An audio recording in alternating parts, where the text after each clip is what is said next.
Good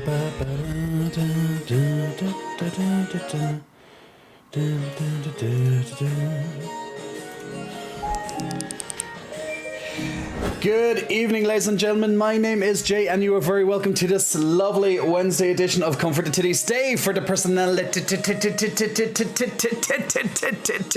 I hope you're all keeping absolutely fantastic this fantastic Wednesday evening, and we have just a little bit more time to wait until Zelda Tears of the Kingdom comes out in 2 days' time. So it's all go, go, go, go, go. So we have to finish off Jedi Survivor tonight, absolutely. Gabriel Bowie, welcome to the chats. Chaos as well, getting in at the start of the stream. I hope you're all keeping absolutely fantastic this evening. How is everybody? I hope your Wednesday is off to a good start. A little bit of happy hump day for everyone who celebrates Hump Day in whatever fashion or whatever way that you like to celebrate Hump Day, of course. There's so many different ways of celebrating a good Hump Day, isn't there? So, I actually just noticed that the background music wasn't actually playing, even though it was in the background, it just wasn't communicating over to the stream. Let me bring my microphone a little bit closer, actually. So there we go. Do we even need the no t-shirt thing today? I don't think it's needed. I don't think it's needed at all. We already have our lovely vest on today, but I think it's completely appropriate that we don't even need the no t-shirt. Actually on the last stream I had a tank top on the whole time. So I think I'll change it up a little bit this stream. I think it's worth it. I think it's allowed. If that's only if Chaos allows us, though. So if Chaos Hero, our lovely moderator who is in at the start of this stream tonight, if he allows a no t-shirt, just keeping it like this, then I think it will be safe. Otherwise I might have to zip this up, and people will have to spend their channel points, of course. But we will leave it down to Chaos and his almighty judgment, as he is the warden of the jail. The horse approves the attire, though. Nebe, our lovely second moderator in tonight, of course, he is approving. He's approving of the attire. So we'll see if Chaos also will allow it, or else there might be he might interject, but there we go. I have to work a night shift, but I'm not letting it get me down. Loving the extra girth in the titty since the last time I've been here. Well, gamer, to be fair, whenever I stream, I do night shifts, essentially, if you want to consider it that way. So I know the feeling, particularly in my time zone. I finish late at night, so in a way, I do a night shift in, of similar fashion, I guess. Ganko, welcome to the chats, my good man. Hope you're keeping well, as well. Saving it for chilly night, says Shining Star. You're saving the channel points for a very particular time. Fair enough, that's completely fine. Now, I was all ready for the stream.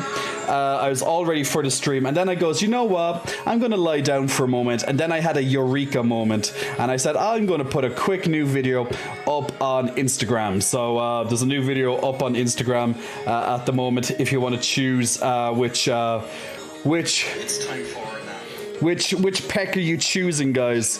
Which peck are you choosing for our naps tonight? Because it's time for our nap right now. So, and of course, I think Apple wants me to start paying for something. What does Apple want me to pay? I don't know what it wants me to pay, but new video up on Instagram right now. So it's me. Look at it. Just literally only a few minutes ago. It's me. I know. Wow, it's so weird seeing me on a different device. 2 J's, 1 screen. Well, not really, but sorta, kinda, maybe, something like that. Also, if you want to join in on our lovely Stream Raider game for this evening as well, guys, Stream Raiders will be popping up there right now on your chats as well, so feel free to put down units. Brand new event which started just the other day on the on the game. So if you do want to join in and get some extra goodies during this event, now is a good time to join in, and feel free to put your units down anywhere you want. Feel free to get through quests. I just started there in the background, just put down my unit at the same time, but you'll get event currency as well, which will get you some fast units as well. So it's a great time to get into Stream Raiders. So feel free, every 5 minutes you can place down a new unit, and then in 30 minutes time we'll be able to play a map of Stream Raiders. I'm actually currently in the middle of writing a new script for a new YouTube video as well, so I'm trying to get back into I'm trying to get a schedule together, and I'm currently in the process of reading a book about productivity and mindset and stuff as well, and in conversations about that stuff, because I've been just overwhelmed when I look at the list of things I can potentially do. I'm like, where do I allot my time today? It's just, I don't know how some people do it, but I'm determined I'm going to get this once and for all correct.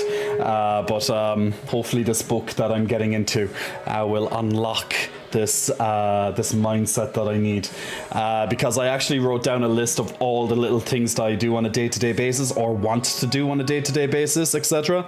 And I'm just there being like, there's just not enough hours in the day. But all mindset, especially trying to complete a game and then do a review on it, dear God, as quick as possible, or get as much information on it. I guess I don't necessarily have to complete the game, right? But yeah, I really want to get back to reviews. Tobo, hello Tobo, it's been a while. Hope you're keeping well down in the south. How's everything, my good dude? Sleeping on someone's chest doesn't sound comfortable. Oh my God, Shining Star. Oh my God. You don't know what you're missing. I have to say this on behalf of every single person who's ever had a nap on my chest. They're magical. That you fall asleep like a little baby. It's interesting to me. It's very interesting when someone sleeps on me. Even if you know it's nothing else, just come here for a nap. You're my friend. Come here for a nap, and you're gone. Trust me, sleeping on a chest, particularly a nice chest that feels like a pillow. Chef's kiss. It's a game changer, guy. That's why we need the J Cots official peck pillows. That's why we need them released as soon as possible, right? Nebe knows all about it, so we got to get there. How did you trap the small J? Release him. The small J is staying inside his little box of wonders right now. He shall never be released. Or maybe when I feel like it. But right now he's staying there, and he can stay there for as long as he needs to, until he thinks about what he's done. Jay throwing major shade at those of us with shitty pecs. Not at all. Not at all. I'm just trying to explain to Shining Star how comfortable it is to sleep on a nice pair of pecs. Personally, I don't really know what it's like to sleep on someone who doesn't have pecs, because I don't sleep on them. That makes sense, because there's nothing to really sleep on. I guess I could sleep on your shoulder. I've slept on shoulders, like at the side, you know, but on an actual pec, game changer, man. You know what I love about you, J Cots? That I'm a himbo, Nebe. I'm an absolute himbo. But sure, let me know what you love about me. I'm waiting for the shade to be thrown now by Nebe. I'm waiting for the shade. He's now, if it's not shade, I'll actually be surprised. So I'm wondering if he can actually surprise me. We shall see very soon, I'm sure. Whatever the horse is currently is scheming, it's going to be interesting. Jay, I'm conflicted in choosing which 2 jobs to take. Oh, Ganko, so you're so you went for. Did you get offered 2 more positions, or else are you looking to apply to 2 more positions? It must be so strange starting a new job and then like wanting to leave like a week or 2 later. Obviously, for obvious, I know you have good reasons to, so I'm not I'm not saying anything bad. On the contrary, you want to leave for good reasons, commute and stuff. But it must be so interesting to be like, hi, thank you, yay, I started a job. Now I want to leave, and now I'm conflicted. Which jobs do I take? I have more jobs I want. I love how you'll just do anything. Anything, eh? Within reason, eh, babe? Within reason. I'll do anything within reason. For example, I have some stories for you to. I have some stories for you guys. Oh my god, I got the tea. Speaking of tea, my kettle is boiled and I cannot tell you the tea until I'm spilling my own tea. So, I need to go get my tea so I can give you the tea. So, you know what I'm saying? I'm starting to see you as too smart for a himbo, which I realize is my initial bias on my part from the stereotypes. I'll try to do better. Eagle Blur has the tea. Eagle Blur spill. Had an interview with both, and they both are interested in me starting soon. Oh, Ganko. Ganko, you're a little slut, aren't you? Ganko's a little slut. He has a job at the moment. But now 2 other companies want him as well. They're all interested in taking a turn on the Ganko. They all want a bit of a ride on the Ganko, don't they, huh? Yeah, look at him. He's a little go-getter, isn't he? Everybody wants a bit of Ganko. Ganko has is going around, guys. He's going around all these interviews. He's impressing all these people. Ganko got skills, guys. He's got skills. Damn, son. Ganko, slow down. You're in high demand. Wait. Oh my god, you're sizzling hot, Ganko. You are sizzling, my friend. You are sizzling. Oh, wow. Whoa. Too hot to handle. Too hot to handle, my friend. That's exactly what you are. So quirky and cute, says Nebe. Ah. Thank you. Well, these two win 20 minutes bike ride compared to 1 hour public train. That sounds a lot better. Plus, you get in a little bit of cardio every single day, 40 minutes roughly, when you include back and forth. And, if you live in a particular nice, a nice area that generally has good weather, even better. You get like 20 minutes of sunshine front and back or whatever. All good. No blush unicorn emote, Jay. We'll need to get on top of this. We need more unicorns. He's too smart, himbo. He is too smart, himbo. Okay, so I'm not a himbo, but I do have my moments where the himbo comes out. I think we can all agree on that. I'm not a himbo, but I do certainly have my moments. I like to think I'm a well-educated motherfucker, but that's a different story. Me reading my books, being like, learning about all these new theorems and theories and concepts. I'm like, yes, I'm a himbo. Reading about way out there, fucking really far distance shit, boom, oh my god, makes my mind blown all the time. But look, there we go. One's pizza delivery and there is another autocar detailer. An autocar, that could sound a lot better, Ganko. I think that would sound a lot more a detailer. A detailer. What's a detailer? I'm going to Google this. I'm going to improve my knowledge. Maybe I know what it is, but I'm just trying to figure out what I mean by detail. A car detailer will handle everything from washing the car to vacuuming it. Okay. We would call that maybe this is the right name, but we pretty much just call this valet, like a valet service. You wash the car, you can scrub it down inside. You make it nice and clean, smelling fresh. That's the term that I would use for. I call it a valet, but you might have a different term, detailer it seems, but you might use valet for a different thing, but we call it valet. I've never known valet to clean things. Yeah, see, I think the Americans, the Americans have a different term for it. I think you use valet to park your car. Like you go to a restaurant or something, and then you have a valet service, right? I think that's how they use it in America. But here, if we say we're going valeting our car, it means that we are going to we're going to wash your car, or pretty much do the works, wash it, polish it, dry it inside and out, scrub it down, vacuum it, all that stuff. Pizza delivery work hours is 4 p.m. to midnight on average versus auto detailer 8 to 5 p.m. Whatever you think is good, Ganko. Like if you think it's an upgrade, whatever, like, kind of think, what I would think about if you're going choosing a job is just choose, like, is it a good path for you? Like, generally speaking, now I know the commute is obviously a big issue, but what I would do is like play to your strengths, or what would look better on, let's say, a potential CV in the future.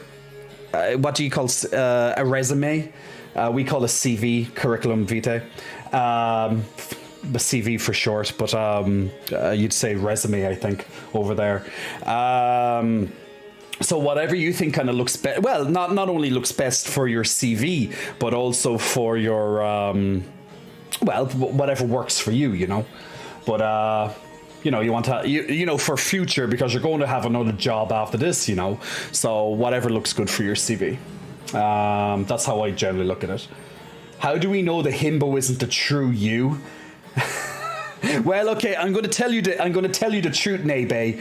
One of these is a himbo, and one of these is smart AF. Okay, so every so often, one dominates the other. So sometimes the himbo is dominating, and sometimes the smart AF is dominating. So that's how it works. It's like two minds, and they take over the rest of me then. That's just kind of how it is. I don't think our language is advanced enough for this, says Shining. Pizza delivery work hours is... Oh yeah, I've read that already. Jay Delicious says, World Nando. Thank you, World Nando. Kisses from Brazil. Mwah! Beijos to you, Nando. Stop butchering my language, damn you. No, Tobo, you stop butchering my language. You're speaking it. One of my languages. Stop butchering one of my languages, damn you. Inside you are two wolves. One is gay, the other is gay. I remember that meme, actually. That was on our Discord, wasn't it? I'm very sure that meme was on our Discord. But yes, inside you, there's two wolves. One is gay. The other is gay. They're inside you. Get it? Eagle Blur, tell us the tea. Yes, I have to tell you the tea. It involves a certain crush. A gym crush, if you will. One is him. Of course one is me. Of course it is me. But it involves a certain gym crush. That's what the hint is. However, guys, before I tell you the rest of the tea. Oh, I get again exactly. That's why the tea is coming, the tea is going to flow, guys. My cuppeth floweth over. But first, before I give you the tea, I need to literally run. Well, not run. I literally have to walk like 3 steps, and I have to grab my cup of tea. Actually, I might have to reboil the kettle because it's been like 20 minutes. So I think I'm going to reboil the kettle and then pour the tea and then serve you the tea. Give me 1 second.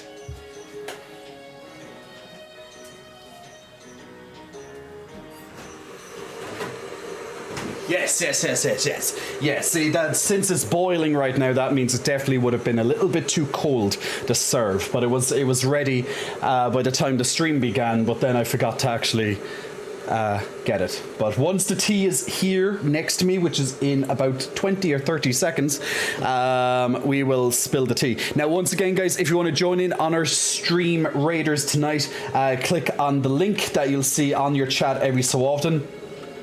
Even right now, for example, I just typed it in myself, and you'll be able to put down a unit. New event at the moment, elemental event. Lots of chances to get lots of new units, even lots of skins for your army as well, your ever expanding army.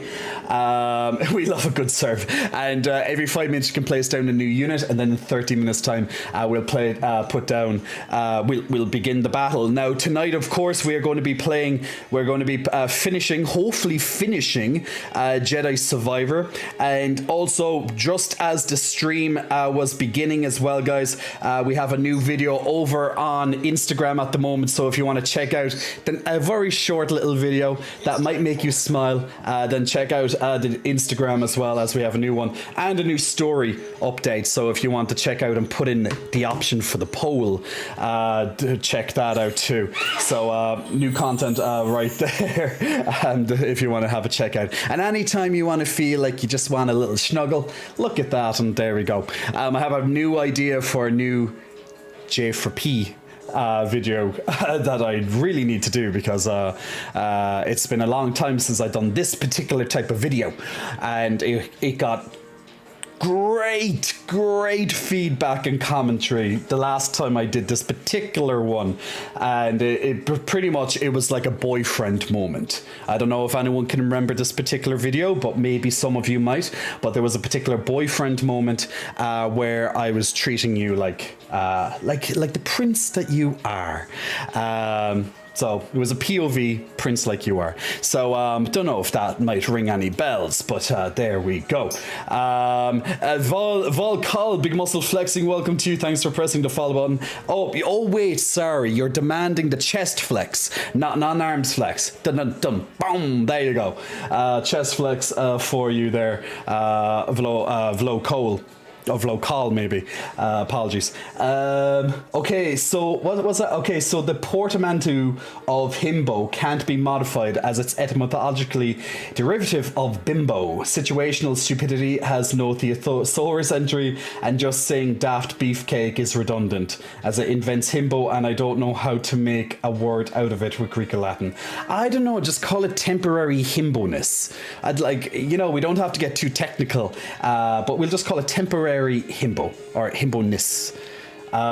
Jay, I'm outraged. Yesterday at the Eurovision. Oh yeah, the Eurovision. Guys, the Eurovision is this week. Does anyone here watch the Eurovision?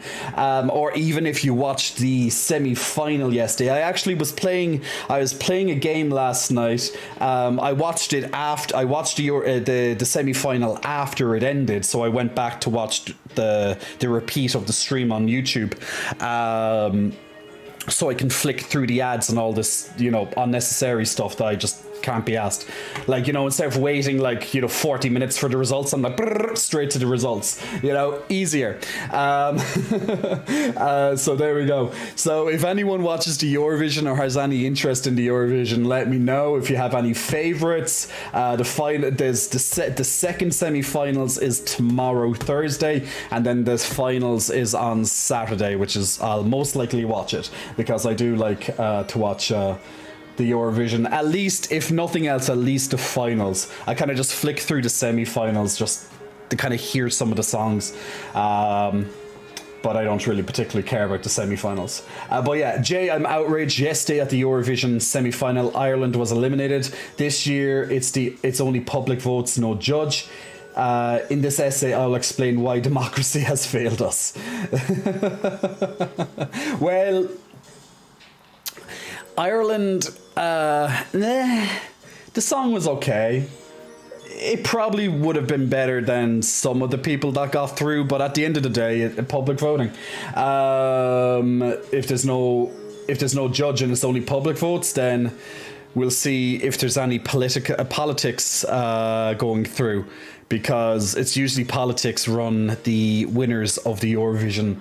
As everyone always says, it's just full of politics. But outside of that, if you don't give a shit about that and you're just watching it for the fun of it, there we go, it's even better.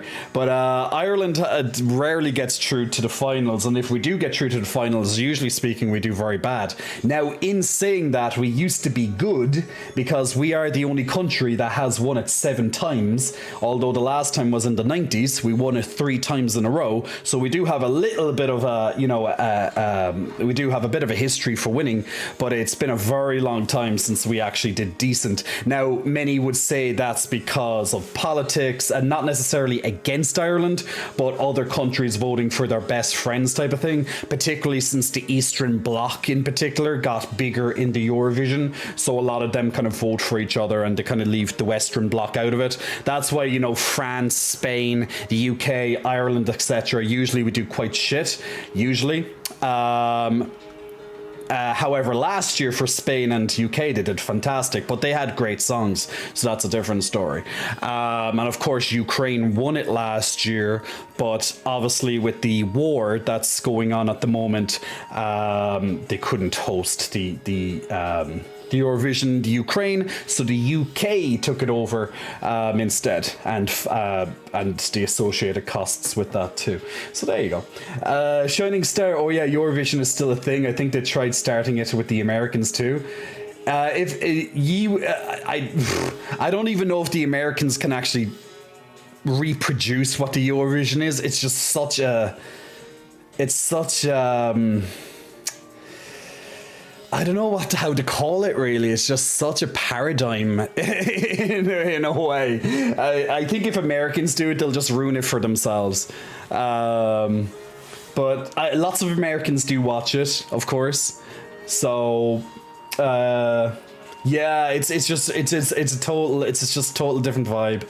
It's people just can't understand it. Tobu says, preparing for Eurovision final on Saturday night. We have people coming in. I was actually rooting for Ireland, but now I'm reporting my vote for Sweden. You're Lorraine. You're a Lorraine fan, are you? Euphoria. Yeah, gotta love it. But obviously that's the old one. I can't remember what the name of the new song, but we gotta love a bit of Euphoria. What? Ireland is the country with the most wins. Last time France won was in the 70s. Yeah, I know. Ireland is the country with the most wins. I said that. But we didn't do great since then. Since like the early 2000s, we've either not qualified for the semi-final for the finals, or else we get very low in the finals, and it's literally almost every single year since like the early 2000s we've been doing quite badly. Just how it is. Same with the UK. So that's how it is. UK taking something because of a war. What a concept. I know, right? Don't worry, guys. We got you sorted. Lorraine, ABBA, that guy that sang Popular. Sweden has it all. Sweden's good. We like Sweden. Sweden's good. Someone told me that Ireland won the most. Yes, that is correct. Ireland did win the most. So there's our little claim to fame. But as I said, guys, we may have won the most, but we literally do really badly nowadays in it. Oh wait, my cup of tea's ready, and I'm gonna finish. I have that story to finish. Because if I keep talking, I'm going to forget, and then I'm going to have to reboil the kettle. And did you guys know that boiling a kettle is one of the most expensive ways to consume your electricity? Boiling a kettle it goes through your electricity very quickly. I think that's why Spain doesn't like kettles. Usually, I don't know if anyone's ever been to Spain, but usually they boil their water in like a saucepan or something. They usually don't have kettles in Spain. It's very interesting. I'm not sure the exact reason for that, but I think if I ever lived in Spain, I'd have to bring a kettle, because there's no goddamn way I'm boiling water in a pot. Just for a cup of tea, I mean. Because if I'm boiling water in a pot, it's because I'm putting something into that pot to cook, like, whatever is going in there, like pasta or rice or whatever, you know. But I don't really like to boil a pot of water just for a cup of tea. But look, if I get desperate, and I did get desperate in Spain multiple times, and I had to do it, because they, generally speaking, don't have kettles over there. It's crazy. I don't know why. If anyone who lives in Spain or knows the exact reason why, please let me know, because I never actually understood why. You don't cook rice in a pot, you cook it in a rice cooker. Tobu, do you think that I'm going to buy a completely separate gadget for that? I just, you know, it's just another device. I'm like, no, I have a pot, it's fine, it will do it. I don't need a rice cooker for it. But I prefer to just put into a pot. I put the lid on top of the pot and it gets done. I've done it for years. But I guess you could be all fancy with your rice cooker, you know, pay the extra price for your rice cooker, and be all like, oh, don't mind me, I'm going cooking it in the rice cooker, darling. Johannesburg, we cook rice in a pot even though we have a rice cooker. There you go, Johannesburg. Johannesburg knows what it's at, guys. Johannesburg. Shouting out Johannesburg for that. Also, first time in the chat as well. I don't know if they're cheap. They just sound fancy, and I don't do fancy. Guys, do I look fancy? Don't answer that. I don't look fancy. I have so many things I can say on top of that. I make cheap look expensive.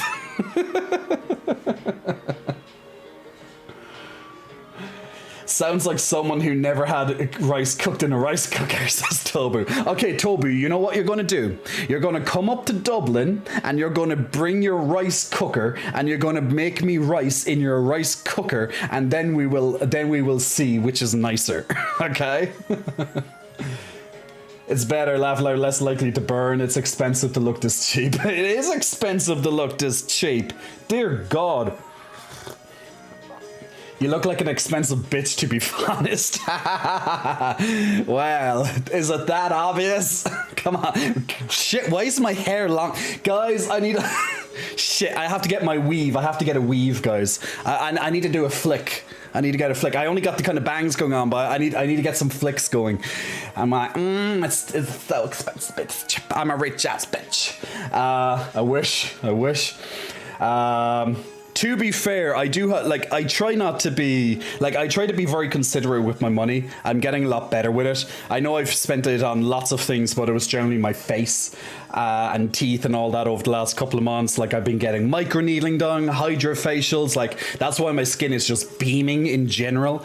It's a lot more of a glow. It looks nicer in person. Blah blah blah. I look way younger with it as well. So just a bit of beauty therapy and stuff, and boom. So I've been spending my money on self-care, important. And of course I'm in the gym all the fucking time. I guess is that obvious? I don't know. But I'm in the gym all the time. I'm looking after myself, although I'm bulking, so I do feel, I feel a bit lethargic. I do feel quite bloated most of the time because I'm eating 6 meals a day, 4,500 plus calories. I'm literally sat down, and by the time I eat the next meal, I'm just thinking of the next meal. Of that meal, I'm thinking of the next meal. It's just like, it's a slog.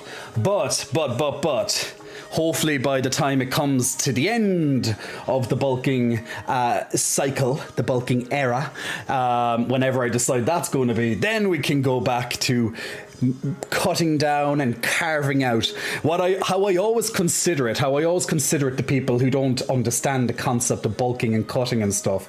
How I always kind of say it is, think of a block of marble, and say that you are the sculpture of that block of marble. So you have pretty much just a block, and then you can just use your chisel and just chisel away at that block, aka the fat, and you just chisel away at that block of marble until you carve out the physique that you want. That's literally it, as a metaphor, as such. So people can just understand that a lot better.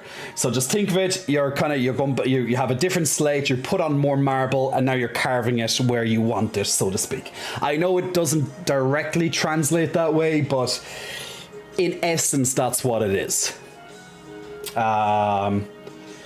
But yeah, people have all their different ways of doing it, but probably the most standardized way of doing it is you bulk for X amount of time, and then you drop down that weight and preserve as much muscle as you can until eventually you feel like doing that again in the future. But once again, people have their different ways. Some people will argue just do it slow and steady the whole way through. That works for people as well. Other people will say do a clean bulk. Other people will say do a dirty bulk. The basic difference between a dirty and a clean bulk is a clean bulk essentially means you're eating as much good food, healthy food as you can, and getting a lot of it, whereas a dirty bulk is pretty much just, you know, you see it, you eat it. That type of thing. I want chocolate, I want pizza, I want, you know, and you're literally just calories. That's what a dirty bulk is. But I think one of the best ways is a kind of a complement of both, where you generally stay on a clean bulk, but every so often you mix in a little, you sprinkle in just a little bit of the other goodies on top of it. That way you keep on track, and you also have the nice sweetie stuff at the same time. If you have a sweet tooth, like I do. That's the himbo look for you, says Eagle. Come down to Cork, you coward. I'm not going to Dublin. I'm not made of money. Those sound like fighting words, Tobu. Those sound like poor words. I'm from Cork. For people who don't know, I'm from Cork, but now I'm up in Dublin. Shit, I need my weave. I need to flick my hair. Wait, I'm gonna... See? Look, okay, I can't do this, but I can do this. See, now I got it going on, guys. I got it going on.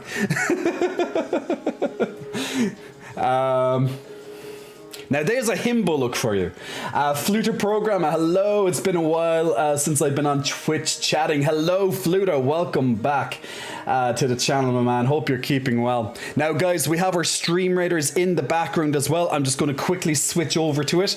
Every 30 minutes we'll be playing that. I will be playing Jedi Survivor in a little bit as well, because we're trying to get through that before Zelda comes out. And literally, this is my last day before I can do that. And I'd really like to do it while live on stream. But in the meantime, we're just going to jump into Stream Raiders just very quickly. So if you want to join in on the next level, let's see, will we actually be able to do anything here? Oh, we might actually win. It's a very small battle, but there's only a few of us at the same time. Oh, what's going on here? It's like it's kind of stuck or something. They're just like attacking MJ, but everyone's like frozen. Why is everyone frozen? I don't know what's going on here. They're like killing off the rogue, but he's not doing anything, and no one else is moving either. I don't know, is that like an AI bug or something? But okay, now he's turned into a skeleton. What's going on in Stream Raiders? Or is it ground and air? Yeah, these color source Shari camera they use with the decorating. I don't know why. Okay, my shinobi killed 2 of them, but now my shinobi stopped working. Okay, I think Stream Raiders is a bit bugged. It's acting very, very strangely. I'm just... Work, you look great. That's totally worth it. Thank you. Never would have guessed, Jay. As a guy with almost a meter of hair, I can tell you you will flick it more often. I understand, says Eagle. Since you're Irish, do you speak Gaelic? How common is Gaelic in Ireland? So Gaelic is very common in certain areas of Ireland. So particularly in the west of Ireland and sprinkled throughout the Midlands of Ireland. Now, where I'm currently living, for example, Dublin, it's not really spoken unless you're probably a politician, because politicians in general are fluent, because they, especially if you're high up in the we finally somehow did it, especially if you're high up in the politics ladder, you'd be expected to be able to speak fluent English and Irish or Gaelic. If not, that would be a very, very bad look for you. So yeah, you would have that additional pressure.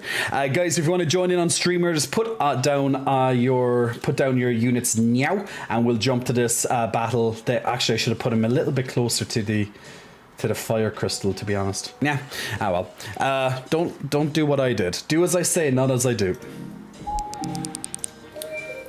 So pretty much all of us, or most of us, would speak Irish when we're younger, because we have to. Well, at least we used to be. It was mandatory. Now it's kind of optional to opt out, but parents usually like their children to learn it, to keep the culture alive. But in some areas of Ireland in particular, it is the first spoken language. So English would not be spoken unless they kind of had to, and they probably would begrudgingly speak English. And for every reason, they have every right to, of course. But if you come to Ireland, everything's in Irish and English. However, the vast majority, probably 90% of the country, don't speak Irish at all. So it is that other population. We call them the Gaeltacht regions. They would primarily speak Irish. I speak Irish at a... Well, I speak Irish at a kind of a conversationalist level. I used to be a lot better when I was younger, but it's like any language. If you don't use it, you lose it. And that's just kind of how it is. All my friends are either English speaking or else they are multinational and they speak all different languages and they don't speak Irish. So I forget my words all the time. But yeah, I would have conversational Irish nowadays. But I can understand it a lot better than speaking it. But that's the same for most languages for me. Like with Spanish, I can understand it really well. However, speaking it, I'd struggle more. So it's and I'm currently learning a bit of Portuguese at the moment as well. So since there are quite a lot of similarities with Spanish, that definitely helps. But that also gets confusing when they change around certain things. I'm like, wait, doesn't that mean that? It's like, no. That's in Spanish, not in Portuguese. So...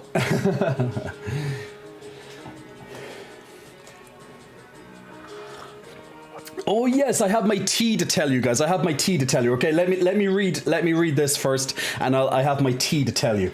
Now that I have my cup of tea. So Jay, how you doing? Evil Dark Lady, I'm doing well, my dear. Hope you are doing good. Is it true there are no words for yes and no? No, that's not true. The Irish for yes is tá, and the Irish for no is níl. So tá no níl. That's the yes or no. Tá no níl. So we do have words for yes or no. There's a lot of direct English translation we don't have words for though. So we have to kind of make it up in a way. It gets very confusing. That's why it's such a difficult language to learn. You have to kind of make sentences. You have to make up words that kind of relate to it without actually having it until they invent a word for the English equivalent. It's just like, can't be bothered with that.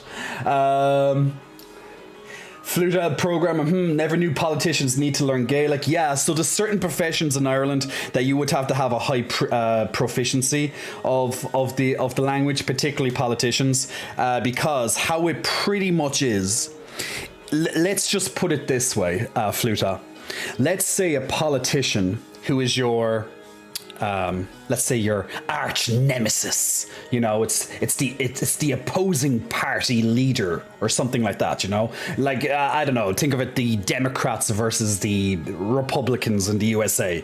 So imagine if a Republican started talking to a Democrat, which probably doesn't happen, I know. But if they, just put it in our context, let's say the Republican spoke Irish to the Democrat, and then the Democrat was there being like, that would be an extremely, extremely embarrassing look for that politician. So literally, if you get spoken to in Irish, you respond in Irish. If you respond in English, that's very, very, very shitty behavior. So you don't ask someone something in Irish and then respond in English. That's just... You'd probably be fired for that, to be fair. Like, you'd literally be asked to resign if that was the case. Like, you're literally telling the entire country to, especially from a politician's point of view, you're literally going, don't you remember the hundreds of years of the English erasing your language, and you literally have the audacity to speak fucking English instead of Irish. That's literally how it would be seen. You'd literally be thrown out. Like, everyone would be revolting at you if you were a politician, if you spoke in English. If you were asked in Irish and you responded in English. But yeah, so you're expected to speak your mother tongue language if you're asked in the language. Now, if you're not comfortable, that's a different story. But once again, you're not going to be a party leader, or else really up the party lines if you can't speak that language, because it would be a very embarrassing look, to everybody if that was the case. We'd all judge you. Whether our level is sufficient or not is besides the point. It's literally you're representing the country. You need to know your fucking language, and that's just how it is. The rest of us, meh. That's if you want to, you can. If you don't want to, that's fine. Evil Dark Lady, mwah, kisses for you, my dear. Make sure you catch those kisses. Hey Salami, Jesus! All the moderators are coming in today. What's this? I'm getting all the moderators in. It's like a moderator meeting. It's like, guys, are we having a secret meeting and I wasn't invited? Dead with a lot of projects. I just finished one before joining. Well, Salami, now you need your time to relax. And here you are. Hey Toby, hope you're keeping well, my good man. I'm doing good, Toby. Thank you very much for asking. Shame. Yeah, literally shame. It's literally that nun with the bell in Game of Thrones. Shame. That's literally, it would literally be like that. It will be a real nun, a Catholic nun, doing that in front of the politician. Literally the same thing. If it was Ireland, that would be it. Hey Don, hope you're keeping well, my good man. Would your head be shaved and have to walk down the main street naked while people yell shame? Probably, Levine. I'd imagine that would be the case. Or else you might as well do it. Just, at least people will have a good time, and they actually might applaud you for it, and they'll accept you back into society. It's like, okay, that guy got balls. Let's forgive him. See, us Irish, we can be quick to forgive. However, we never forget anything.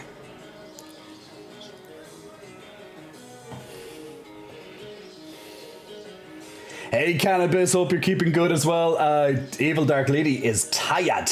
Evil Dark Lady, big muscle flexing. Thank you for the subscription. Congratulations, Tobu, on a free subscription, courteous of the ever so lovely and generous Evil Dark Lady, who has gifted 172 subscriptions to people over the past 2 years. So Evil Dark Lady, big thank you for that. Chaos is an intervention. Us mods have come together to talk to you about your alarming amount of clothes you're wearing lately. Chaos, I literally asked you at the start of the stream, is it okay for me to dress like this? I never got a response from you. Obviously, I can understand you were probably busy at that moment, but it was literally just at the start of the stream. Nebe was there. I know Nebe's gone somewhere. He's probably there in the background, but Nebe, you back me up on this. Nebe approved, so since there was only one mod there at the time, then Nebe approved. So what can I do? I tried to ask for opinion, but there you go. The US doesn't have that problem with language, but religion.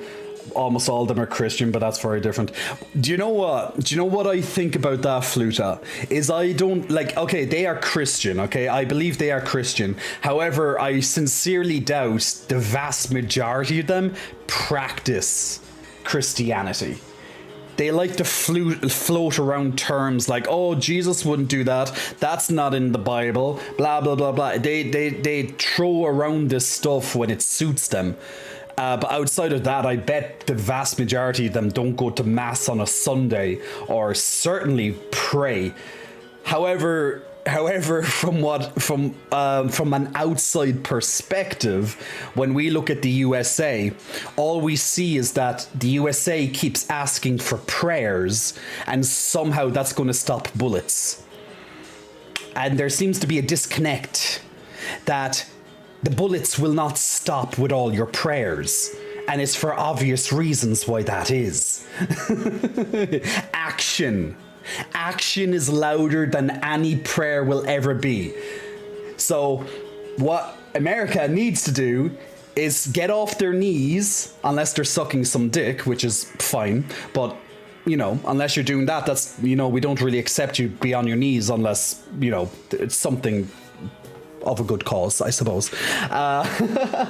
America needs to get off their knees and stop praying and literally take action, and that will help the bullets maybe one day stop. But trust me, God is not here to stop you from bullets. He's literally not the Matrix. He is not Neo in the Matrix, which will wave his hand and all the bullets will drop onto the pavement. Unfortunately, God does not do that. If that was the case, then all the prayers would have been heard and everyone will be happy, because no more children or people in general will be gunned down. Because if I know correctly, every single day this year there's been a mass shooting in the USA, but everyone is so numb to it, including the rest of the world hearing about it. Your prayers are not being heard, it seems. And I wonder why that is. I can bring this to a logical conclusion of what's bullshit in life or not, but what I will say is that action is the only way things will get done. And that's just how it is. You can keep your faith, but know this: prayers do not stop bullets. If you prayed, the bullet will still come through your hand and kill you. It doesn't create a force field.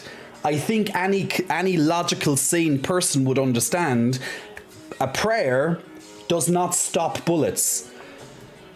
I don't think they have some sort of kung fu grip that can literally grab a bullet in their hand and squeeze it and be like, yeah. I don't think any of us have that power, unfortunately. None of us mere mortals possess that power. So that's our outside perspective. However, I have encouragement that I have listened to a politician the other day, actually, on a clip that I was listening to, and she I can't remember who it was, but I heard a politician anyway speaking that literally they kind of were saying what I was saying there, is that enough with the prayers, enough with the thoughts and prayers. Republicans, enough with the thoughts and prayers. Action. That's it. It's like, actually, do you know what? I heard a statistic. I don't know how true this is, but 40%. I think it's 40% of Americans don't believe in religion. You know, just putting that out there. I wonder why. I think they're all been driven away because of the thoughts and prayers, you know. But there we go. That's another problem. But since you're just bringing up Fluta programmer, just thought I'd say it. No force field, says Eagle Blur, crying. Sick of thoughts and prayers, says Terrific Terry. Apparently the Pope gets a bulletproof glass box to protect him. Christianity is a scourge in America. True. That's actually true, though. The Pope does need a bulletproof glass box. He used to not need one back many years ago. However, you know, if he didn't have a glass box, I could almost guarantee he would be assassinated by someone. I would never call for the assassination of a pope, even, you know, regardless of what my beliefs are or not. But I would never call for the assassination for someone. But I could almost guarantee he would be if he had no glass box protecting him. Like, it is what it is. And to be honest, I actually like this Pope. I generally don't like popes as such, because I'm not religious. But I actually like he seems to be a nice guy who seems to not be so backwards minded like lots of his predecessors were. But he seems to be a nice man. So it would be a pity if he got assassinated. But that's not for me to decide. Fluta says, yeah, I agree with you. Christian dominance is unfortunately a part of colonialism. Native Americans and African Americans had their religions taken away from them. That's the one. Jay, let's not go there now. Yes, Salami, don't worry. It's evangelism, the biggest cult in the USA, an offshoot of Christianity. Crazy thing, actually. The whole New World Order and Antichrist are insane concepts, but that's what most follow. Also saying it's hypocritical of the power of five is an understatement. Junior Lopez, big muscle flexing, welcome to you. Thanks for pressing the follow button. America need to deal with its problems and hate and its supremacy, which a lot of news is responsible for. Cough. Well, didn't Fox News get hit with how much was it? 78 million? Is that the word? Is more or less it's around that figure, just short of 800 million anyway, but 778 or something like that million. So that's a pretty big bill. imagine being just someone who works at Fox News and then one day you owe us 778 million for all your lies. Maybe we shouldn't have lied. Well. It is what it is. See, this is what happens when you let crazy people be talk show hosts and presenters and new anchors and stuff like that, and people who just buy into the craziness. But that is what it is, right? Radio Chaos, big muscle flexing, welcome to you. Thanks for pressing the follow on. I wanted them to promote election security as much as to spread the lie. See, the thing is that there'll always be people ready to voice their opinions on the here. Okay, what I was going to say to you, so I have my cup of tea, and I did say that I have some tea to spill. So I was talking about a gym crush. So let's get back to some lighter stuff, because I know I was just responding to Fluta with all that stuff, and I know people like to chime in. But at the end of the day, what we say here isn't going to change anything. But it is nice to know that a lot of people have a similar thinking process and don't live in some weird box or bubble as such. But so let's get on to some lighter stuff. Let's get on to something lighter and easier, nice topic. So it's some tea time, guys. So I'm going to spill some tea, so to speak. Let's keep it nice and light, more entertainment.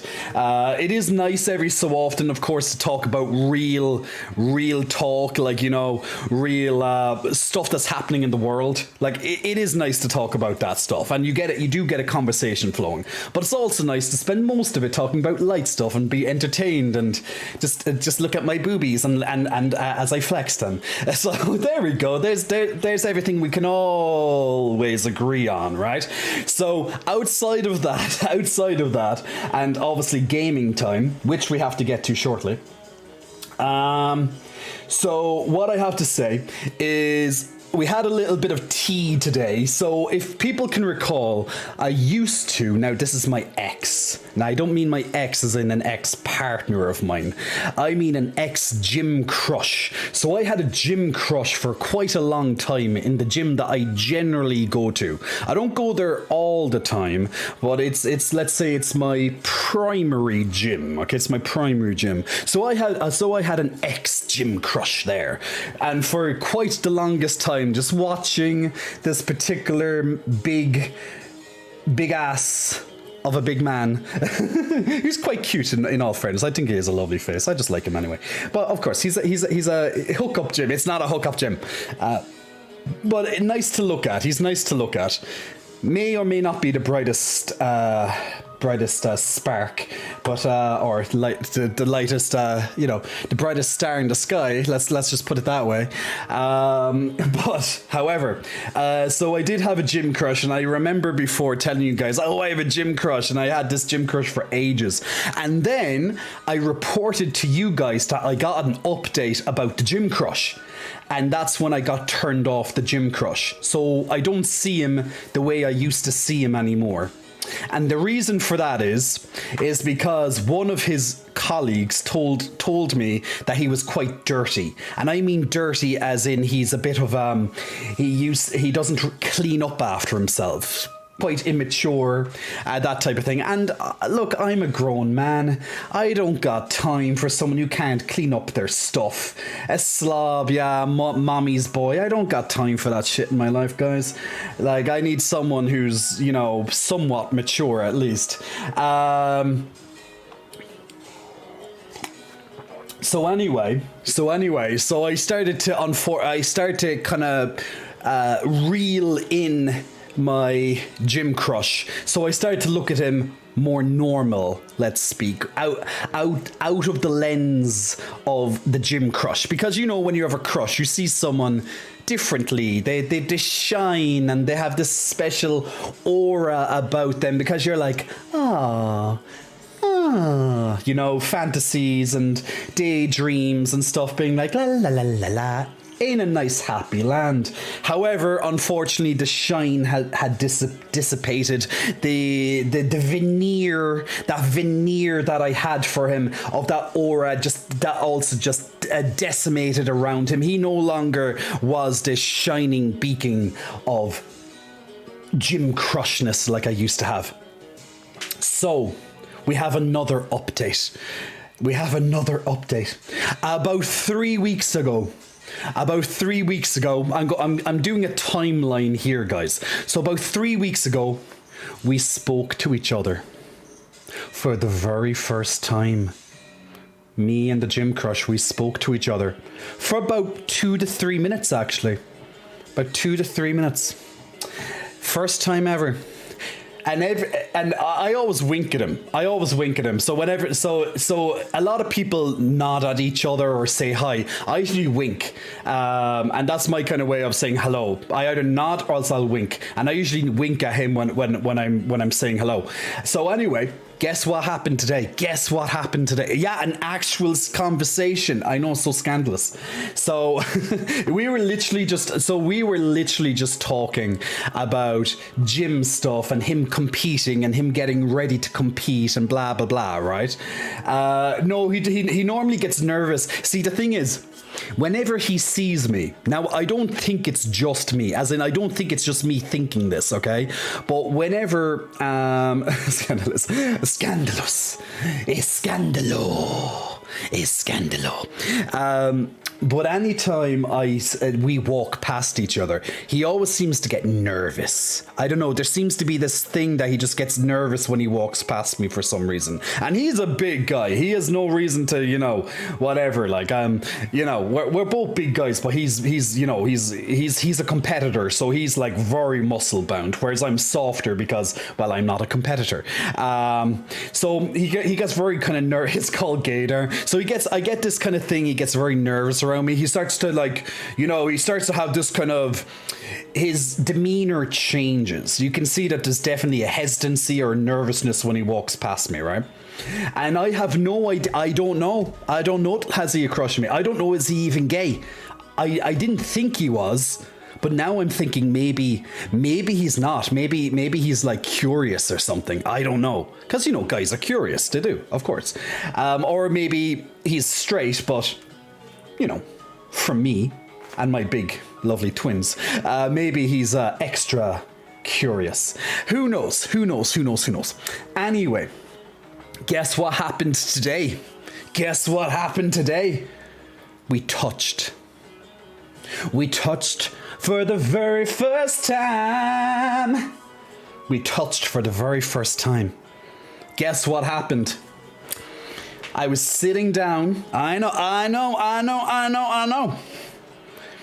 La gasp, la gasp, gasping gay. Chaos, are you clutching your pearls right now? La gasping gay. He slapped your ass. Oh, I wish. I'd slap his ass. His ass is like gigantic. Like literally when I look at him, my eyes just, do you know how a lot of people look at me? Do you know how you look at me and you just immediately just start to glance down? I'm like that when I look at him, but I look at him and I glance down to his ass because his ass is gigantic. His ass, I will not repeat what I would do to this particular beauty of a specimen, but we can imagine there's so many things I could do to it, but we shall not repeat them because this is Twitch, okay? We don't. I'll let you guys figure that out for yourselves, okay? Anyway, so anyway, today for the very first time we touched, and once again for the very first time, so we touched for the very first time today. I was sitting. He was just finishing his lats pull down. You know what a lats pull down is, guys? It's when you're it's when you're working out your latimus dorsi and you're pulling that bar down, sticking the chest out so it's working your lats properly. A lot of people don't stick out the chest when they're doing a lat pull. That's wrong, by the way. You stick out your chest.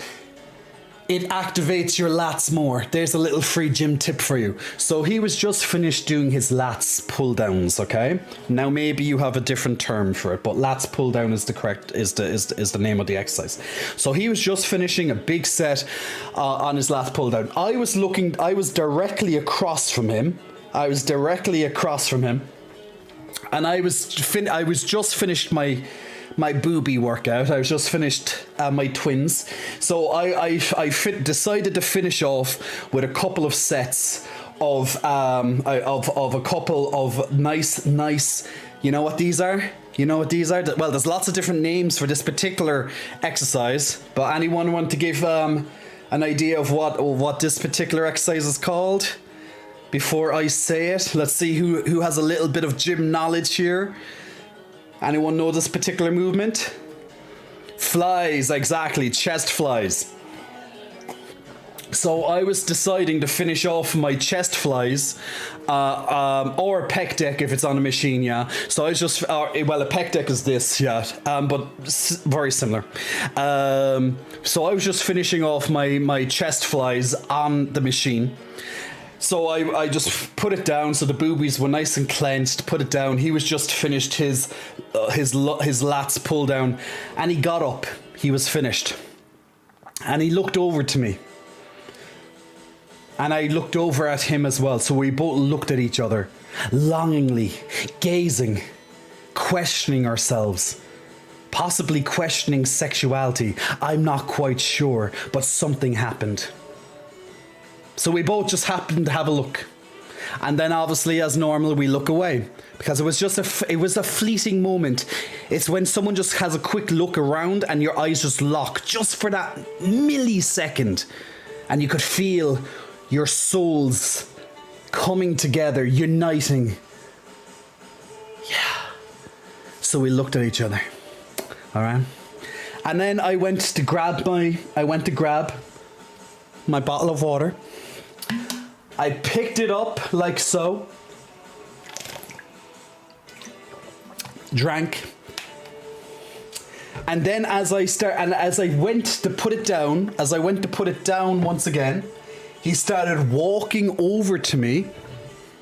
Because he's a pretty big guy, so he kind of walks like this, so, but also kind of like face at the same time with a little bit of like, just not quite like, he's normally, when I look at him, he's very like, yeah, I'm in control, I'm the kind of boss type of thing. But then when he's around me, he's like, for some reason.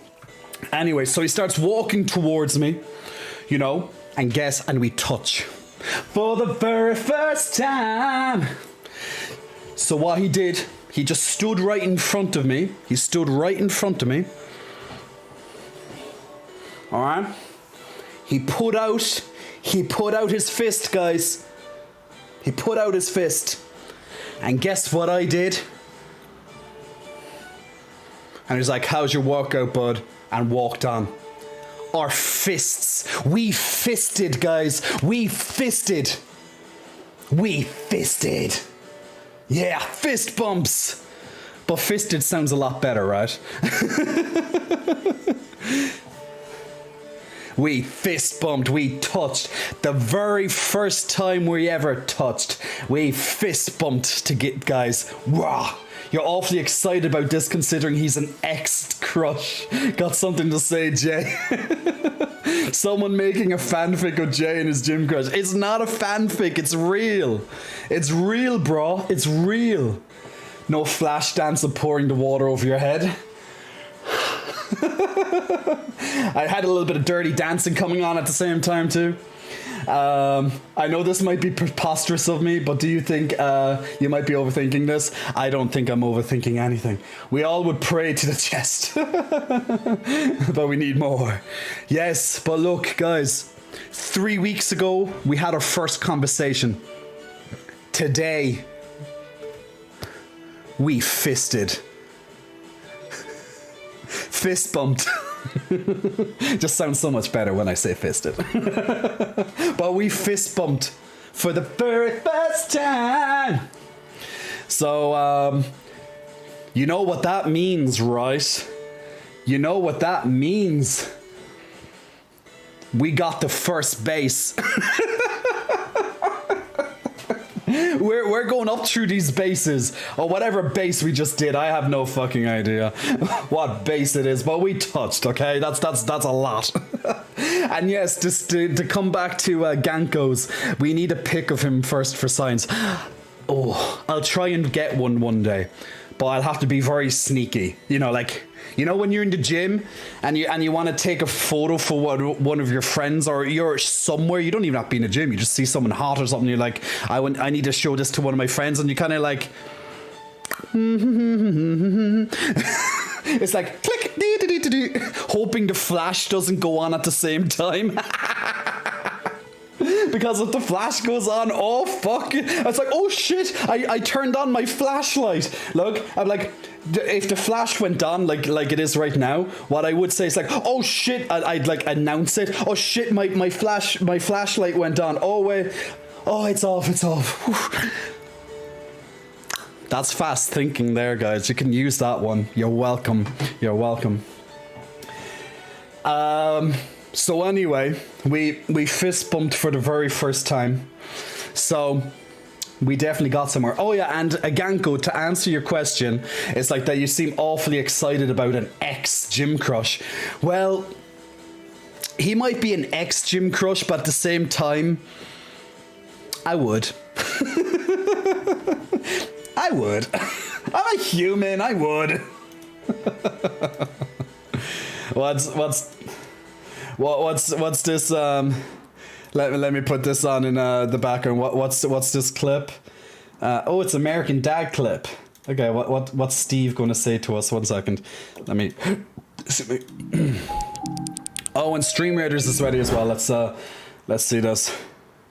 I touched her hand. Her hand touched her boob. By the transitive property, I got some boob. Algebra's awesome. So if I touched his fist, now I wonder where his fist has been. Huh.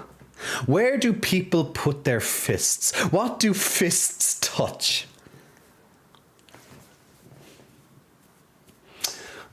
I'm not quite sure, really.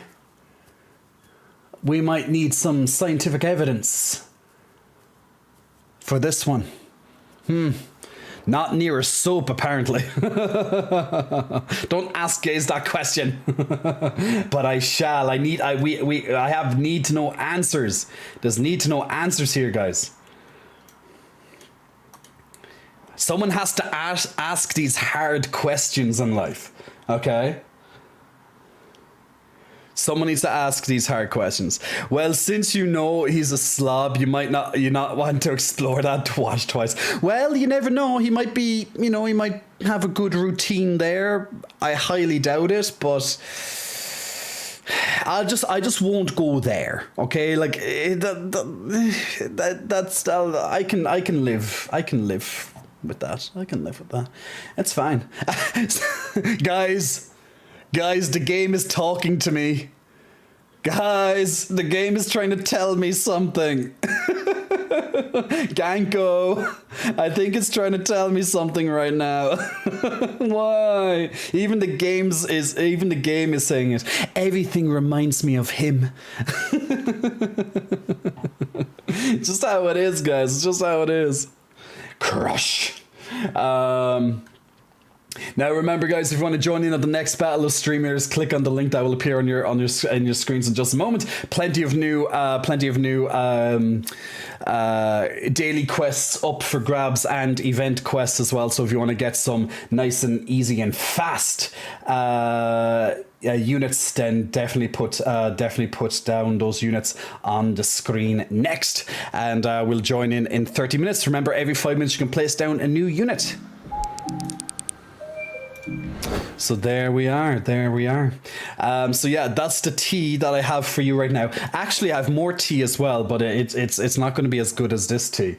So today, as for getting a pic of him, he does compete, therefore he's vain, therefore he has an Insta. But I don't know. Like, he does have an Insta, but I have no idea what it would be or what it could be. So I really don't know what his name could be. So I don't know it, basically. That's what I'm saying to you. I have no idea what it could be. I know his name. I don't know how to spell his name, though. But it's normally not, well, I can't say it's normally not people's names, but you know what I'm saying? It might not be. Like, my Instagram obviously is not my name. Like, my name is not Jay Kotz. I know people there being like, what? It's not? It's like, I've been bamboozled. I always thought it was Jay Kotz or Jay. I'm like, guys, that's not my name. But yeah, like, everyone, like, you know, we all have names that we use online, right? But that's just how it is. You know, you gotta pick your persona or your character or whatever, your stage name or whatever, however you want to do it. You know, when you're doing this stuff, you know, like, the person that you see is me. How I act is me. I am genuine. I'm authentic. But my name is not Jay Kotz. That's just a name. Now, Jay for short. My actual real name is Jay. Well, Jay for short is Jamie. But, you know, my surname is not Kotz or anything like that. That's just a completely different name. Stole it from maybe a brother or so. But there we go. I thought your name was Daddy. Well, that could be too. Other people's faces. True. It says go for it and get it out of your systems, or have him on the side for the future. How do you approach that stuff? You just can't. I don't know how you approach that. Like, I have a lot of confidence, as you can probably imagine. I am a guy with high confidence, but there's certain things that I'm not quite sure how to do in life. And that's one of them. Call me by your name. Call me by your name. There's a reason the gym is the second biggest place to catch a staph infection. As previous topic, I tried 5 years ago to find out where the image of the devil comes from, and it led to a deep rabbit hole with a lot of loops. The results will take a long rant to explain an extremely complicated lore and makes what's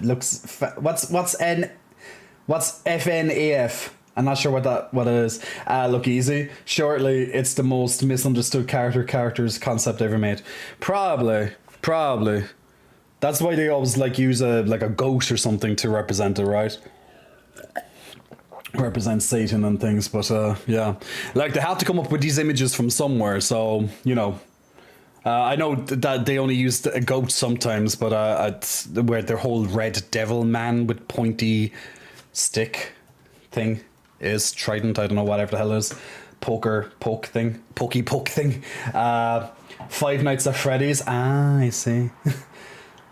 A horror game, but yeah, actually, I know. Actually, you know that I've never actually played Five Nights at Freddy's, but what I did hear is that it does have actually a lot of lore in it, which is kind of surprising, right? But you know, like they probably just made it up as they went. It pretty much just goes, okay, we're going scaring people with teddy bears and stuff like that. They're just going to come up and like and freeze frame on you, and they're going to be like, let's make this bigger than what it actually is. Let's start fucking adding on all this bullshit. I feel so old and young at the same time.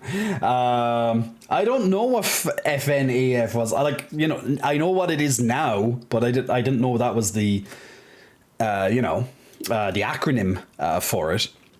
Waiting for Blast security breach discount. Want to play it? I actually, you know what? I said to myself, I'm not going to play Darkest Dungeon 2 because I don't have time.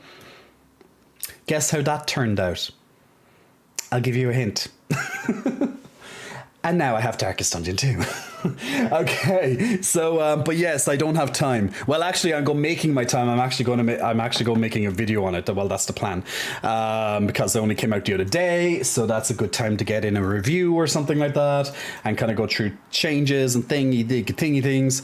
But yeah, so guys, tonight we have to try and finish Star Wars Survivor. If we do finish the main storyline before the end of the stream, I'll happily put on some Darkest Dungeon on the stream as well.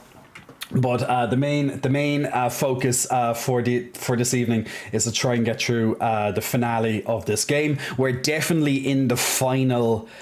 I couldn't exactly tell you how much is left, but we're definitely in the final. It's leading to the end. We're very close to the end. That seems to be most apparent, considering we made gigantic progress. Excuse me. In the last stream, so it's only we must be close. Maybe platforming, maybe not. But so where we left off last time, we are pretty much going chasing the traitor. Now, if you don't want story spoilers, I'd advise you to stop listening, just in case you're planning on playing it yourself. But if not, then continue to listen on. So I gave the spoiler warning, so I'll give you a few seconds. I'm just gonna peck bounce for a few seconds. But you have a few seconds. When the peck bounces stop, then do not say that I did not warn you that I'm going to give you a story spoiler. Now, for people who've been watching for the last few days or blah, blah, blah, well, it's not going to be a spoiler because you know what's happening. But yeah, so now the peck pops are going to stop. Bop, bop, bop, bop, bop, bop, bop. Now, if you're still here, that's your own choice. So you might get story spoilers because we're jumping into Jedi Survivor right now. But I'm going to pick up from, I'm going to tell you a little bit of where the story is before any of that. Superstone Titan, big muscle flexing, thank you for the subscription, man. Much appreciated. Enjoy the extended unicorn love. And your badge, actually, did your badge just change? I think your badge just changed as well. It should be gold now, I believe. They just updated it apparently. There might be a bug fix or a patch that just came out. Just came up that this is what you missed while it was off, while you're in rest mode. And it's like Jedi Survivor updated. So you could have continued when talking. Well, Luke Swift, I could, but I just worked out my chest today, and I'm afraid that it will cramp if I do too much pec bouncing. Because trust me, one of the most sorest areas in your body to get a cramp, if you ever had it or not, you can imagine at the size of my muscle. Imagine this entire side of my chest spasming in a cramp. It is motherfucking painful. So I have to be very careful today since I done chest earlier. Like, I have to be very careful of any quick movements. I already had 2 cramps today. Luckily they weren't severe, but when they go very severe, I have to lie down on the floor. That's literally how bad it is when you have a big chest. So there is downsides to having big boobs. So just so you know, you've been warned. Yeah, I've been waiting for this day, says Chorus. Gilded badge. Hell yeah, says Superstoned. Peck bounce is a magic spell. It's in Harry Potter, guys. We all know Harry Potter. It's just like boom, boom, boom. There you go. Manic spells coming in. Milkies. Did your titties get bigger? I have no idea. Maybe not. I don't know. It's very hard to kind of keep a track of if they're big or not. But anyway. So where we left off, unfortunately, we had a couple of deaths. We had a couple of deaths in the game. they weren't preventable. Just, you know, it's not one of those games where you can prevent to death. We had Seer die, unfortunately. So main character from the first game, she died. She went out fighting for her life. We took on Darth Vader. So Darth Vader presented an interesting lightsaber dueling challenge for us. And unfortunately, although we technically won the battle, he did unfortunately stab us in the end, and unfortunately Seer passed away. Of course, the Jedi Master, the other Jedi Master who worked alongside alongside Seer as well, also unfortunately perished, and he unfortunately perished at the hands of Bode. And Bode is one of our long-time friends in the game. He's actually one of the first characters we meet in the game, and he was a traitor all along. So we're now so Bode has once again evaded us after killing one of the other Jedi Masters. What the hell was his name? Cordova.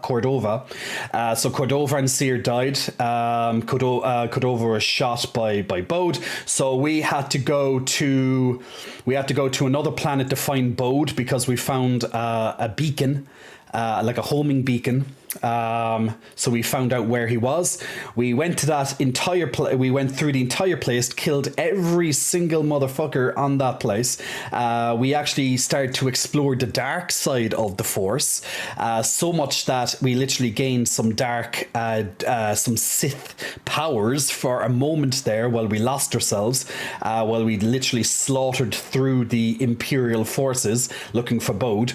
And Bode escaped with his daughter, and now we literally are going to be chasing after him. And I'd presume this could potentially be the finale mission, or something along those lines, or it'll be soon after that anyway. But we are back on Kobo, so I just loaded up the game there. So we're back on Kobo, so we're definitely getting we're definitely getting, you know, close towards the end. So I'm going to turn it over to some Jedi Survivor now. Tobo, sleep well, my man, and you should make a parody of this. Let me see what it is. I got them heavy boobs, Ooh, heavy boobs. We like heavy boobs. I got heavy boobs. Let me see this. dance like dying stars. I got them heavy boobs, heavy boobs. I can't run real far. Let me break down. Okay, yeah, so heavy boobs. Yeah, I got heavy boobs, and she's also got heavy boobs. Heavy boobs, heavy boobs. Yeah, I can't unfortunately play the whole thing because it's probably copyrighted, so just a few seconds of it would have to suffice. But yes, I do got some heavy boobs, so we can do some like heavy boobs and just throw them around the place. But yeah, boob cramping wouldn't be fun, so we will just try not to go there. I'm just going to move my microphone slightly out of my camera there. Mind if I ask what time you have now? It is almost 10 past 10 in the evening. So 10 past 10 in the evening. 10:10 almost. Or if you want what's military time, 22:10. All right, let's go after this. Where the hell do we go? Up here somewhere. Actually, I should really put on my headset for this because, well, I can't hear anything without my headset. So that kind of would be quite useful, Jay, to unwrap your headset. 1 second. Peck bounces the Imperious Curse. Imperious Curse, should I say. Throw them around the place? I can't. Just throw them around. It's easy. Trust me, I do it all the time. I was actually I was in the gym today. I'm just going fixing the audio in the background here while I'm talking. So I have another little bit of tea. Like it's a bit more on the funny side. Like it's not a funny thing. It's not as serious as the gym crush. Well, you know, serious. But I was in the gym as well today, and I was talking to one of the girls there that, you know, I'm getting to know a lot better. Like we're literally having these conversations that you'd probably only would expect that you'd only speak to like a best friend. What the hell is that noise? Is that the game? Wait, 1 second. Okay, yeah, that's the game. Okay, it's working now on my screen. Because I was like, what the hell is that sound? So I was in the gym today and I was talking to one of the girls that I'm becoming friendly with. Have talked multiple times now.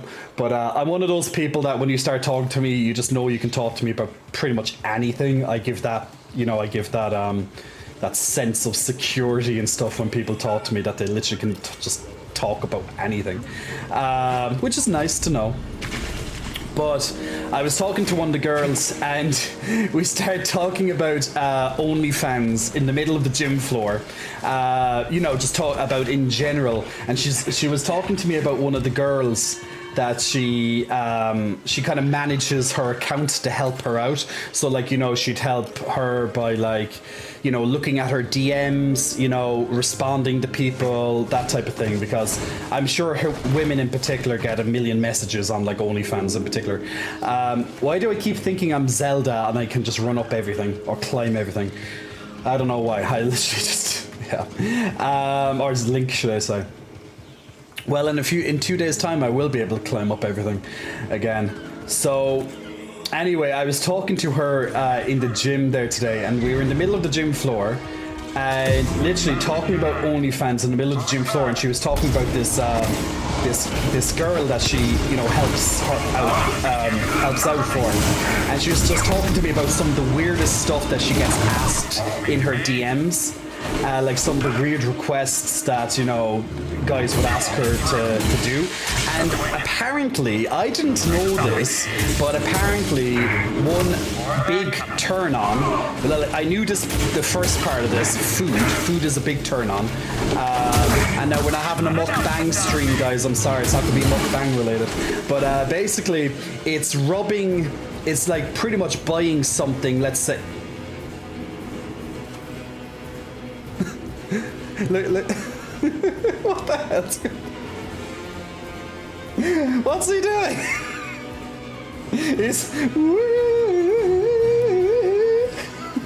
I think we should put on what's that music?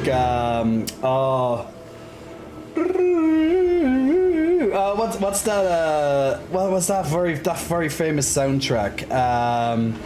That was on for that TV series. White, is it White something? Ah, man, I can't think of it now, but I just wanted to do...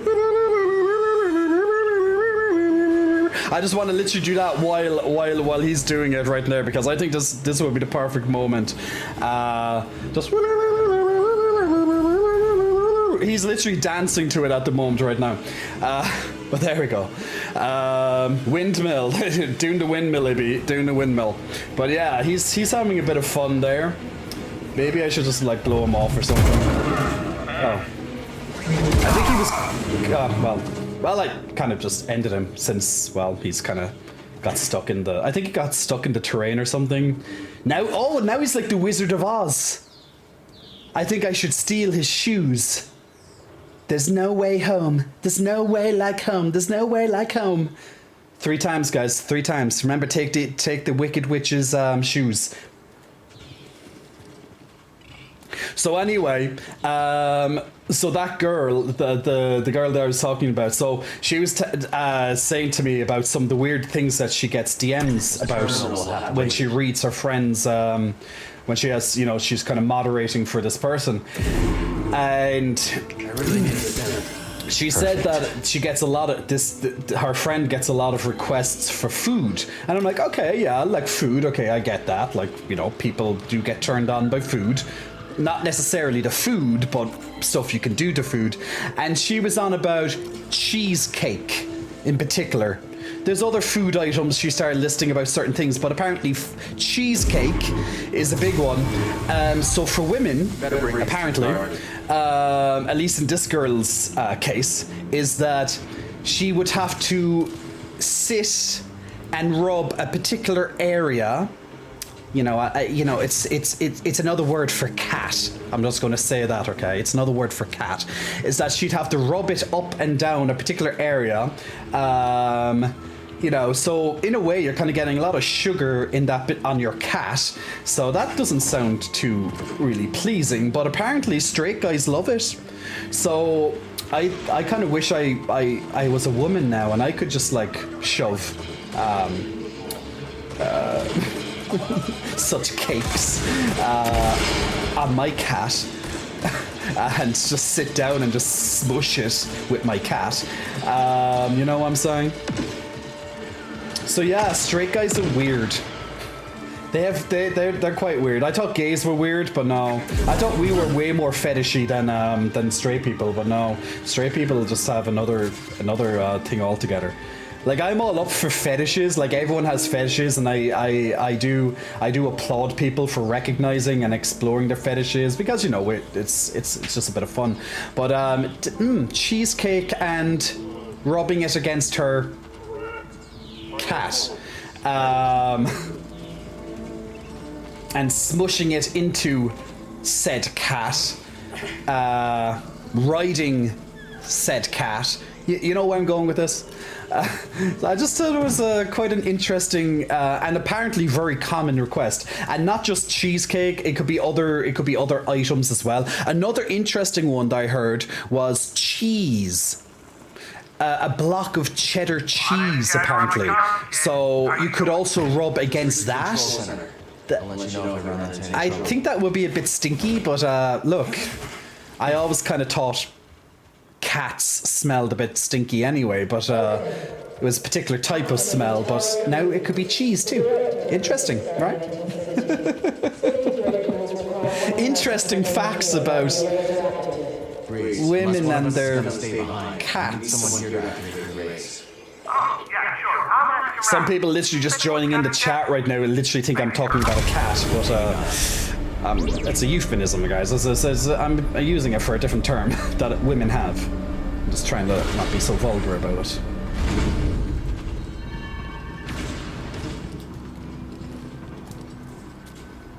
Just when I thought I couldn't be gayer, says Swamp Thing. They just want to see people do dumb stuff. Ain't no way.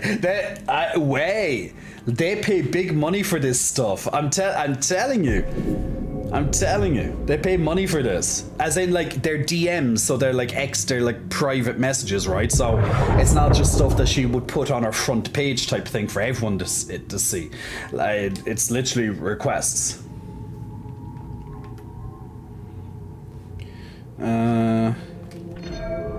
Let's do that. Oh, the big ones can do it now, cool. There's literally nothing I can really want to spend my points on, so I'm just trying to find stuff to put it on.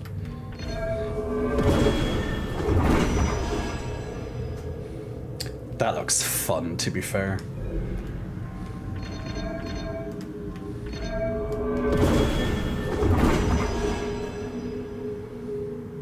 Oh, now the large ones can be lifted too. Oh, that's fun.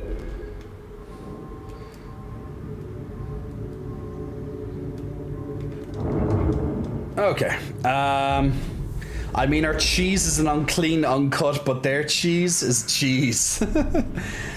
I bet that it will smell bad. Good for them. Fashionable, good-looking guy. I love you. Thank you, Topaz. Let me check. I think guys in general are very kinky. Maybe it's our audience. Like, she kind of posts lots of stuff, but I don't think it's just food. But apparently in the DMs it's food. Sometimes I'm really happy I'm asexual, says Shining. That could lead to a bad infection, says Course. While males mainly get asked about their ass, women get nutritional. That's true. Like, you know, I guess every orifice can insert calories into it, right? It is what it is. Official Mr. Bean TV. Big Muscle Flexing, welcome to you. Thanks for pressing follow button. I remember Mr. Bean on TV, actually. I don't know, has anyone ever watched that TV show? But there's an English TV show. It's a bit old now. Probably came out in maybe the 90s or something, but Rowan Atkinson, very, very popular UK actor, played lots of different roles, but Mr. Bean was probably his biggest one. So it's about this, what would I say, a very simple-minded man, but literally never even a single word needed to be spoken, and they can get entire episodes of just this man doing the most outrageous stuff without saying a single word, and just pure comedy. I have to get back into the swing of the act. I'm forgetting what my goddamn battle commands. Where the fuck is the lightsaber swing? That's not the lightsaber swing. I thought it was L1 triangle. Okay. I don't know.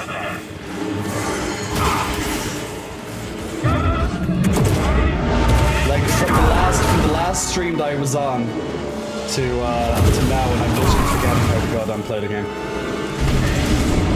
Oh my god, I still have the dark power, the dark side. Yeah, this is not good when I'm kind of getting used to the battling again after a few days of not playing it. I try to remember like the buttons, and I literally can't remember some of the buttons. Yes, and then I just use a stim command.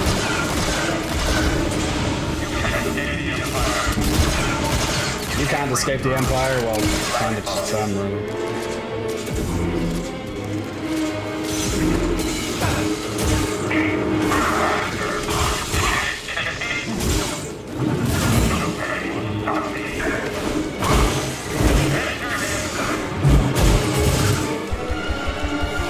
Okay, it doesn't always do it though, it's strange.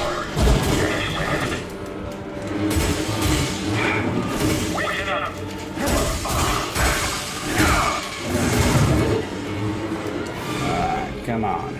Come on, big boys. I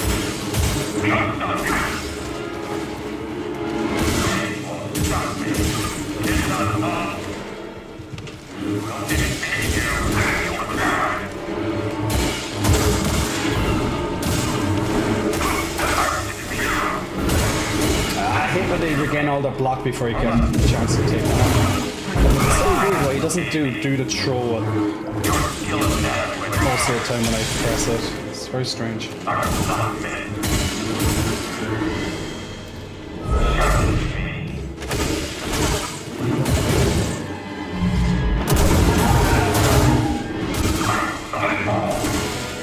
Motherfucker.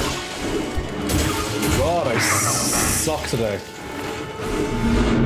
Once I get back into the button combos, I'll be fine. I literally suck.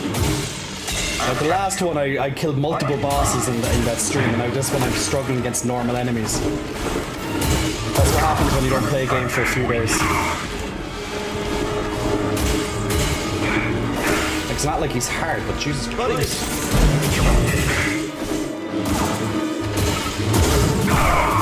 Finally.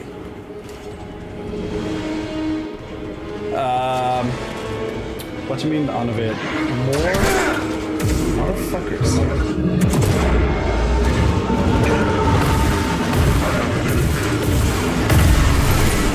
I'm way over the way around this.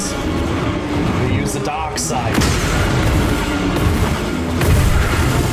Give in to your anger.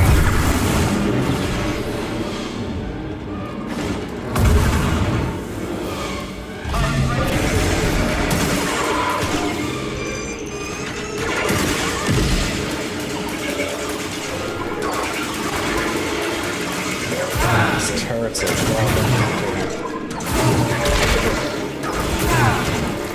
they lock you down as well, so it's goddamn and I'm trying to do. Oh my god, give me a goddamn second. Ah, for fuck's sake.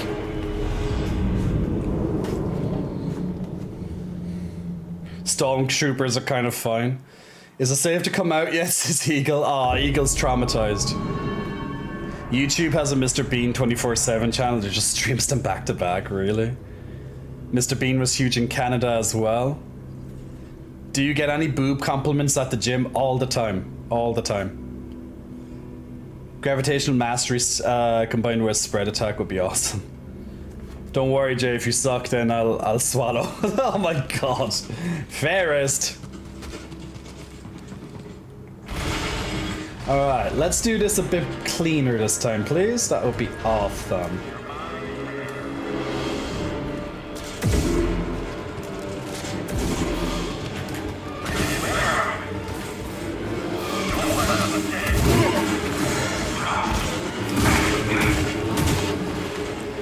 annoying thing about these ones is that when you break through one of them, usually the other one is coming swinging at you at the same time.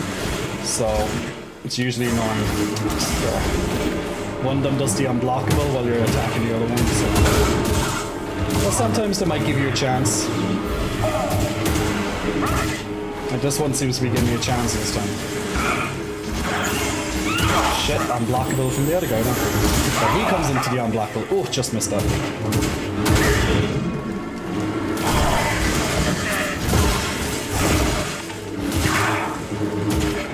It's literally just hit, block, block, block. But whatever I was doing last time, it just sometimes it doesn't feel like he's doing that well.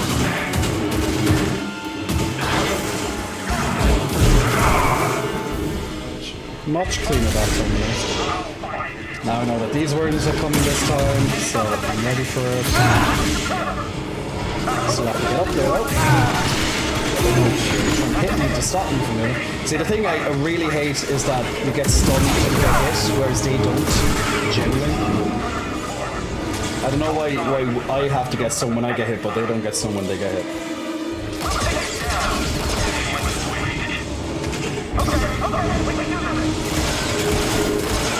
Like, what this game could use is that, do you know the poise mechanic from Dark Souls? It can help you withstand attacks when you get actually hit, so you don't, like, fall over and stuff. This game could really use something like that.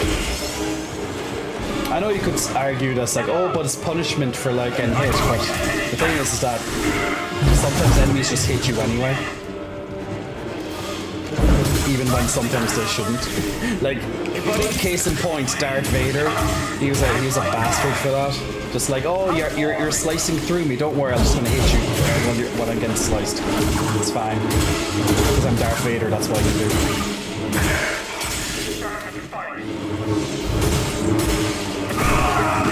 Here we go.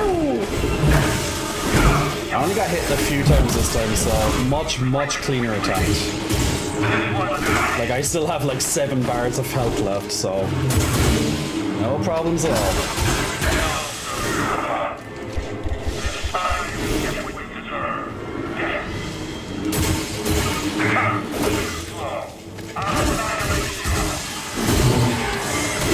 Ah, this got through my block there. So unblockable. Bastard.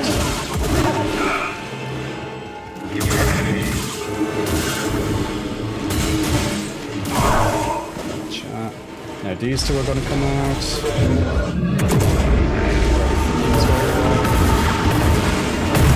blast through these quick. Save the best attack for when the bad ones come, the worst ones. Now these little bastards.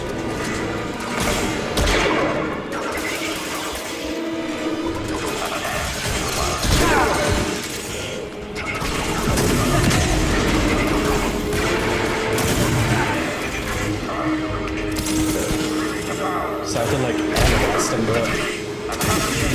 Huh? Shit. Nice.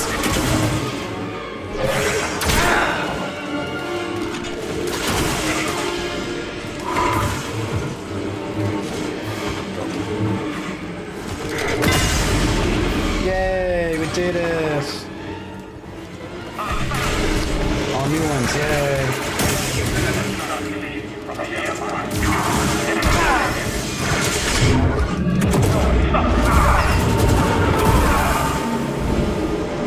Don't get me wrong, I prefer when there's a combat challenge and it's a lot better than kind of platforming.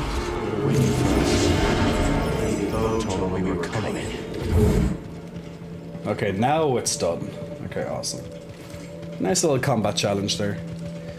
Hi titties with great personality. Hey Meros, is Cal using a blaster so uncivilized? That's my second stance, so he sometimes uses I blaster. work with many talented scientists. None as talented as you, Centauri. And yet we've reached an impasse. Perhaps he won't bring me so much needy luck. All stream raiders, awesome. Thank you. We'll do that. I'm not going squeezing the chest anymore tonight, guys, pretty much, or extremely rarely, because I trained my chest today and that's a very bad idea. However, I will do some bicep bump. I'll do some bicep flexes though. So as a 1, 2, 3, 4. There we go. Quickie, because I'm really not giving myself a cramp today after doing chest day. If I get a cramp, the stream will be gone for like a little while I recover. Trust me, chest cramps are no joke when you have a big chest. Good job, guys, and thank you very much for participating in that battle. And congratulations to Clacta, Runoz, Po, and also Pomo on some extra goodies. If you want to join in on the next battle of StreamEaters, click on the link on your Twitch chat right now, and we'll jump into much bigger battle this one, and we'll jump into that battle in 30 minutes. Remember, every 5 minutes you can place down a new unit on the battlefield, so wherever you feel is best for yourself, and we'll go there in 30 minutes time. What about tomorrow or the next day for the chest flags? Yeah, when I'm recovered, sure. Just not, it's best not to flex much on the day that I do chest, because it will lead to a chest cramp.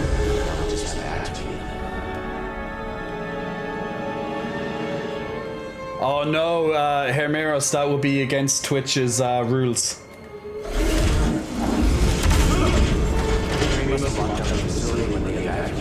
Because that could be seen as yeah, I can't touch and squeeze and put them together like that. Unless I'm doing it in a funny way or something, but that's not gonna be funny. Has to be like a moment, has to be like a bit. You might be allowed then, but yeah. I want chest soreness, not cramp. Cramps aren't sexy. I know, right? Cramps are not sexy.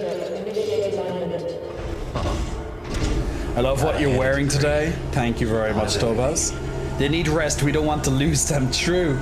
It will be a loss for the battlefield, guys. We'll be a soldier down. We'll be a soldier down.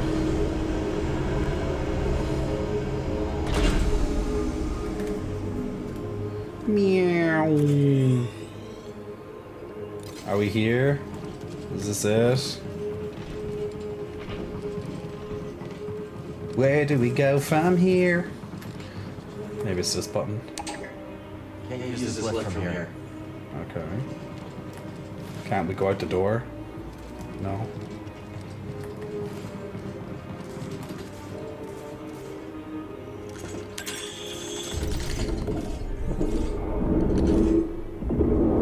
Oh, okay, so that activates that signal. See? You made it. It's a long trip. Couldn't have been easy. I'm like 200 years old, but I'm as bright as hell. Amazing. Oh, Cal, this is simply amazing. Can you start the erase when we're in position? Oh, I certainly your order. It would be my honor to see Master Priest dream alive once more. We're your master.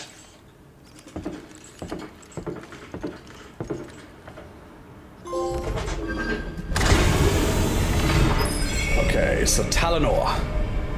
So you just got back from leg day with my trainer, Sister Stolo, and today while doing lunges I hear from behind me, fuck, look at his calves. He was talking with some of the other bodybuilders and lifters, and they were complimenting how big mine are.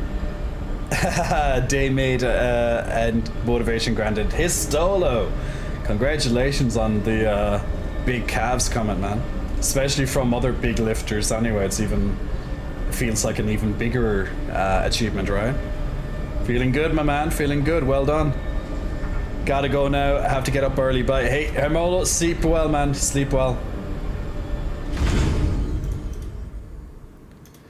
Okie dokie. So where do we go now? Are we just going backwards? Yeah, okay. Looks like we get I think this is the last probably quest that we do on this planet, and then we go to the final planet probably. Or maybe we don't even get to the planet. Maybe like we have to fight before the planet and then literally the ending is on that planet. I don't know. But ooh, oh, I thought that was someone there. But we must be very close to the finale. All I can say. So let's just teleport back here, much faster.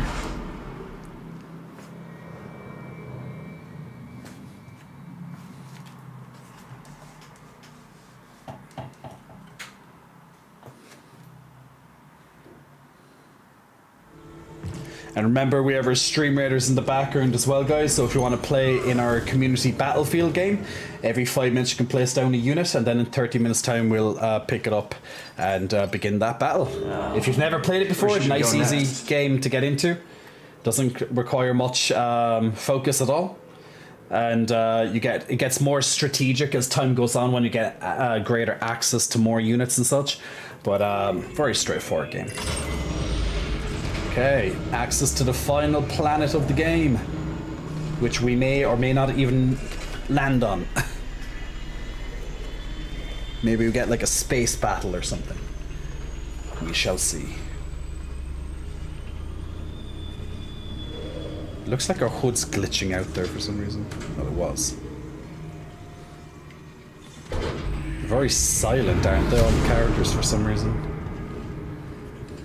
They're normally very talkative.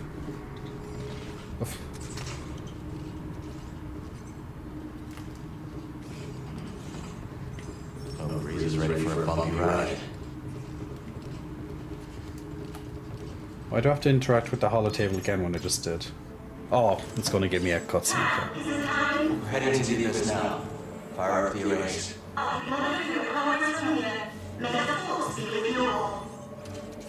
And also with you.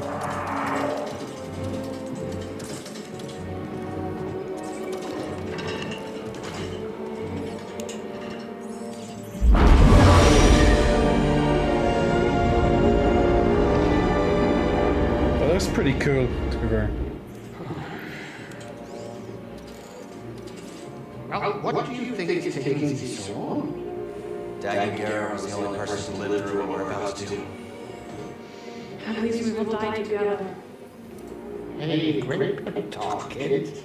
Hopefully they can fit that on my tombstone. Look.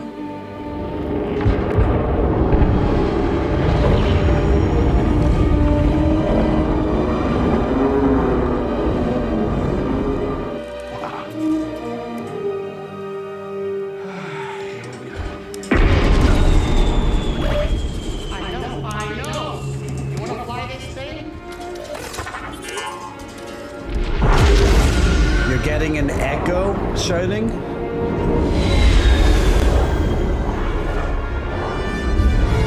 What's that? Should be.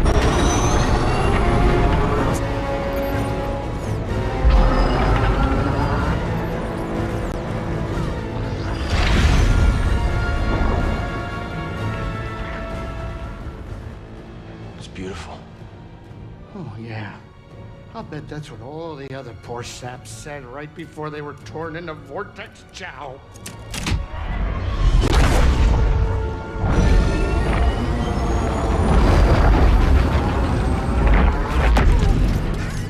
Great. Now it's an obstacle course. Alright,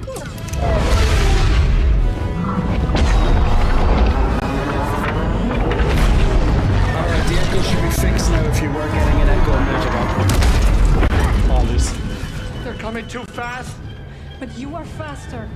Stop piloting and start flying. I'm rerouting power from deflectors to the engines. What are you, crazy? You're trading safety for speed. Exactly. We're all in on you, buddy. You're right. It's my ship, ain't it? Greasy does it, baby!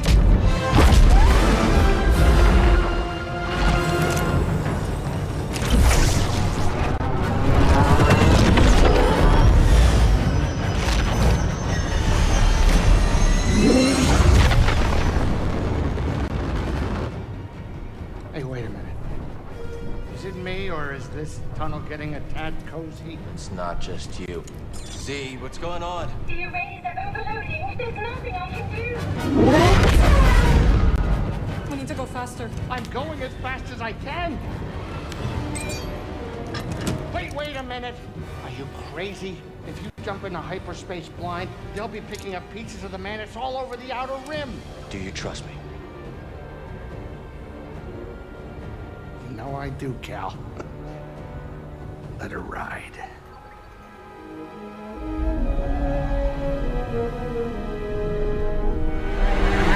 Now.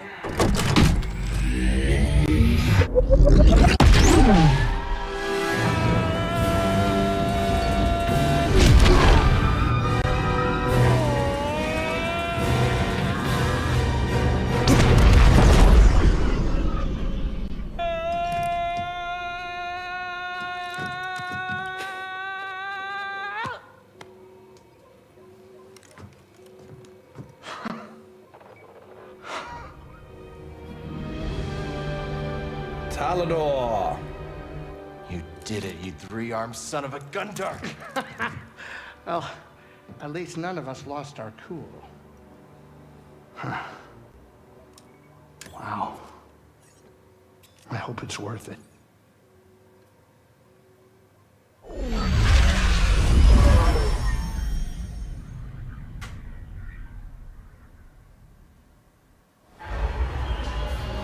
Oh, so we actually do get to land on it.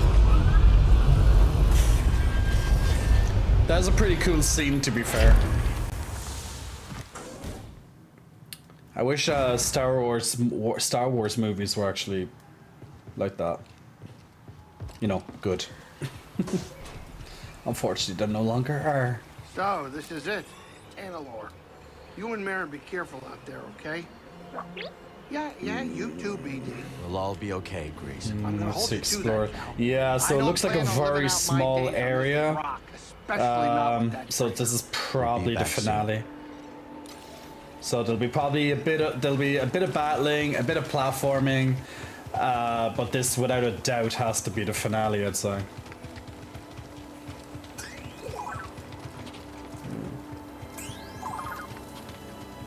So it looks like Bode may be the final boss, so Jedi versus Jedi. Interesting.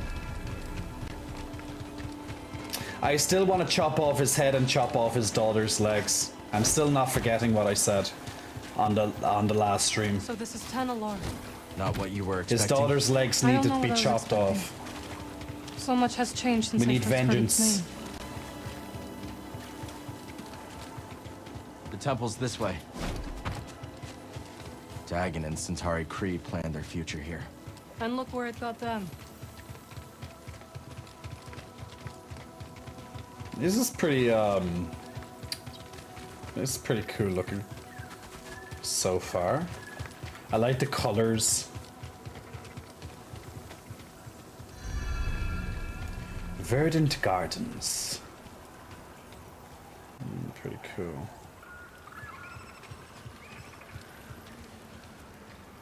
Is that Bode's ship, I wonder? Bode will not let this end peacefully. He has already used fatherhood to justify betrayal and murder.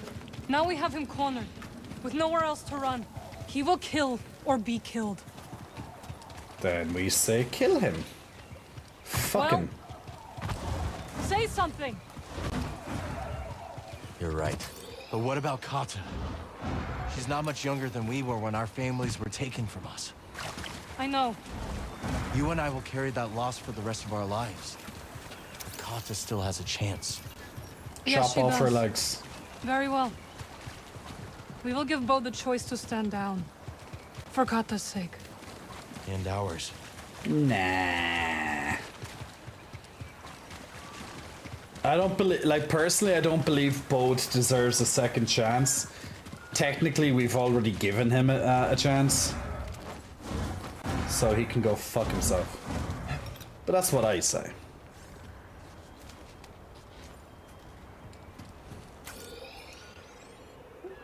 We're already like halfway there to the point. I keep thinking about something Seer once said. A warning. Every Jedi faces the dark side. I feel so much hatred towards Bode. Seer won her battle with the dark side. You will too. He's still here. Good. Barbie, why you're drooling? Marshmallow, big muscle flexing, welcome to you. Thanks for pressing the follow button. Also to the After Matty as well. Big muscle flexing, welcome to you as well. Only saw your follow there, but thank you.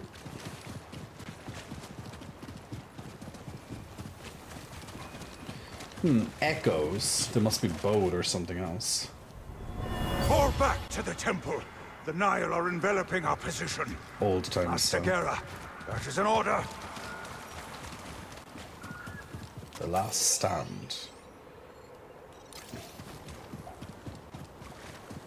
Well, yeah, technically there shouldn't be anything on this planet anyway, in terms of enemies or like no one knows how to get here. So it could be just me and Bode. Well, us and just Bode and his daughter. Unless there's some sort of like, I don't know, Jedi spirits or some bullshit like that, but you know, some sort of warped creatures maybe. Because if it's just us versus Bode, it would be very anticlimactic for like a final level, but Do you hear that? see. Katja.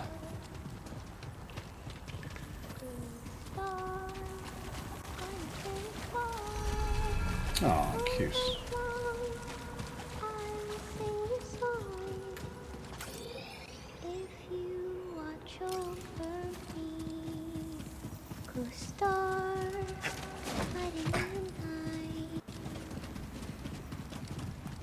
All your friends glow so bright.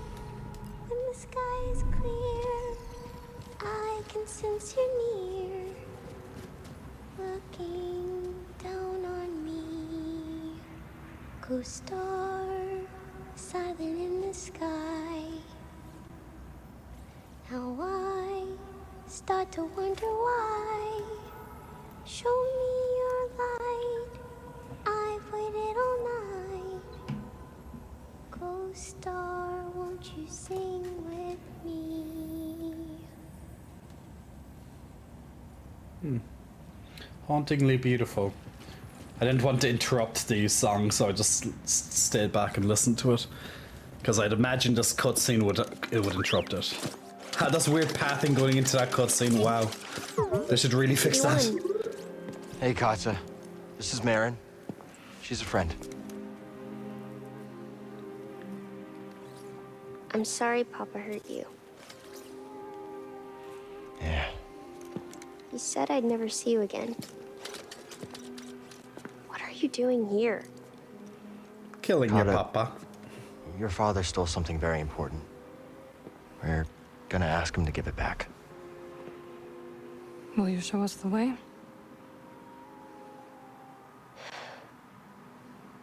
Okay. Follow me.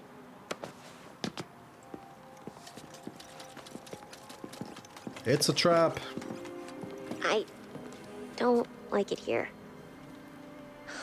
It's dark and lonely. You don't have to be afraid.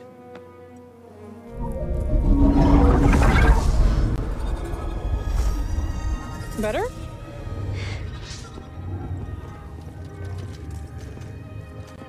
You're very pretty.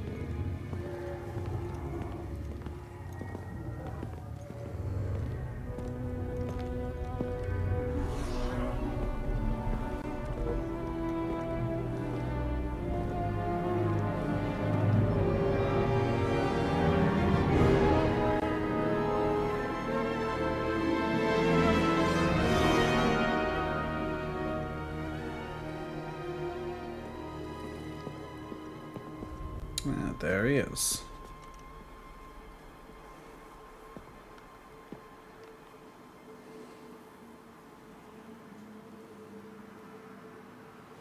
Kata! How did you get here? It wasn't easy.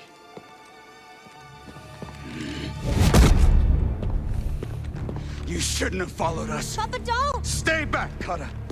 This is the only way to keep you safe. She will be safe.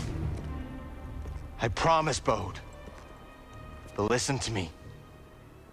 It's over. Lay down your weapons. This planet will be a haven for those hunted by the Empire, including Kata and you. But you have to surrender now. Go outside, Kata. Listen to them, please.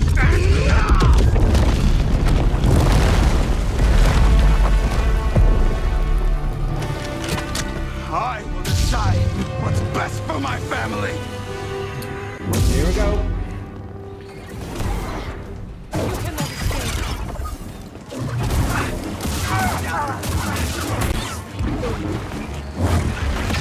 Fight! Only when yield! You shall not escape us. You will Okay. So far, so good. Ooh. Ooh, he's a crappy just I will like strike Darth from the Vader, shadows. right? The opposite, like that. Okay, she's gone, so... Okay, she's back here. But they're not leaving us get direct control of her like before. Alright. At the start, I don't know why she disappears. Let's do this.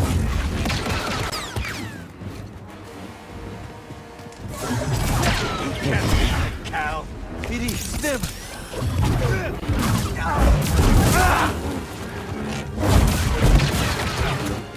He's fast, but that's expected. It's over, Keston!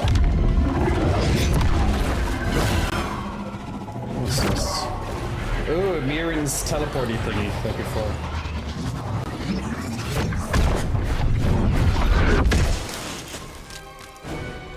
Okay, nice phase 2.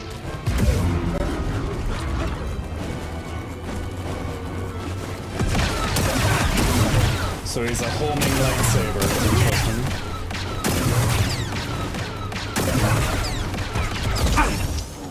Motherfucker. BD, Stim here.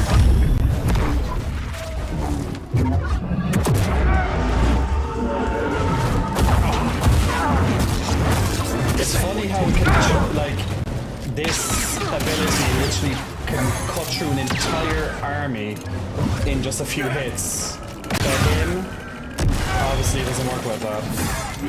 I know it'd be too OP if it worked on bosses, but inconsistent.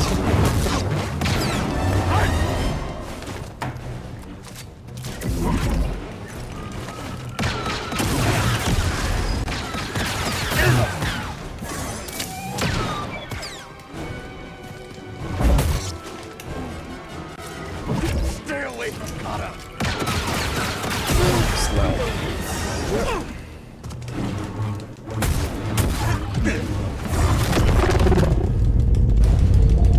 Jedi mind tricks. Yeah. Got a trick for you.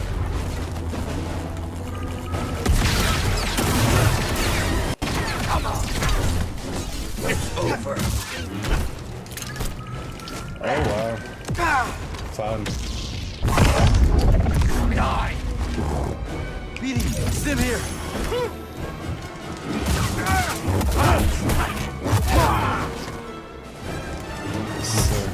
Learn to fight. What do you think I'm trying to do?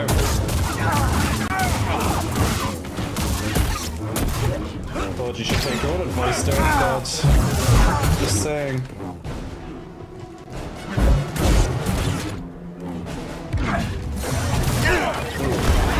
Nice hit. Well done.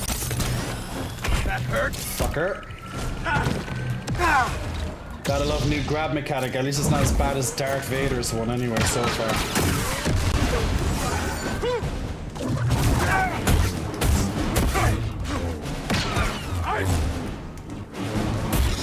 As long as he doesn't do it when he gets hit, it will be fine.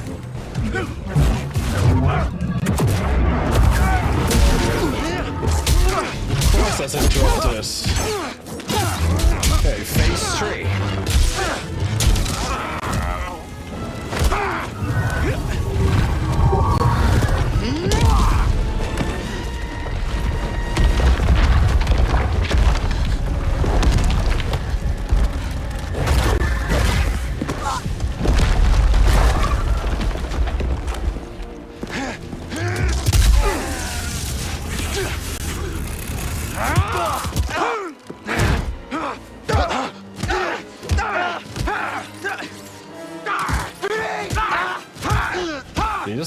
my BD. Oh! Embrace the darkness. Oh!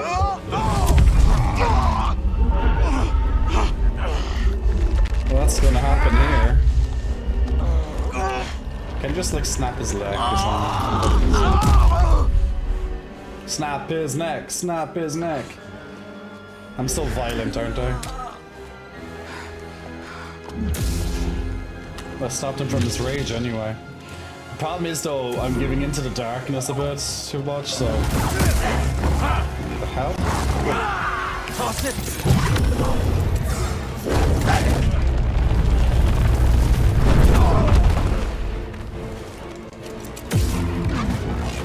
Oh, I had a different lightsaber sense. I was wondering why that didn't work originally.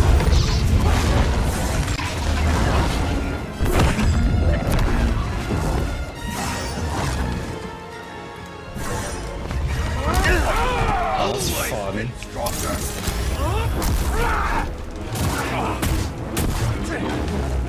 So he's doing lots of unblockables this time, but that's expected, I guess. If this is potentially the final phase, that would make a lot of sense. Okay, I can jump that.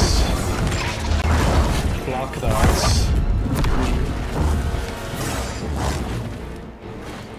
BD, here!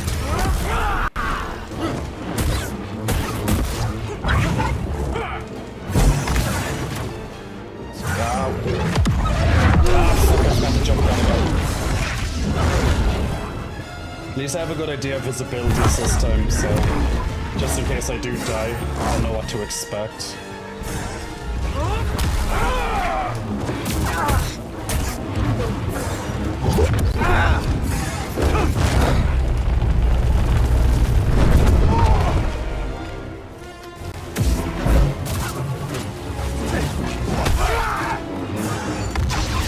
Bastard. My family! He is fast, so...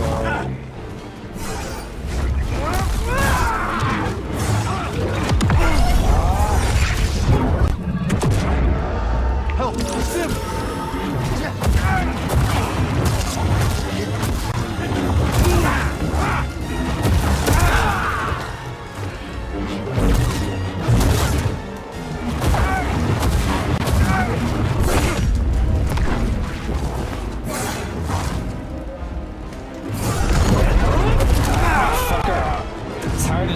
It's hard to see some blockable, but I mean, right? Almost there. Not bad for a first try.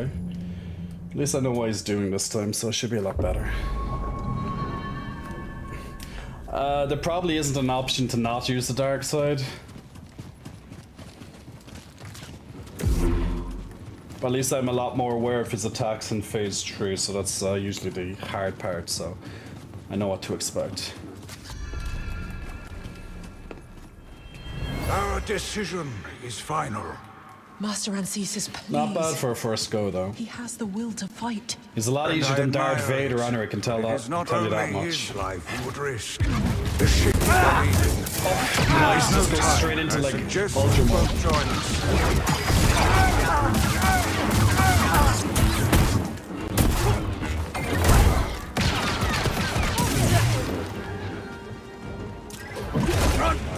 Honor signal, you will yield. There is no escape from my power.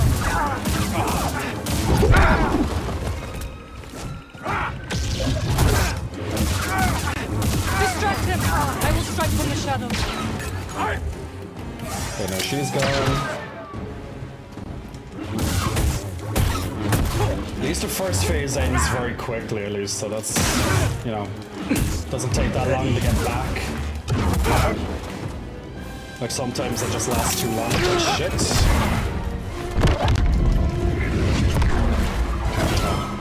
Okay, now that's the end of the first phase, should I say.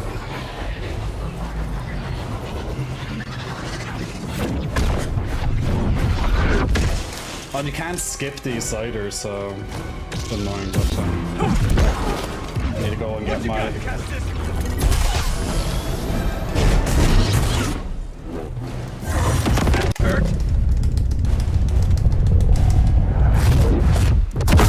Oh, that that should theoretically knock him off the platform, but no. He bounces from an invisible wall. Because game says so.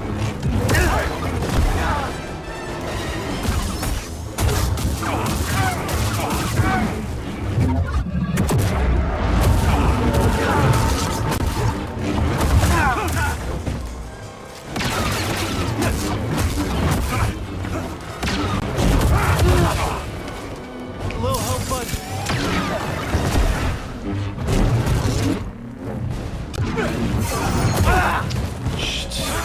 It's hard to see on the red.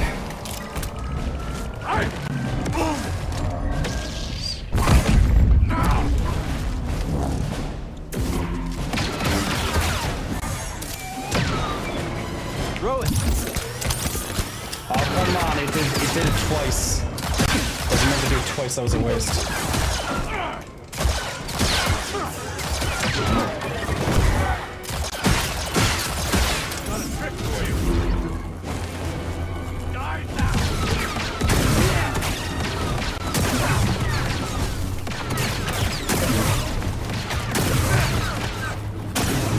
Goddamn lightsaber. How the fuck does he jump like across the entire room to get me there? That's just stupid. Need help, bud.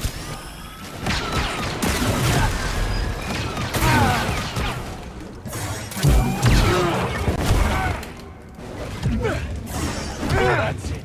Bleed out.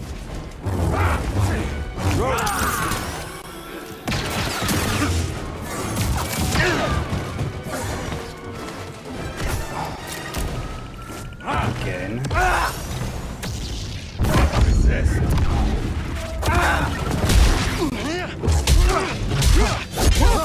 Okay, at least I can skip this one.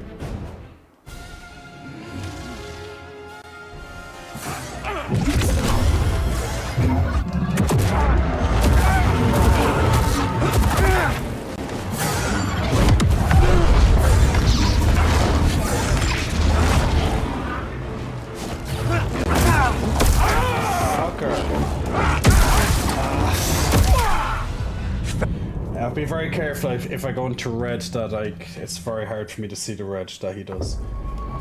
Just be more careful. Just got the phase 3 again. Worse than my first attempt though, but not by much.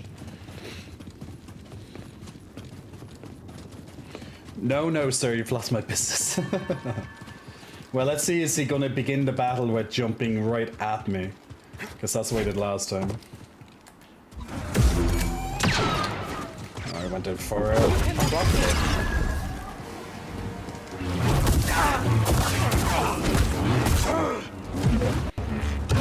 It didn't begin its bullshit this time, so that's good. Give me a hand. You shall not escape us.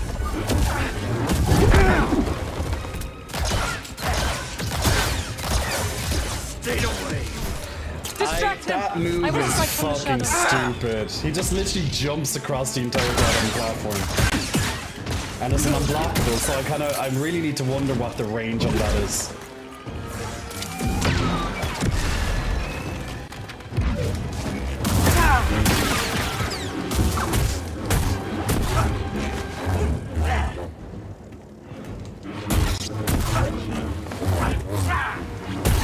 I know your moves. Then why'd you keep getting hit by them?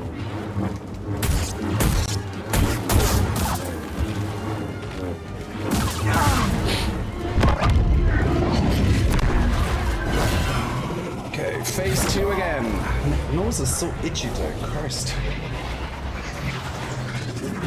Yeah, we'll do after this round for us.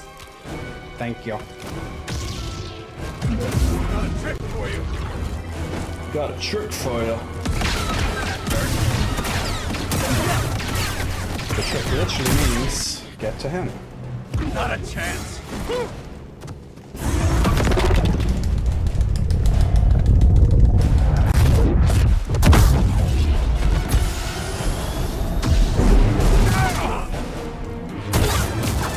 Nice.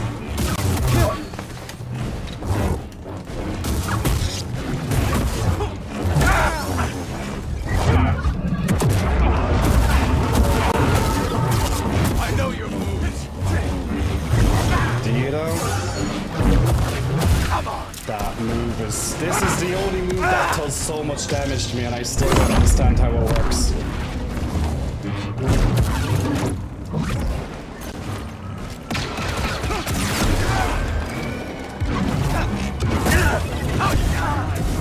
Help, BD! That's my first heal.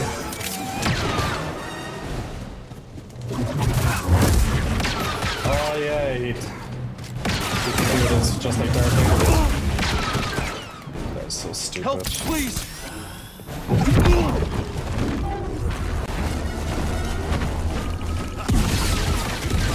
chance!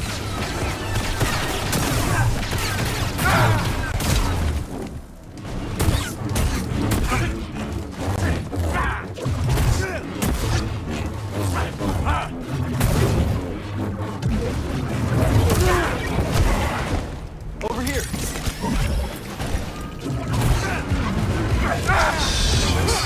That's my dad. Bud, Stim!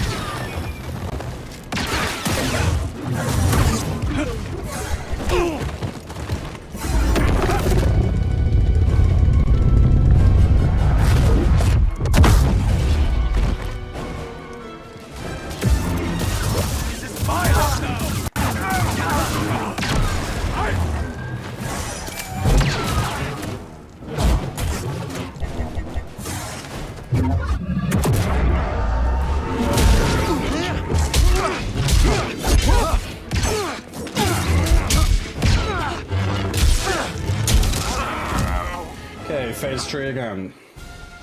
Focus, Jay. Focus. End this fucking game once and for all.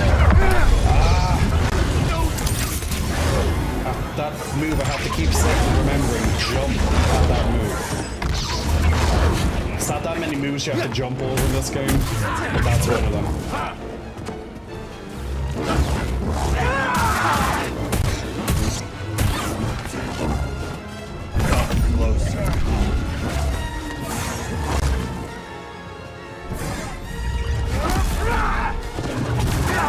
I was ready for that one, at least.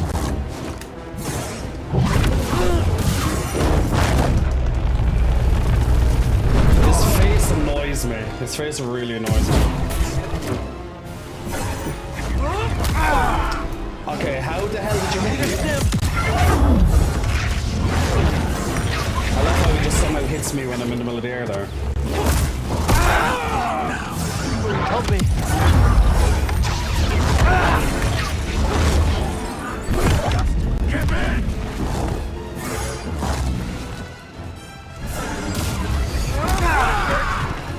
Stim, here! Getting hit by way too much stupid shit.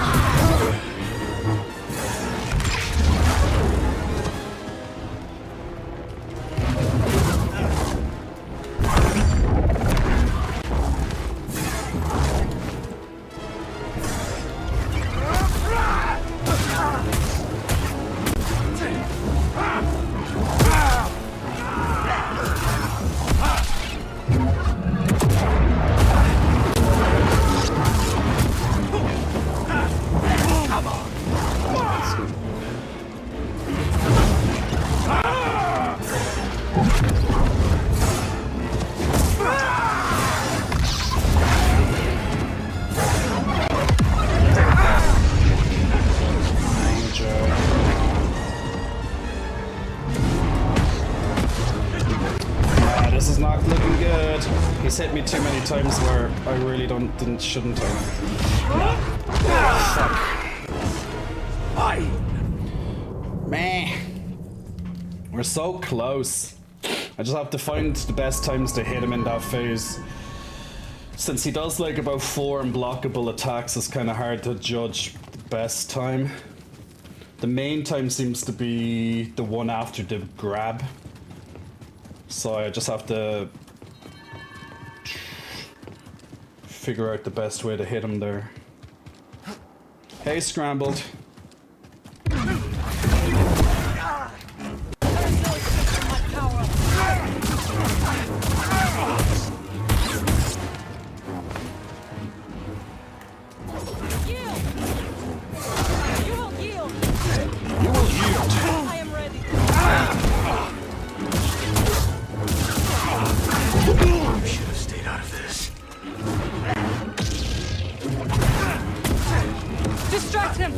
will strike from the shadows.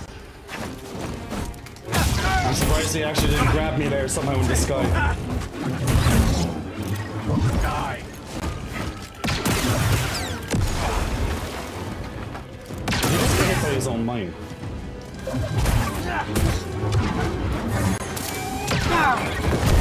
Comics. Little tag team action with Mira. Ah, shit. Bleed out. Ooh, I dodged that one. So maybe if you dodge right as he jumps across the room, there's actually a chance he can't get hit.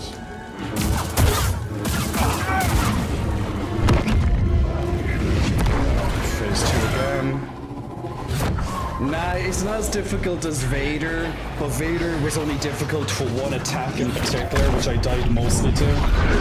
I just have to get used to the best time to hit it. Like, the same thing was in Vader. I had to keep seeing phase 3 to get the best time for me to attack him. But I couldn't figure that out for a while with Vader, but I did eventually.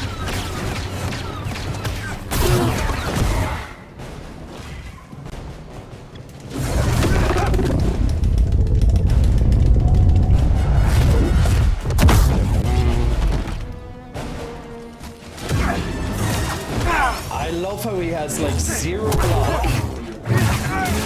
and then proceeds to hit me. I love this game sometimes, I really do. Just sometimes it's like, I'm just gonna make up my own shit.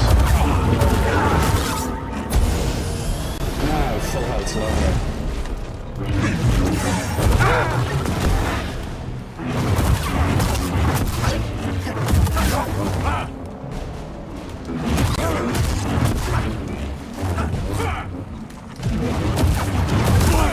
What I hate is the camera angle of the dodge in this particular battle. For some reason, it's very strange. I need help. It kind of moves to the side every so often. It's really fucking irritating. Throws me right off every time.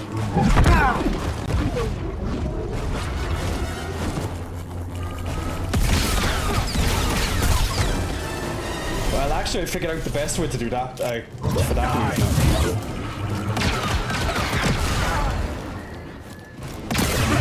I'm happy I figured out that mechanic finally. That stupid lightsaber one. Learn to fight. Boom. Oh, here he comes. Grabby, grabby. Well played, cunt. Stand here. Run.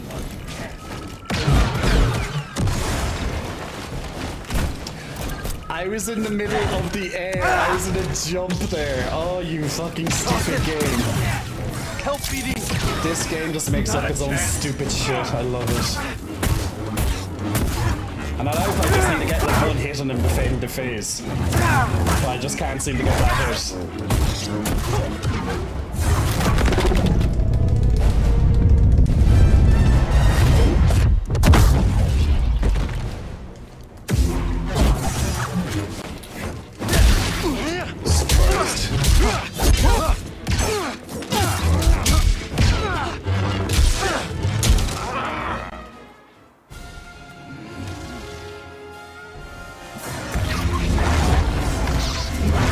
What the hell was that? Mira was just coming in out of nowhere there. She just jumped in.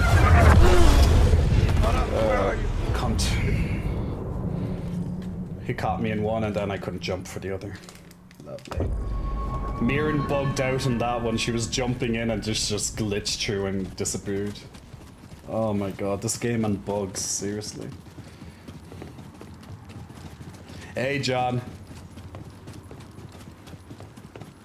We'll get him, we'll get him. I just needed one hit to get into phase 3 there, and I just couldn't get it for like about a minute or more. So irritating.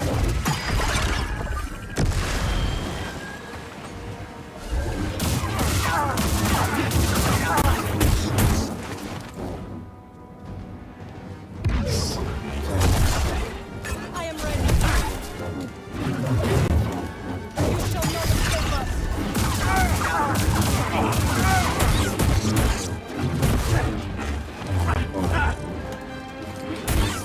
Ready.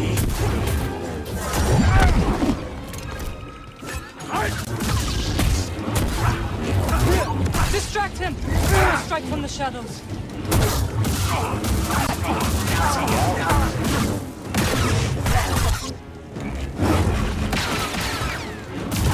It's always nice when you get a nice few hits.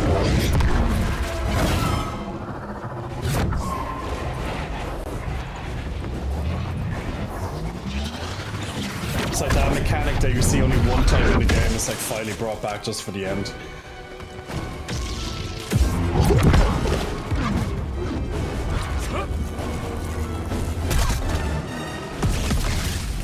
So I understand that.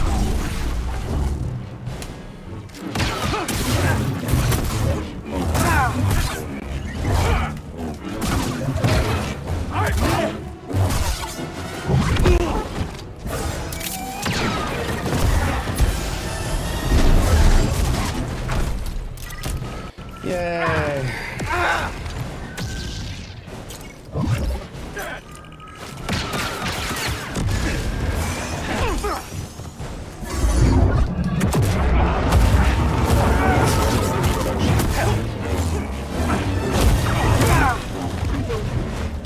Here, buddy. Oh, come on. Hey, BD.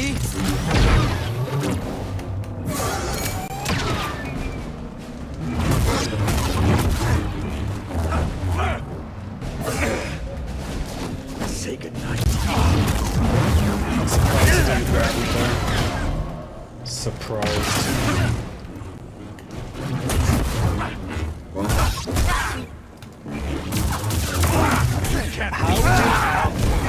That is so stupid. How does he break through when he's getting when? Oh no. Vader did the exact same thing. It's like some sort of weird hyper armor.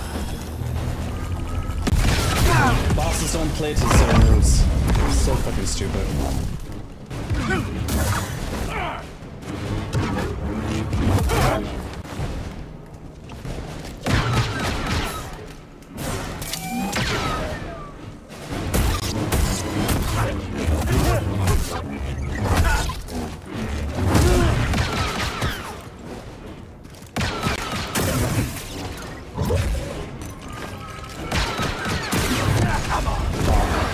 Fuck's sake. Help, BD.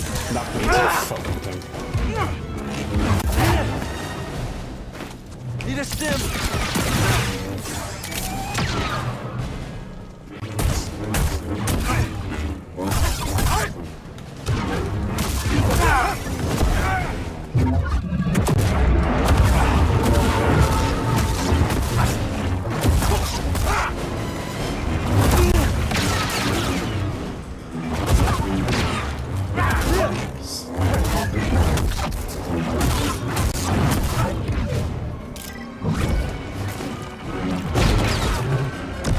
Right here, BD. I need help, bud.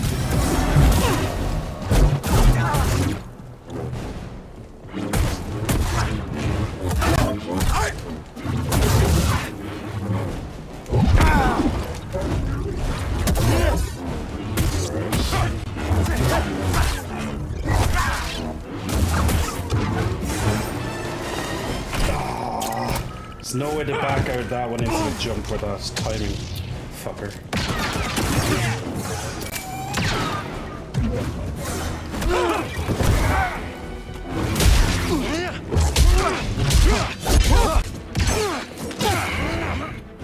You can get perfect parries, but all they do is just reduce his block. Doesn't actually like kill him or anything. BD, I need help. I'm in a shit position again, unfortunately. But we'll try anyway. The banting will be good learning.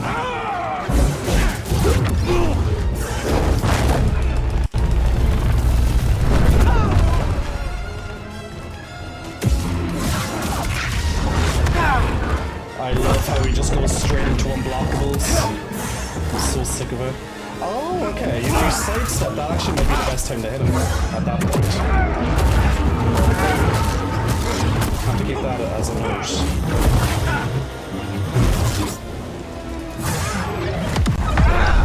That's fucking jumped again. Fuck it. Why do I have it so difficult to get that jump when I'm in red? I don't understand it. Meh. I wish you could cancel out with that move, because it's only good for like 3 hits. I just don't see the point why you have to wait in it for the rest of it. But meh. Let's try it again. At least I found a good time to actually hit him for one of those moves. So it will prove good in the long run. But like, I want my last boss of the game to be somewhat difficult, although I don't think he's that difficult. He's definitely harder than most bosses, but it's definitely not Vader difficulty. I just have to get used to it. He just seems 1 or 2 bullshit moves, kind of like Vader. And I hate when they hit you outside of when they shouldn't hit you, realistically. Because Vader has those moments that he can hit you even though you're hitting him. And this boss is the exact same. Just bullshit.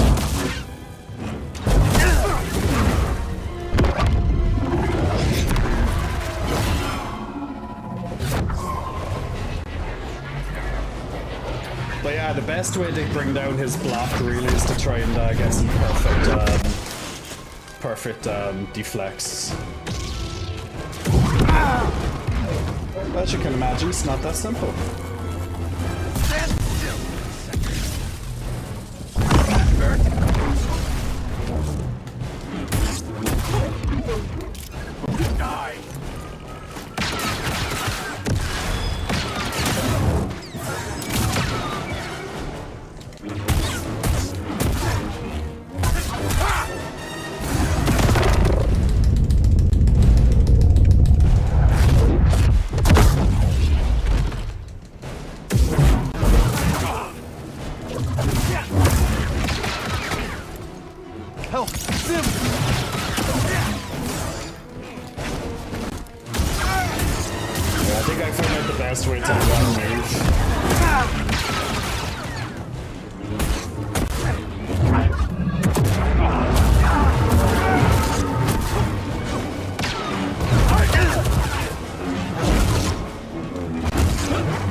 Although he's not, but it feels like he is.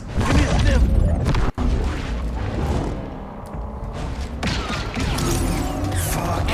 It wouldn't let me go into the yellow light, for fuck's sake. I literally ran through it and it wouldn't activate. Then I went to go and try and heal me with a stim, and then it was too late. Ugh. Maybe it doesn't work when you're in the fucking force, or when you're in that force move, I'm not sure.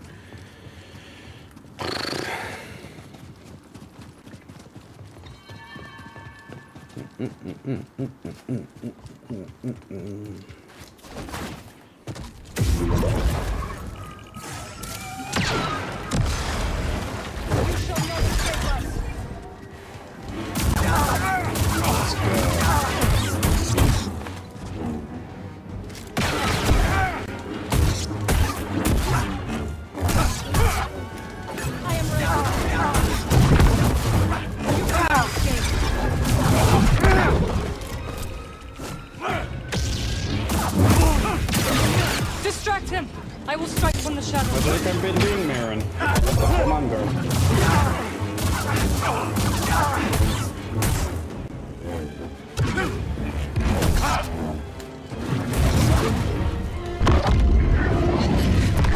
Okay, that's a lot cleaner when he got hit once that time.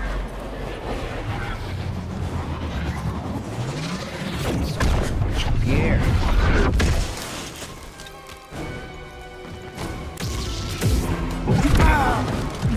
Comes with the lightsaber, reflect it back. Disappointing.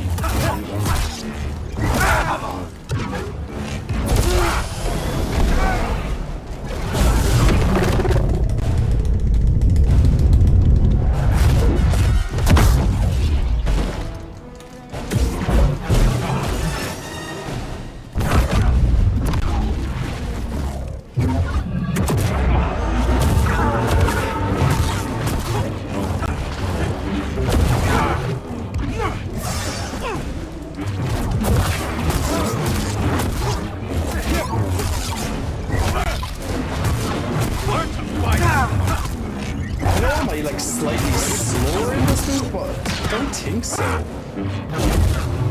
Die!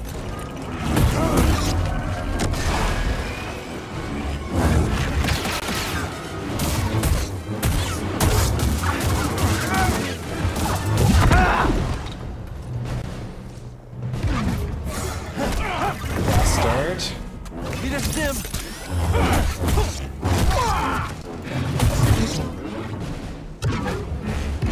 Probably just need 1 or 2 hits to get into phase 2. But What you got, Castus?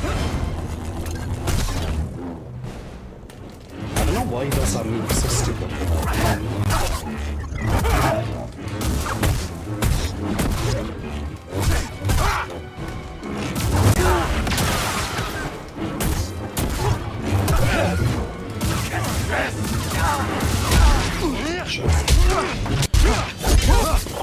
Okay, phase 3. In a very good position by now to do an immediate heal for this one. I'm in a much better position than before. But I have to do an immediate heal, as I said. Someone never loads up. Help me, BD. Just got in.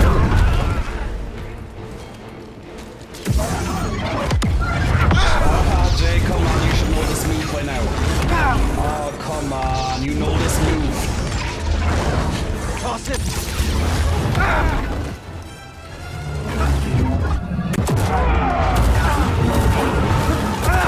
Oh, I love that, but he just jumps around me now. That sounds fair.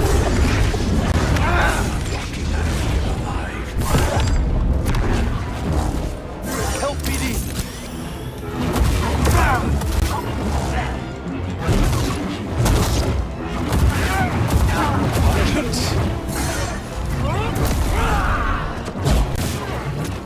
Okay, this is the best I've gotten so far. Good job.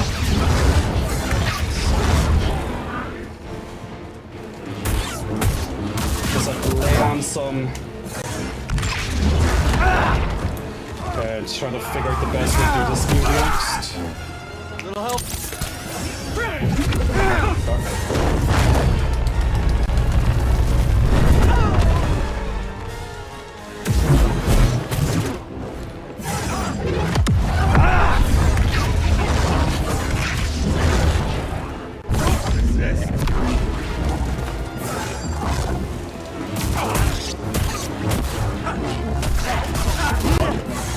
You were always weak, Cal. Help me. Here.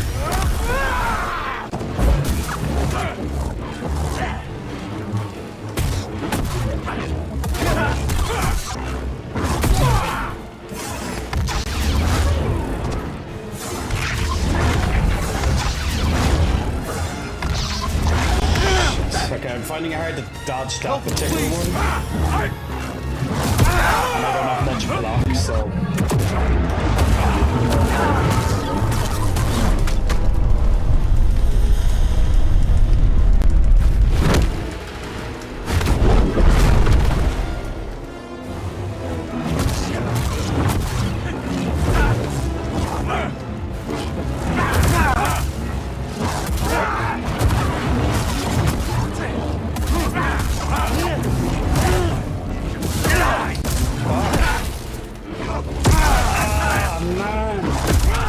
At the end of his block there, shit, that could have been the kill. Fuck's sake. Oh well. I'm still trying to figure out the best way to block that under the kind of low one. Meh. I'm so close to finishing this, killing this boss. Just need a little bit more practice with that phase.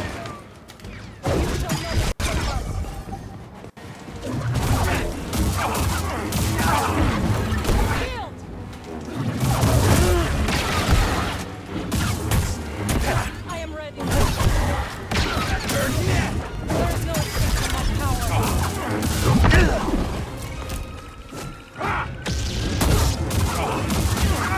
Distract him! I will strike from the shadows.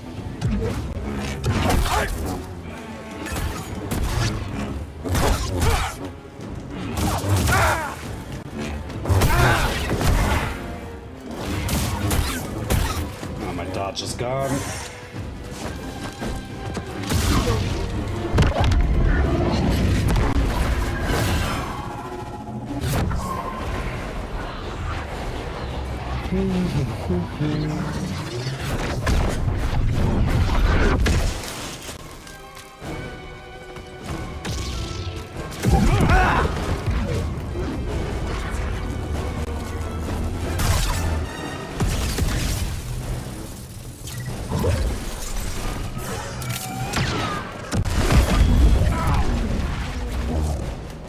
It's over.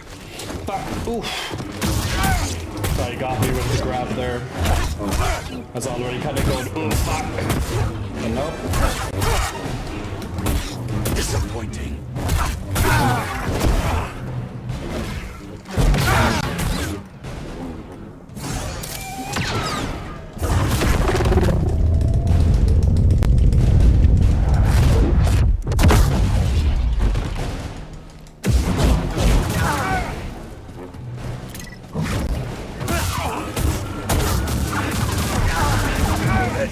Punishment.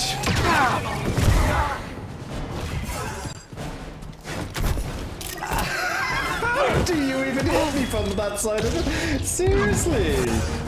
It's fucking such a stupid move. Who does he think he is? He's the fucking best grabber in the world. Oh, that's fair. Did it when he was outside my fucking screen. That's great. Love it. Stay away from the More of this, please, again. Miri, stem.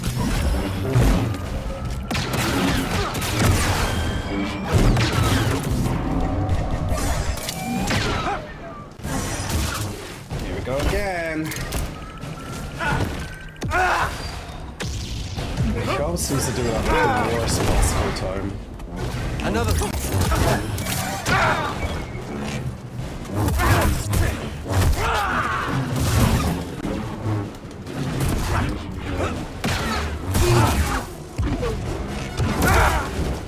I had that blocked for fuck's sake. It's over. Would just be like I'll strike from the shadows and proceed to do barely anything of value.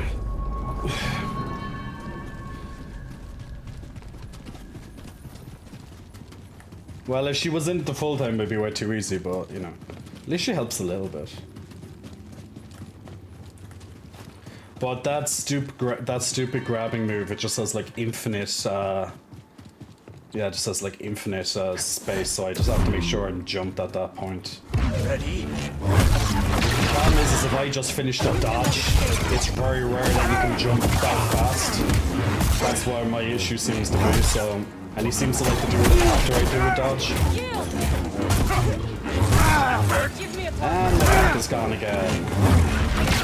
Do I have my block perk on? I'm not sure if I do or not. That actually might help in this one. Let me check that.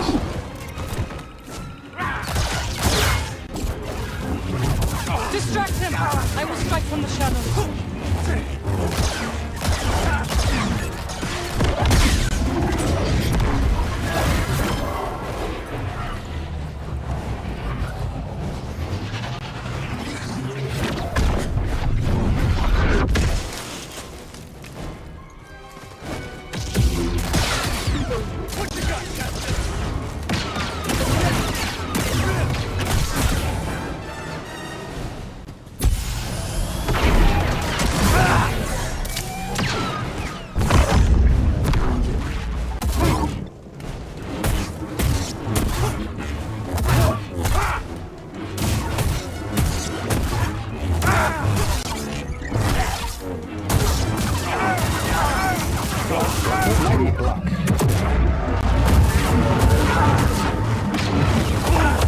That is so stupid when he just gets out of the side of the camera. It's so weird.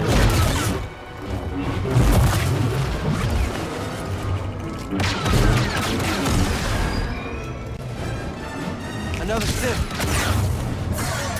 I really wish I could end this goddamn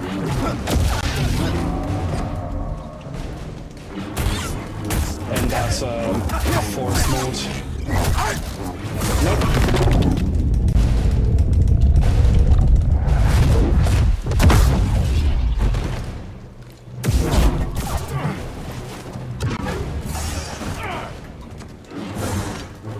Here it goes again. Just at the worst possible, literally the worst possible time he does it.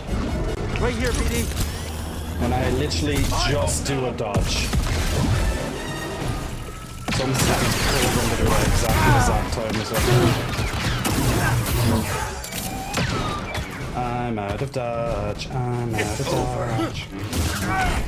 And he did it just as I finished my jump this time. Oh, you're such a fucking joke. This is such a joke. It's like, come on.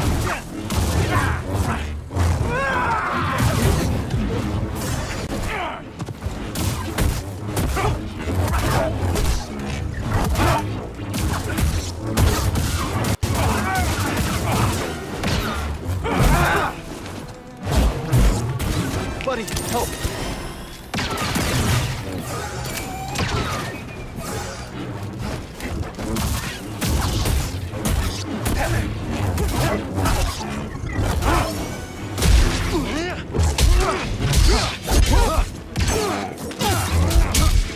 Come on, let's do it this time, Jay. Come on.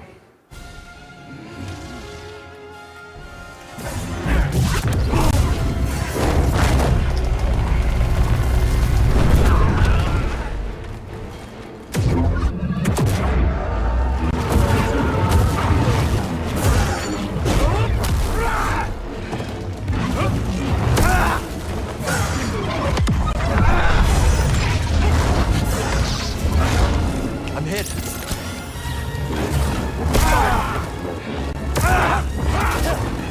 I can't see. BD, stim.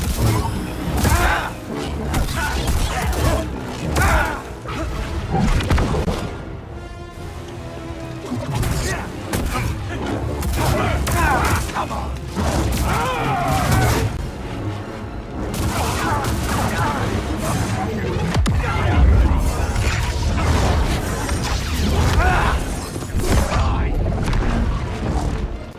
Over here.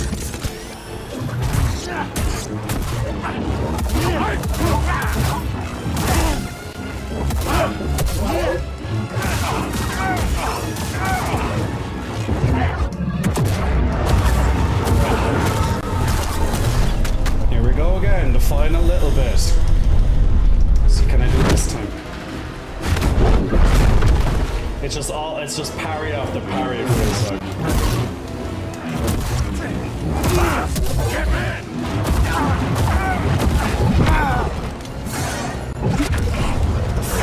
Can't beat me, Cal.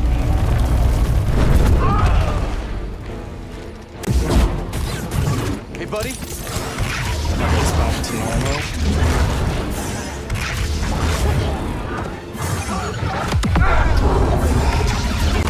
Come on, Jay, you know this fucking move. Don't get hit by it.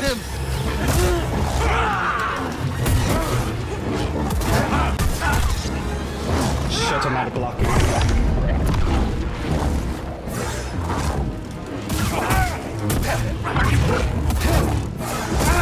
Shit.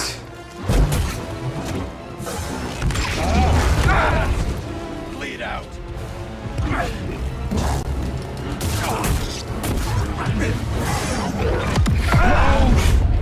I did a dodge instead of a jump. If I just got through his block there, he was dead. Oh my god, this is the second time. I keep misreading one of his attacks. It's so weird. Blah, blah, blah, blah, blah. Alright. Yeah, my problem is that when I go into force mode, is that he gets lots of hits on me. For I don't know why, but he just does. That's where I'm having the most issue. Well,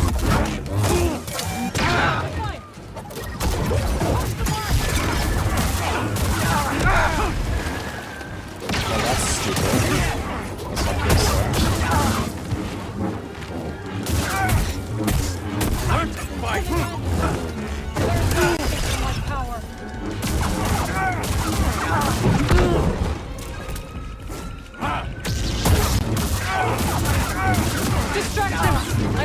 in the shadows.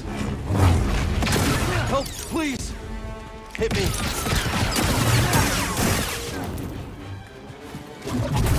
I know your moves.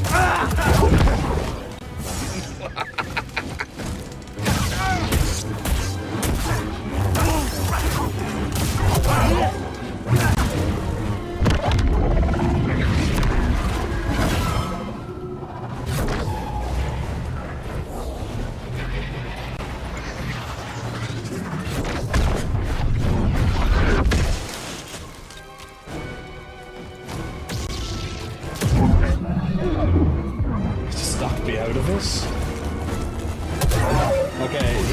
Okay, that must be a bug because he knocked me out of the force. Yeah, it's still activated. And I got none of the benefit. That's fine.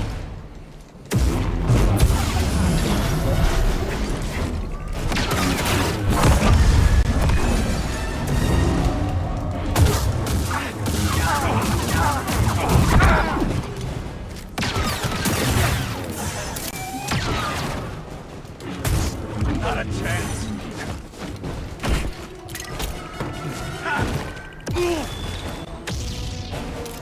I was in the air, come on.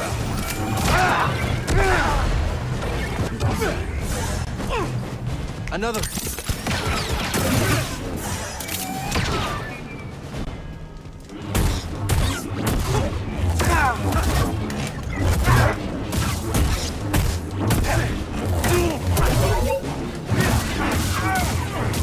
Let's do this. Hey, BD?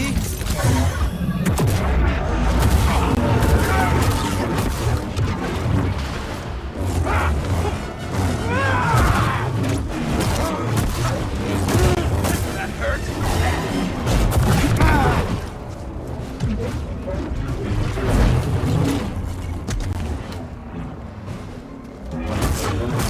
Disappointing.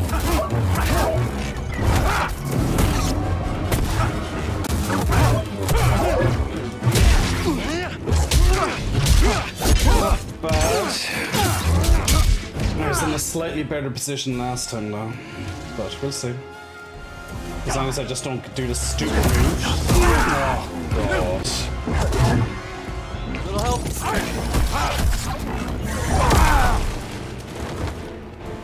Give me a stim! And there we go down. You know you're weak.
You're not walking out of here alive. Ah shit. I need something, buddy. Close. Almost had me out of the Ready?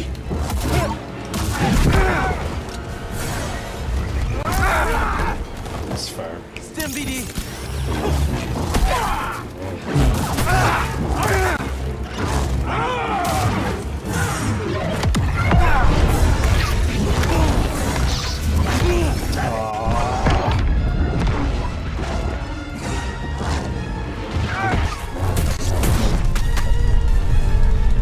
One hit and I'm dead. Annoyingly. It's a very bad time to close. Yeah, you got me with some annoying hits at the end there. Come on. And the annoying thing, it's not a hard fight. That's the annoying thing. Like, it's not that difficult. I still think Vader's way worse.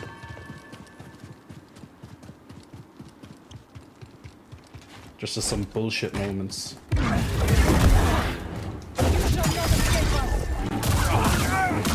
Just have to get my perfect parries as good as possible. That's where the key is. It's just get your perfect parries as good as possible. Or else you'll run out of block too early, and then you're gonna get into issues.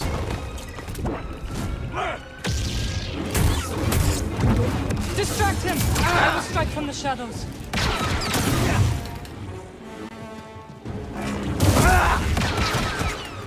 Motherfucker.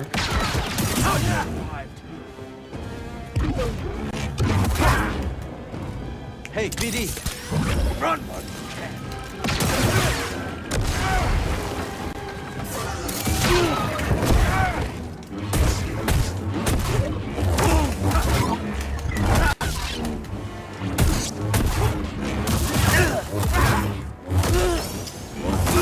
Jesus Christ!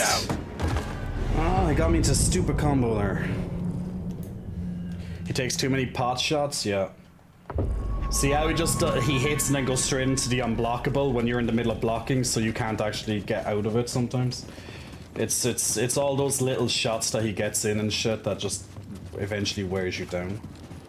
So it's just trying to get there.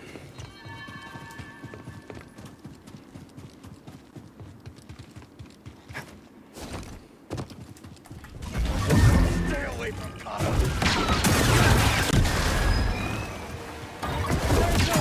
My power.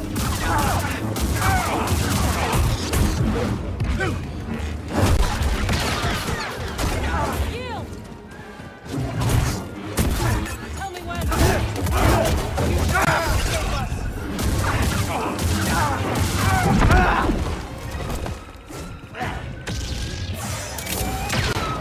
Distract him! I will strike from the shadows.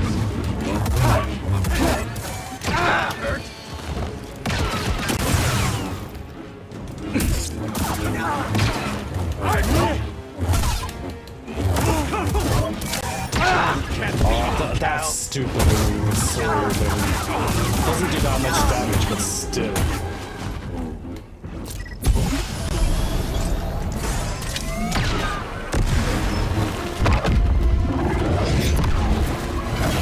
Right. At least I have full health anyway, so that's me too.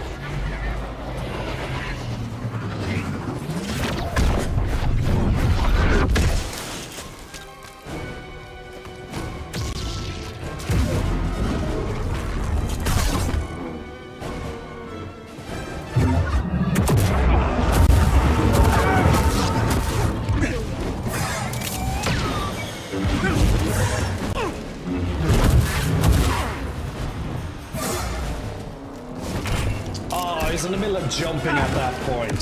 Fuck's sake.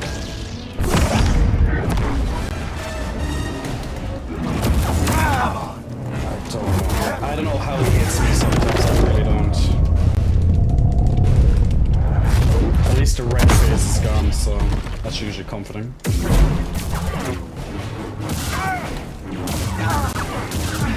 Let's do this.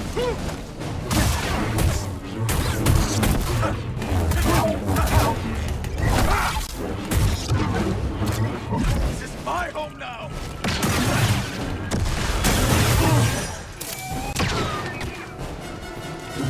I love how he literally, while he had zero block, he still went to go to do his unblockable shot. It's that shit, like, you know, that shouldn't be allowed. But he does it. Sim. I wouldn't be able to. I'd be stunned for like 2 seconds. But him? Oh, he can do it. They don't play by the same rules. That's my problem with the boss. Got a trick for you.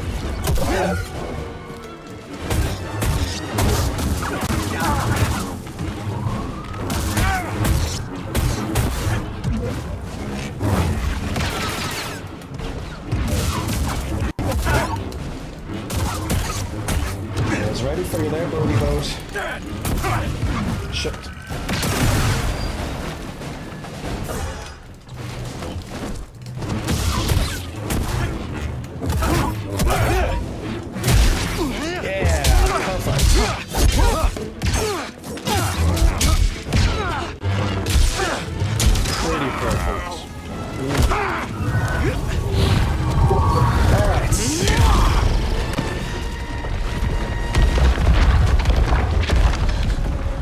close my eyes for a second. Imagine the Force and all that stuff. Oh my god, did he knock me out of the red again, or did it? No, no, okay, I didn't. I actually thought he knocked me out of it. The last one.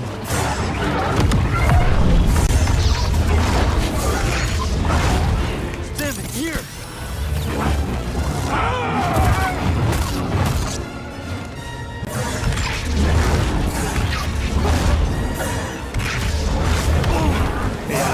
I think that's a jump one, maybe? I'm trying to figure that one out. That move I'm not sure of.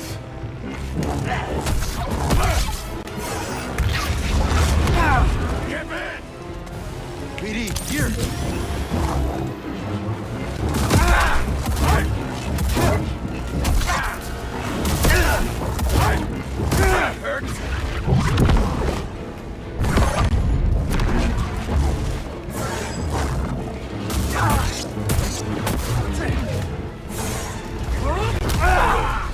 How did that even hit me? I don't stop.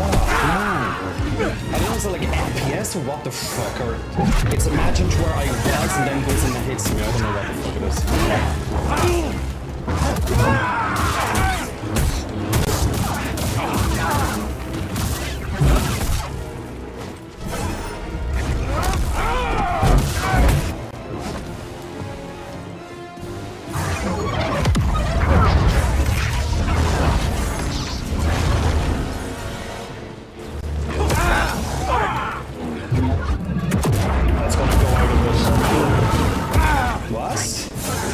I usually get 3 hits on that.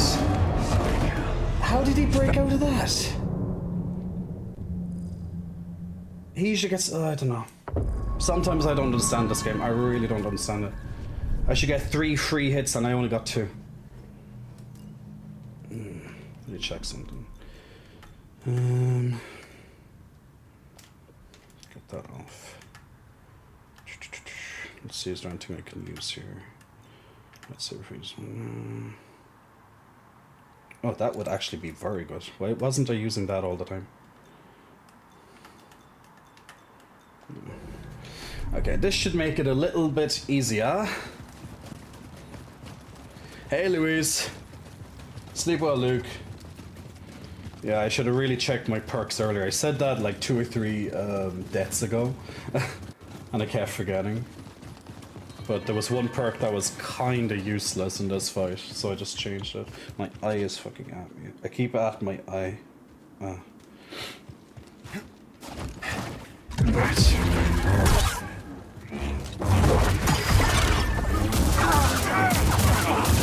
Pretty much I put in a perk that should increase my damage to his block. Since that's, you know, it's a pretty big perk. And I don't know why I didn't have it in earlier. On your signal.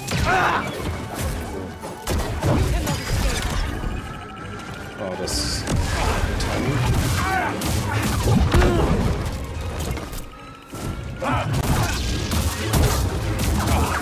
Distract him! I will strike from the shadows. Thing is that will it be noticeable for me to notice? That's the question.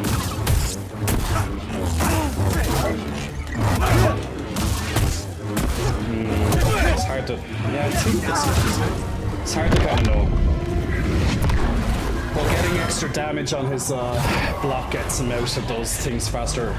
Which, if I had it earlier, when I was almost about to break his block, that could have been the kill, maybe. For me, you never know. What you got, Kestis? What you got, Kestis? My home now.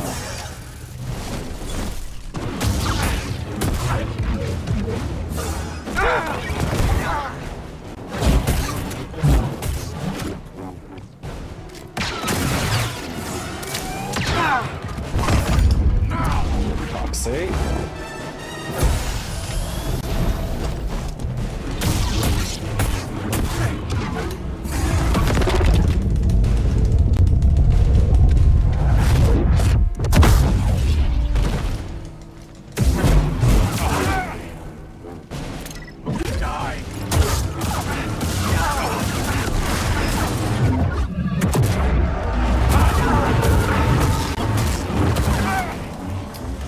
said, not today.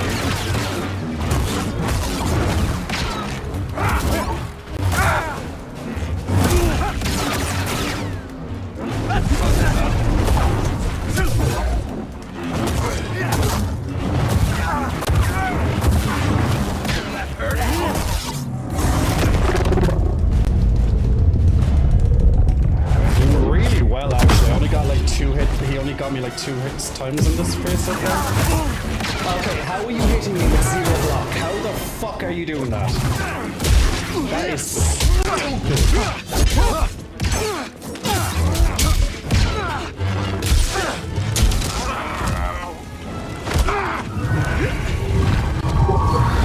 Alright, let's do it. Almost full health, like 3/4 and 8 bars practically.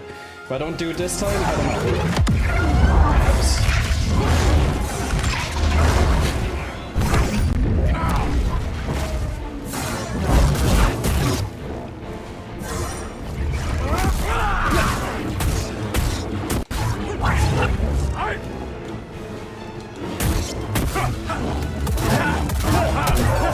Nice.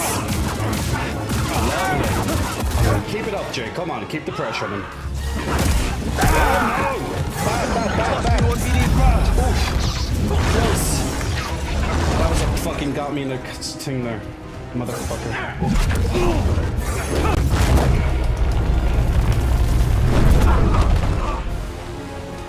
Little help.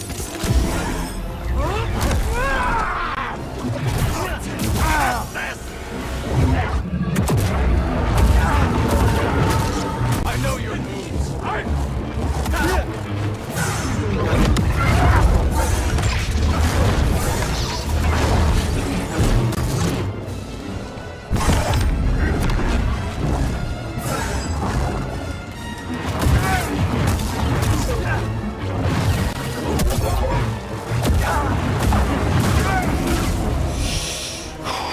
Okay, focus. We're almost there. Okay, back into the final quarter when this part goes. I'm gonna get myself up full. Just give myself that little bit of, just in case it gets that fucking big hit. Help me, I'm here. I was ready for it. Okay, in, dodge, come back in, hit. Good. Block. Go. 1, 2, 3, go. Oof. Is this it? Fucking cunt. Off his head. Slice it. Go. Code. We know what it's like to grow up alone. Slice his head off. Papa. He's not done yet. All right. And when the Empire comes, He'll betray us. you'll be able to protect my little girl.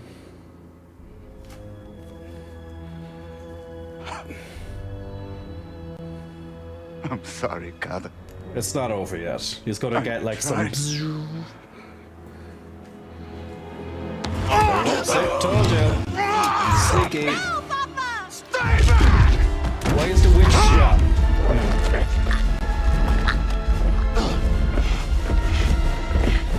Why doesn't Cal just use his powers?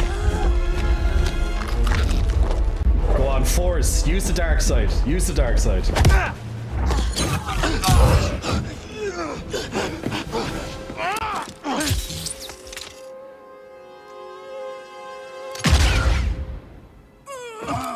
Cunt. Woo! Now it flies off his face. Oh!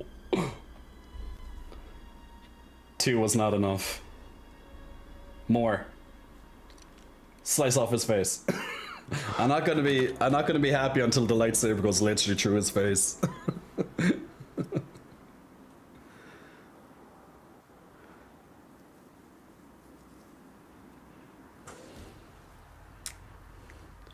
Well, this is Force. I think it's a little bit more probably powerful than human choking.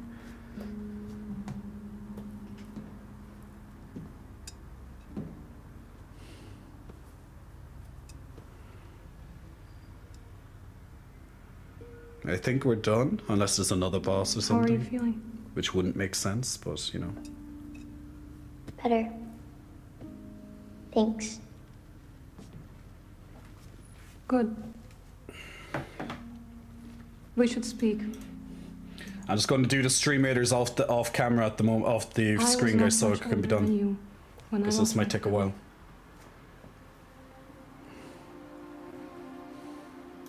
For many years, I carried this pain.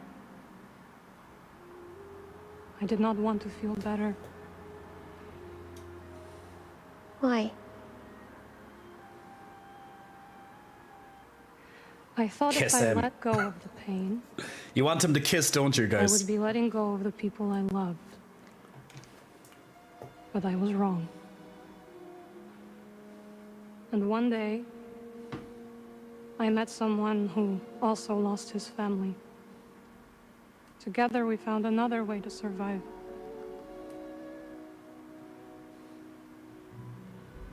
This pain is yours. It is part of you.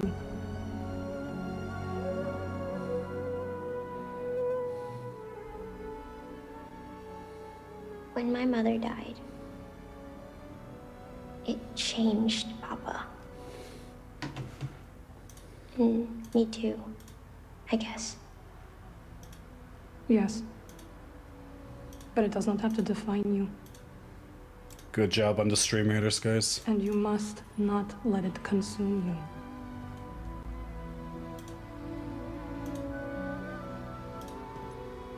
I'll check all the comments after this, guys, okay?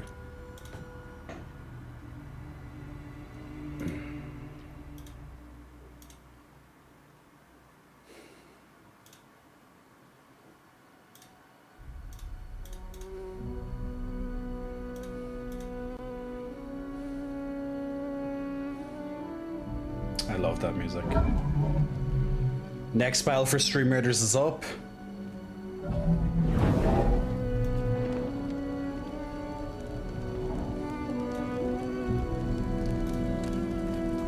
So remember, every 5 minutes you can place down a unit, then in 30 minutes time we'll do the next battle. Now let's watch the ending.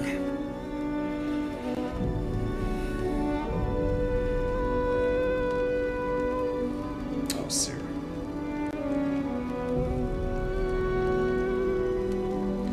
It's gonna be Cord. Oh, it's gonna be all three of them.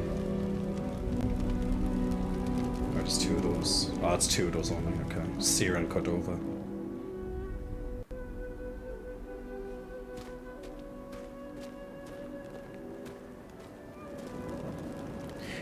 They do get together, Neo. They kiss and stuff during the game.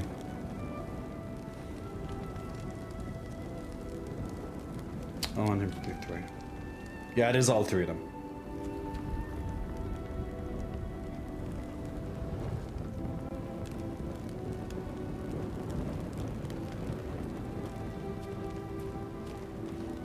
She died on Monday, Dub. Were you there when we were fighting Darth Vader? No?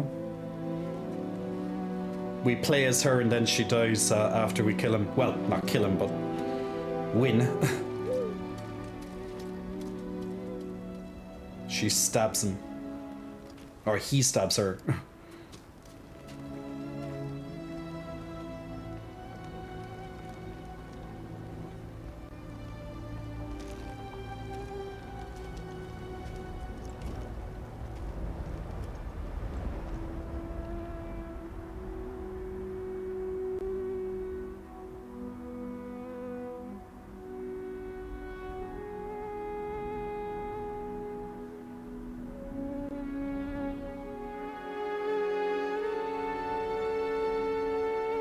I thought they were bugging out for a second, but it's just the passing of time.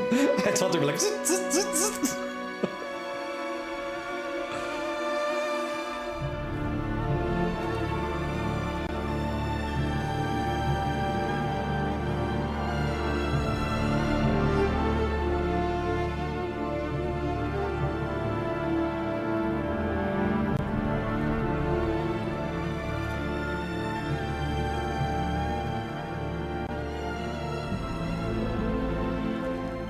You saved my life on Brockham. let me walk my own path when I needed to.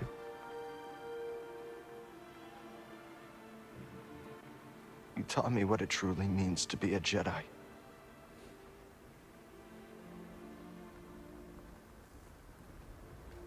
Now you're gone.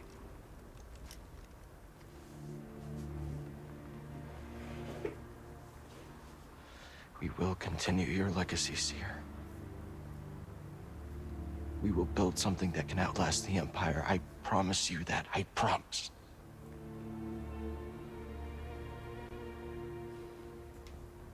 But I'm scared. I almost lost myself.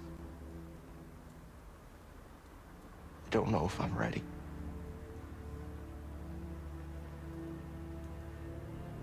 I don't know if I'm ready for what comes next.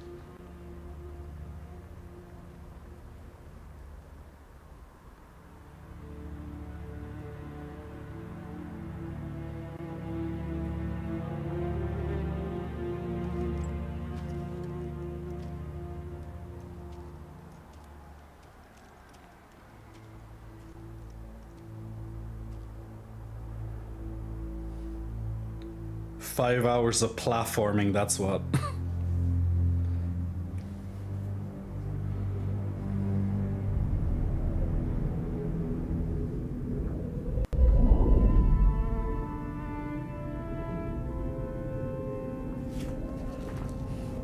Cal, guide her through the darkness.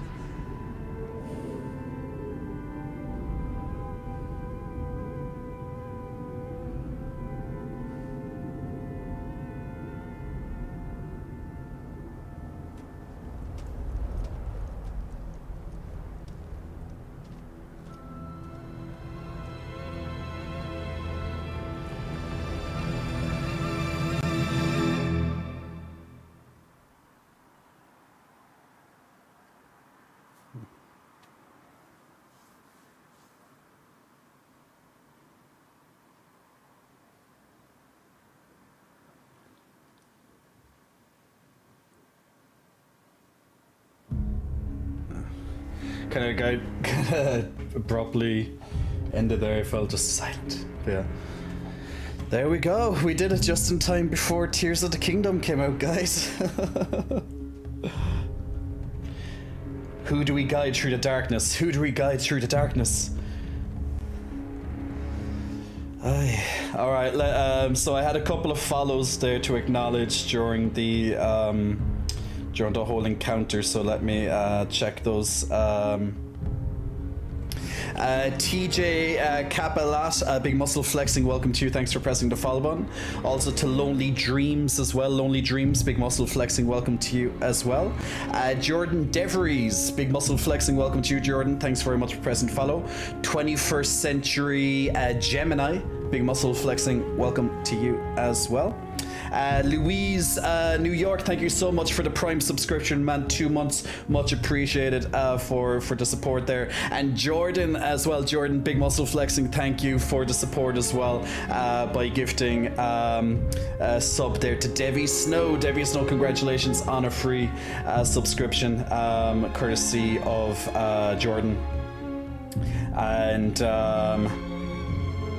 And Waterfall as well. Waterfall, Big Muscle Flexing, congratulations as well, courtesy of Jordan. Oh, Jordan gifted 5. Okay. Galanam, Big Muscle Flexing, congratulations to you as well. Crimson K, Big Muscle, congratulations as well. And Doodle Happy Davis, congratulations guys on your free subscriptions, courtesy of gifted by Jordan. Much appreciated, Jordan. Thank you so much for streaming and playing from a Respawn. Oh, okay, you're a Respawn dev. Oh, congratulations, man. Congratulations on your work. Much appreciated. If you want my honest opinions of the game, good game. Really enjoyed it. Brilliant acting. Some really good scenes. A little bit too much platforming. Way too much platforming. Way more than the first game. Kind of did not like that part. Because, for example, when you go to Jeddah, there's like 3 hours of platforming thereabouts before one of the main objectives. Hated the hell out of that. But outside of platforming, combat was good. It's good that you kept the abilities of Cal from the previous game, so you didn't like nerf him, like somehow reset him. So that was good thinking from whoever decided that. The extra abilities, what is platforming? What is platform? What is love? Baby, don't hurt me no more. Where's my platforming? Parkour, yes, lots of parkour. But yeah, so great to see like a lot bigger enemy variation. Great to see Vader back once again. Some emotional scenes. But yeah, overall, really enjoyed a worthy sequel. So congratulations, Jordan, on that. It is a pity, though. I'm sure you've heard it a million times. It is a pity that the PC gamers see at the port for the PC game. Now I'm playing on PlayStation 5, so I haven't noticed much. Just some small things, but nothing that was, that really irritated me too much. But as far as I know on PC, there's a lot of harsh feedback, but that's not your fault. Well, it's probably whoever's fault. Executive decision, I don't know, but that's not you. But yeah, so it's a pity that the PC port seems to be having a lot of issues. But in all fairness, lots of PC ports are having crazy issues, like The Last of Us Part 1, that was absolutely dragged to hell and back. Like even Redfall, which just came out there, the latest, the poor Arcane, like their studio is literally being dragged through the coals right now, which yeah. So look, it seems to be a lot of games. They're just a few examples, but yeah, there's lots of FPS issues across PC in particular, but the PlayStation I didn't notice much. There was a few things here and there. Some I'm convinced that the only time I got grabbed by some bosses was due to it or something. But outside of that, congratulations. Well-deserved sequel, as I said. Just a little bit too much parkour. Maybe scale it, if it was scaled back by about 2 or 3 hours of parkour, would have been much better. But yeah, there's my honest opinions. We're actively tracking the PC performance and rolling out a lot of patches. Yeah, absolutely. Like, to be honest, I think actually I'm actually going to turn off my headset because I can't hear myself over the sound of the music, as beautiful as it is. I'm just going to turn down the music there in the background just while I because I can't hear myself think. As beautiful as the music is. So, yeah, and actually that's a great thing. Some of the music pieces, it was lovely to hear some of the callbacks to, traditional Star Wars, and some of them, just your own your own studio's take on them and stuff as well. Just some classics put in. Lots of kind of especially I guess in the first game more so, there was plenty of Easter eggs, I guess. References. This one obviously had references too, but yeah. Now obviously I haven't finished the game 100%. I have most planets, most of the stuff done, but I just needed to get through the main story. There was a point when I goes, okay, too much side quest type stuff now. Need to go to the main story. Zelda's coming out in 2 days. I don't have time for this, people. It's like, how do you play games? Like, next one. Once Zelda comes out, Diablo 4. Once Diablo 4 comes out, Final Fantasy 16. It's like, next one, just get you. It's just, it's a crazy time. It's a crazy time to be a gamer. Amazing time, but crazy time at the same time. It's like there's not enough hours in the day. Neo. There is a lot of platforming in the first one, but I thought it was I felt to me it was a bit more balanced in the first one. Like for example, it didn't have like huge, like there was some wide stretches, but in this there felt like, you know, as I said, like in the desert in particular, that's like almost entirely parkour the whole way through.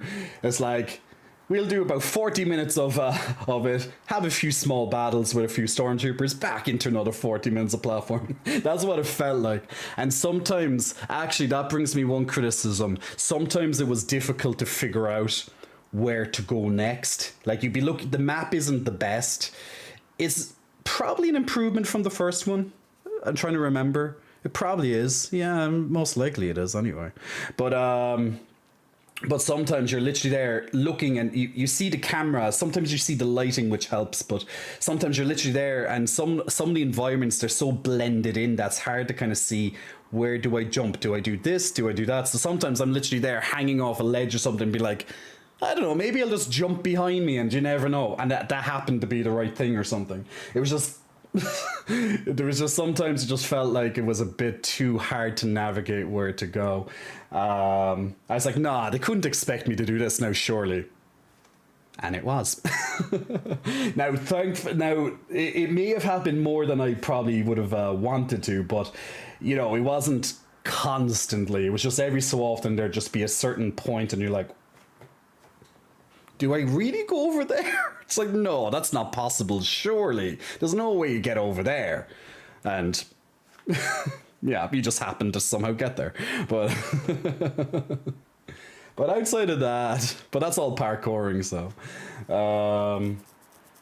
I don't know. But the good thing, like, you know, normally obviously as devs, like, you know, you have like little scratches on the walls sometimes to show. See, the thing is that there's so many different ways to parkour.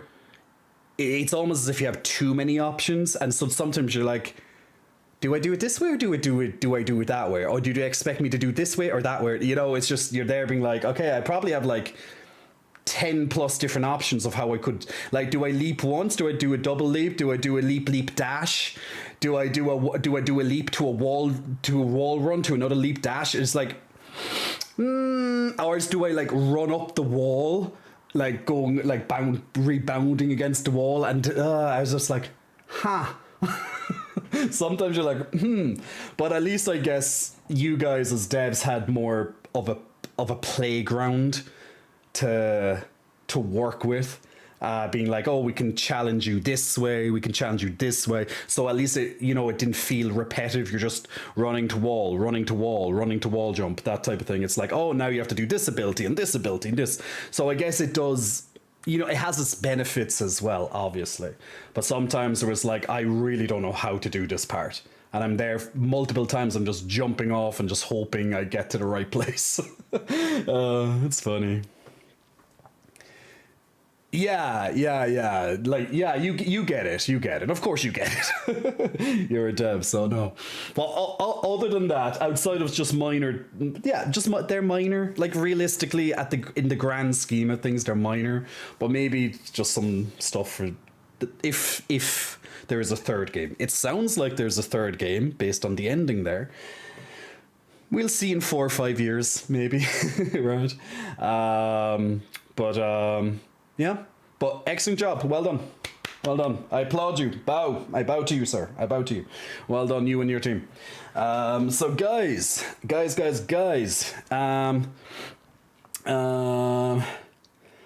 VRX, what are you saying? Just trying to see where we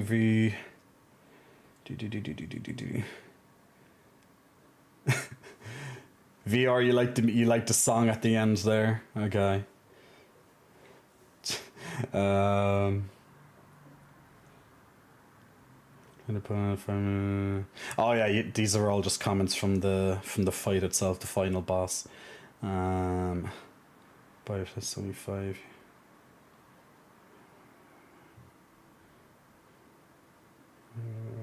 Okay, yeah, just got through it. So yeah, guys, I'm taking a 2-minute break there. I think I deserve at least a 2-minute break for finishing the game. So I'm absolutely sweating. It's like that fight there. I'm just like, focus. But seriously, that boss, it's like Vader. Seriously, I hate Vader. I love Vader, but I hate Vader. Like the, oh yeah, Jordan. Oh, there's a post. Okay, there's a post scene. I'll wait. I won't miss it. I'll put yeah, I'll wait and I'll keep my headset ready for when this ends. Thank you. Yeah, you can probably see I'm actually sweating. Oh, it's all the lights. It's like this studio here. It's literally just fries me sometimes. That boss indeed did not bode well. Quite a space invader. Oh, Noxon with the puns. Poor Bode. Did not bode well for Bode. But yeah, there's actually one or two things like something. Now, this could have been FPS or some things, but sometimes you feel like the boss didn't catch you, for example. Like it's usually the grab type moves. Like, for example, there's that. I forget the name of those frogs. They're in the first game as well. There's actually a boss very similar. There is a boss like identical pretty much in the first game. It's like the first boss you'll fight, optional. And in this game, there's an optional. They're like a frog, like Ogo. I think it begins with an O. Spawn of O something. But that boss is a pain in the ass. Sometimes, like, he has that grab move with the tongue. What a pain in the ass. Sometimes you feel like you dodged it, but it feels like he's tracking you. So it's like if you dodge at the wrong moment, it's like you have to dodge at literally the last millisecond, or else it feels like it's tracking you as you're dodging or something. So sometimes you feel like you're unfairly caught, you know, because now that could have been FPS, and it, you know, it's hard to kind of say, like, was it a frame issue? Like, were you really out of it? Were you not? Blah, blah, blah. But like, even with Vader, I died like 10 times to Vader by just him grabbing me, more or less, because that grab animation sometimes comes out of nowhere. Like, you're in the middle of hitting him, and then he'll just flash red and go grab you, and that takes like 3/4 of your health. So if you're not like a full health, you're probably dead. The amount of times I died to just Vader, just like I'm in the middle of hitting him, and he'll just like dead. It's just sometimes you feel like it's unfairly. It just feels unfair sometimes. It's like a cheap trick, a one shot mechanic, more or less. Like the frog is a one shot, like that's an absolute one shot. He eats you, but Vader, at least it's like 3/4 or so of your health, so at least there's some leeway. But yeah, Vader's a tough fight.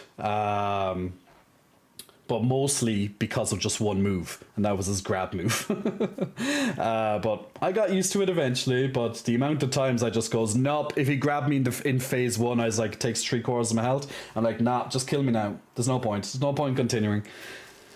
But yeah, I hate one-shot mechanics, but yeah, it is what it is. And then when we were fighting Bode there, actually, in the final fight, sometimes you feel that he's just being cheap.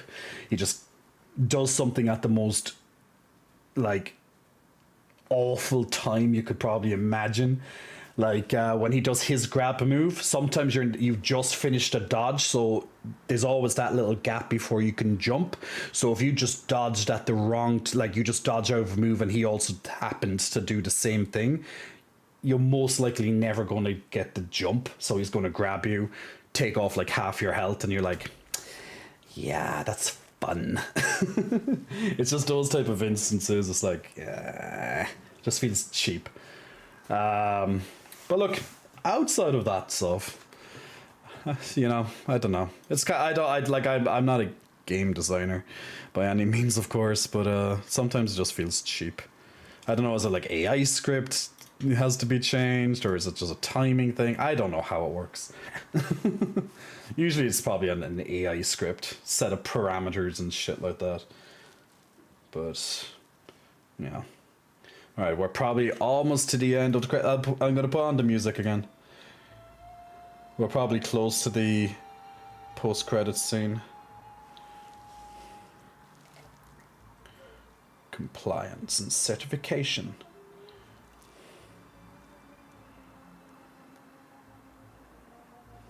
But what we're going to do, guys, after I come back from my break, as I said, just about two minutes, maybe 3 minutes, thereabouts, just going to refresh. But when I come back, what we'll do is we'll play we'll have a look at Darkest Dungeon 2, because that just came out recently, and I have a lot to say about that game. In particular, it's very different. Now, if you've played Darkest Dungeon 1,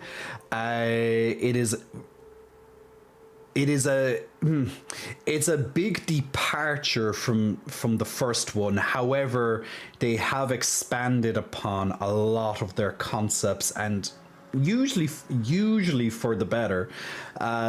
In part 1, let the rage commence. Oh, there's some bullshit moments, but see, Darkest Dungeons, as they say, Darkest Dungeon is about making the best of a bad situation. So it intentionally rages you. It's there to intentionally do it. In my, there's plenty of moments like that. So I played through. So how this one works is that you have to. Has anyone ever played Slay the Spire, for example? So another roguelite. It's a card game, and you have multiple branching paths, usually 3 paths, and you work your way up, and you can choose which paths you want to go up towards. Let's say the end of a map, and then there's a boss at the end of the map. Then you continue into the next map, and the next map. So it's like a long journey. As such, Darkest Dungeon is similar in concept that it also has paths. You can choose which branching path you want to go up, so it's like one long adventure. Whereas in the first game, you'd have multiple dungeons, and you choose which dungeon you want to go into. You do that mission with and then you kind of repeat, and slowly but surely get more powerful.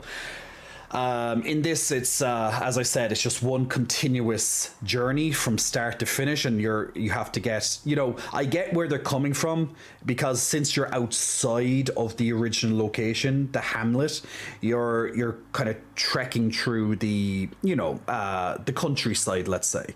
So instead of walking around, you actually are on your carriage the whole time. And then you stop every so often for fights and other things like that. But it works very, very differently. So you really have to try and break a lot of what you learned in Darkest Dungeon 1, because you're going to get confused otherwise. A lot of things will be very similar. As I said, expanded upon. Characters and stuff, there's lots of returning characters, lots of the abilities, some have been changed, stuff like that. But there is you have to kind of break out of the mentality of what Darkest Dungeon 1 was, or else you're going to get irritated even more at Darkest Dungeon 2. I think on its own merits, it's a good game so far. I don't, it is getting... some people, if I look at the Steam reviews, we'll look at some of them there before I play it, but some of them are getting, in my opinion, unfair criticism. It's this is nothing like the first game. It's this is a bad game because it's not like the first. The developers don't have to make the exact same game 2 times, and no one holds them to that. They wanted to try something different while also maintaining a lot of familiarity at the same time. Kind of like this game, actually. It was very similar in many ways to the first. It was literally a direct sequel. Whereas Darkest Dungeon 2, although it is a sequel, it's a huge departure from how the first was presented to you. Whereas this was very similar, as I said. So you really have to... So if you are a Darkest Dungeon 1 fan, I'm sure you like this, but you just have to really break out of what Darkest Dungeon 1 was. And that's where a lot of the negative feedback is coming from. It's usually, this is nothing like the first game. This is shit because it's nothing like the first game. It's kind of... It's valid, but at the same time, not valid. That makes sense? So if you state the reasons why you think it's bad and stuff, that's fair enough. But just comparing it, being but just giving a negative review because you expected it to be very similar to the first game, I don't really buy that. I don't think that's a good reason to give something a negative review. But I think as of yesterday, if I remember correctly, it was holding mostly positive anyway. Actually, let me see. Can I bring up my Steam, or is it on my? I think I'll have to go onto the screen for that. Damn, these credits go on for a while, don't they? Been on these credits now for goddamn like 10 minutes. Is there a skip button? If I close it, will that do? It's probably almost done. I don't. If I press circle, it might skip, and then it might skip the scene. I'm not sure. I don't want to. I've been waiting now, so I kind of don't want to, just in case. I'm not trusting it. Give me a sec. I need to check where the where's my Steam? Ah, there it is. Steam.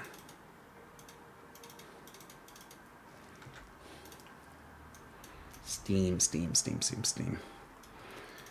I just want to check. I just want to check the reviews. How it's sitting on Steam at the moment. Darkest Dungeon 2. Like yesterday, I think it was 70 something. Mostly positive, 77%. That's not bad. Now, in all fairness, I'd be almost certain that most of these reviews are just because it's not the same as the first one, you know. But we will see. Like, some of the reviews are literally by people who only played it for a few minutes. You know, on Steam you can see how long someone played it. So it's like, oh, come on, you just like got it just to, you know, write the negative review or something.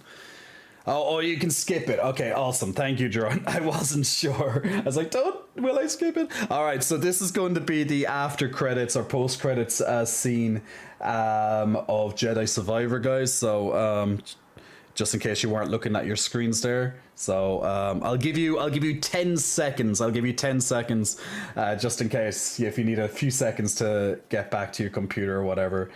And then we'll look at the post credit scene. 4, 3, 2, 1. Alright. A place you call home. Ta-da. Well, not exactly what we expected. But this place is our home. Yeah, Grease. Yeah, I guess it is. Still got a lot of work ahead of us. It will take time to contact the hidden path. And find the anchorites. And build a saloon. I mean, the place is creepy, but it does have franchise potential. This belongs with you. Well, that's a tracker, isn't it? Belongs with all of us. Oh, that's the thing they needed, yeah. What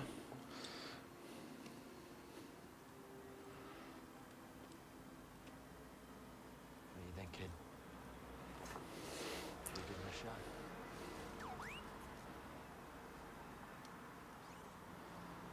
Yeah. Let's do it. Ah, that's the spirit. That's great. Come on, I'll bet you're hungry. I'll make you something to eat. Did you ever have a scaz steak? There's some clipping on our clothes there, just saying.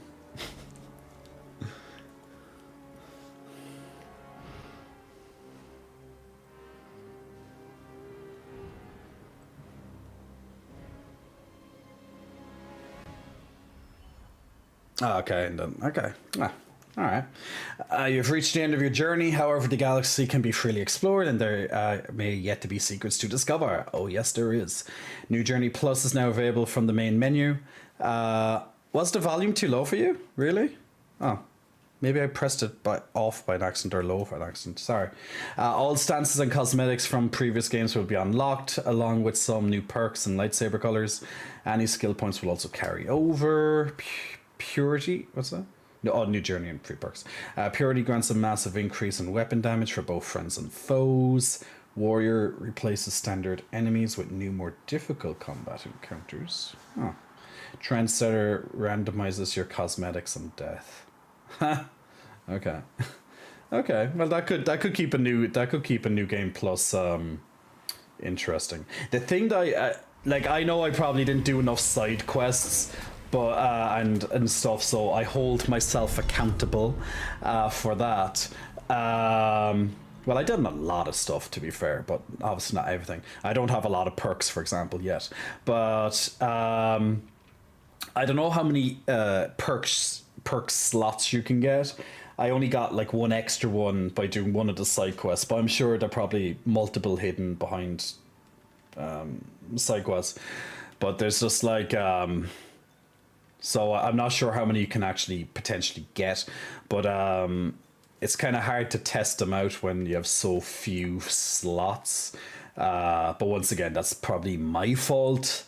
But so, for example, like most of the game I've been running around with this one, the wisdom one, gain more experience from defeating enemies because, you know, skill points, more equals more powers. So that's, in a way, that's almost like the default one you're going to use.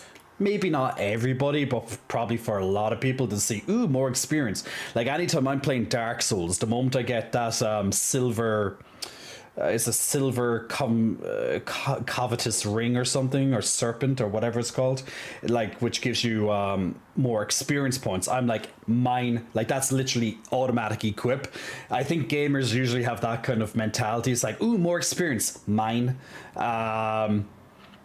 So like, since it's one of the first ones I got, probably like the second or third perk I picked up, probably. It's almost like the de facto, okay, I'm going to use this like more or less the entire game.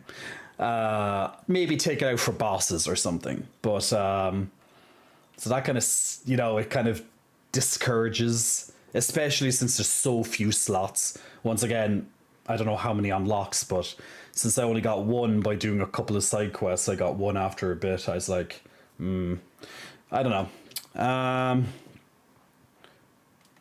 So it's just one of those things. I didn't really get to experiment. I used a few of the perks, but yeah, I didn't get to experiment enough with them, I think.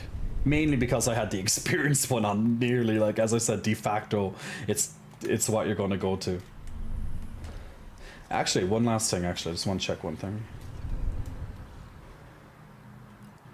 Skills. Yeah. I was actually keep thinking that there was more skills to unlock just due to how this looks here. Just like kind of almost blank circles, like maybe revealed but isn't. It just feels like there is. Maybe they unlock in like New Game Plus or something. I don't know. It just feels like, so that sometimes I held points being like, maybe they'll unlock soon. Like in the first game, like after a set point, I can't remember when, but there's a point in the game where you get more skill points. It happens over the course of the game, actually. So I was thinking it might be the same in this. So I was like, oh look, there looks to be like some blank things that will come eventually. So I was like, maybe I should always keep 2 or 3 skill points just in case I need something, but that didn't seem to come for me. Unless they unlock some other way, but I didn't get it anyway. But outside of that, there we go, boys and girls. That's Jedi Survivor.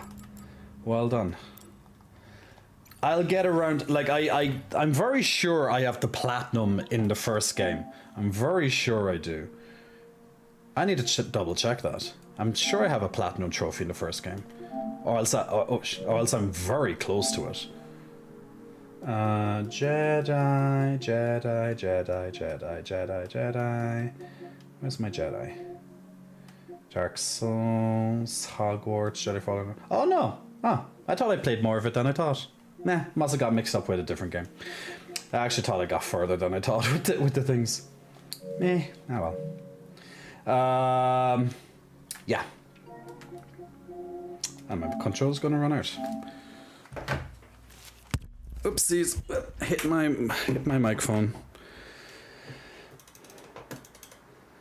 Okay. All right, guys, I'm going to just take about a 2 or 3 minute break there. So when I come back, we'll jump into some Darkest Dungeon 2 gameplay. So I just need a quick break. I'm just going to get a quick bite to eat at the same time. So about 2 or 3 minutes, and I'll be right back. And Jordan, Big Muscle Flexing, welcome to you. Thank you very much for pressing the follow button. And be right back, guys, and we'll play a different game. We're just going to have a pretty much not even 2 hours look at it, just as a kind of, just so I can say I put it on stream. Because yeah, Zelda's the next big game that I'll only have time to play realistically. At least on stream I can play Darkest Dungeon in my own time, but at least I get to I can show you guys, and you can make your minds up and see if you want to buy it or not, which a lot of people usually watch streams and they make their decision up after watching some gameplay, right? So you can see if you'd like to check that out. So be right back, 2-3 minutes.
Okie dokie, and we are back. Thank you for waiting, guys. And let's see there as well. So what we're going to do, I need to change the screen to it. What we're going to do next is that we're going to try some Darkest Dungeon 2. So not even 2 hours we'll get on it. And the next lineup then, so if people are wondering what next big games I'm going to be playing over the next while on the channel, we're going to be looking at Zelda Tears of the Kingdom on Friday Friday evening for me, and then we're going to, about 3 or so weeks after that, we'll be having a look at Diablo 4, and maybe have to do a bit of both depending on how much Zelda I have to still get through. Probably a good bit. And then about 3 weeks or so after that, we'll be having a look at Final Fantasy 16. So plenty of big named games coming out in the next few weeks. So just in case people are wondering what we're going to do. I can't seem to find that. Why is Twitch not bringing this up? I'm trying to get Twitch to recognize Darkest Dungeon 2, but for some reason it isn't Darkest. It's like their suggestions are just blank for some reason. Although I've seen it earlier, I had a look, but I don't know. It's just like it's like loading and just stays loading. I tried it 3 times now. Maybe if I just manually update the title, I might actually have to do it that way. Wait, maybe if I just put into maybe if I just put just chatting, let that update, and then bring it back. Maybe we'll find it when I do it again. Yeah, okay, now it's working. There we go. Had to put into just chatting, then bring it back for some goddamn reason. Okay. All right, so what we're going to do is I'm going to jump into that, but first we're going to have a looking at some reviews. So Darkest Dungeon only came out there like 2 or so days ago, 2-3 days ago, I think. So not long at all. So at the moment on Steam, it has a mostly positive review of 77%. And from what I can see, at least, now I haven't left a review yet. I want to play a little bit more. But I want to have a look at some of the negative reviews and just have a look, see at what they're saying, because when I first looked at it before I bought it, I read some of the reviews and most of them were saying like, oh, I don't like it. It's not Darkest Dungeon 1, you know? So I didn't particularly like that criticism, because does it have to be the same, you know? Like, I know some people loved, like, I liked Darkest Dungeon 1, how it was done, but, you know, if it was more of the same, maybe, you know, some people would love it, and then other people would be like, they might complain, being like, it's just literally the same game, just expanded upon as like an expansion pack or something, you know. So let's have a look at this review first. So I loved the original Darkest Dungeon, and there's lots to love about this one as well. I love the new graphics, new classes and enemies, and the gloomy atmosphere is still there, but it feels like this is only the combat demo for Darkest Dungeon. The actual campaign that made the first one so great is left out. They completely changed the formula and game loop play of the game. As I said, the game loop in this is very similar to Slay the Spire, where you start at the beginning of your journey and you work your way through. Like, lots of roguelites do this. Hades, for example, if you played Hades, you start from the start, and every time you die, well, in Hades, just you die, but in the case of Darkest Dungeon, when your party gets wiped out, you go right back to the start. You have some perks, so to speak, where you can like slowly, you know, make your characters a bit stronger, maybe improve the odds of you winning the next time, and you just keep doing it like that in a typical roguelite fashion. So your characters, when they die in this game, they don't die and stay dead.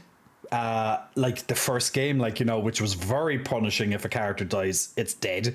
In this, they come back to life. It's like they're knocked out more so than dead, and they come back when you fail or if you win. But most likely, if you lose a character, it's going to be probably game over, unless it's like on the last boss or something. But that's pretty much the game loop. Now, once you get to the end, I've got to the end and beat the last boss already. However, that was on the first confession. So the confessions I'll show you in the game, but there's like 5 confessions. So think of it like 5 acts. So you have to go through the game each time, and there's differences in each confession. So the first confession's called denial. That's like, you know, to ease you into it. It's still tough, but you know, it would be easier than, let's say, the next act, so to speak. So the next act will be longer. There's more locations, more shit going on, blah, blah, blah, blah, blah. So you have to just keep doing it. So basically, it's the same game loop 5 times. And at least after the first time you play through it, it expands in size. I don't know how long like the last confession will be or whatever, but it's very different from the first game. So you have to start from the beginning and make your way to a mountain, which you keep seeing. It's looming over you the whole time as you get closer and closer. But if you die, right back to the start, power up your stuff with the currency you got, and repeat again. So very similar to lots of roguelites out there. Now they've turned the game into a roguelite with a profession system that upgrades classes and items between runs. Thus, you will not feel connected to your squad. They won't be there on your next run anyway. I actually disagree with that. So this person says that you don't feel connected to your squad, whereas I would argue there's more story. Like in this one, you can actually do story quests to get deeper knowledge about your character. And since you're playing with the same characters again and again, like, once again, death is not permanent in this game, you have a greater attachment to them. Whereas the previous game, you know, when they're dead, it's like, well, you might be pissed off or whatever, but well, just another one goes to the graveyard. Let's begin the next one. So like, let's say you had a plague doctor, and then he died. You're just going to wait for another plague doctor or your backup plague doctor to take over from him. That's kind of it. So you don't kind of get attached to your guys there either, in a way. You'll get attached if they're really strong, be like, oh, I hope this one doesn't die. But in this one, you're staying with them the whole time, so you kind of I think you get to know them better. I think you're connected more in this game than the previous one. Each attempt takes up to 3 hours, which actually sucks for a roguelike. Well, Slay the Spire takes about 2 or 3 hours as well for a first go. Hades can do the same, but you get faster.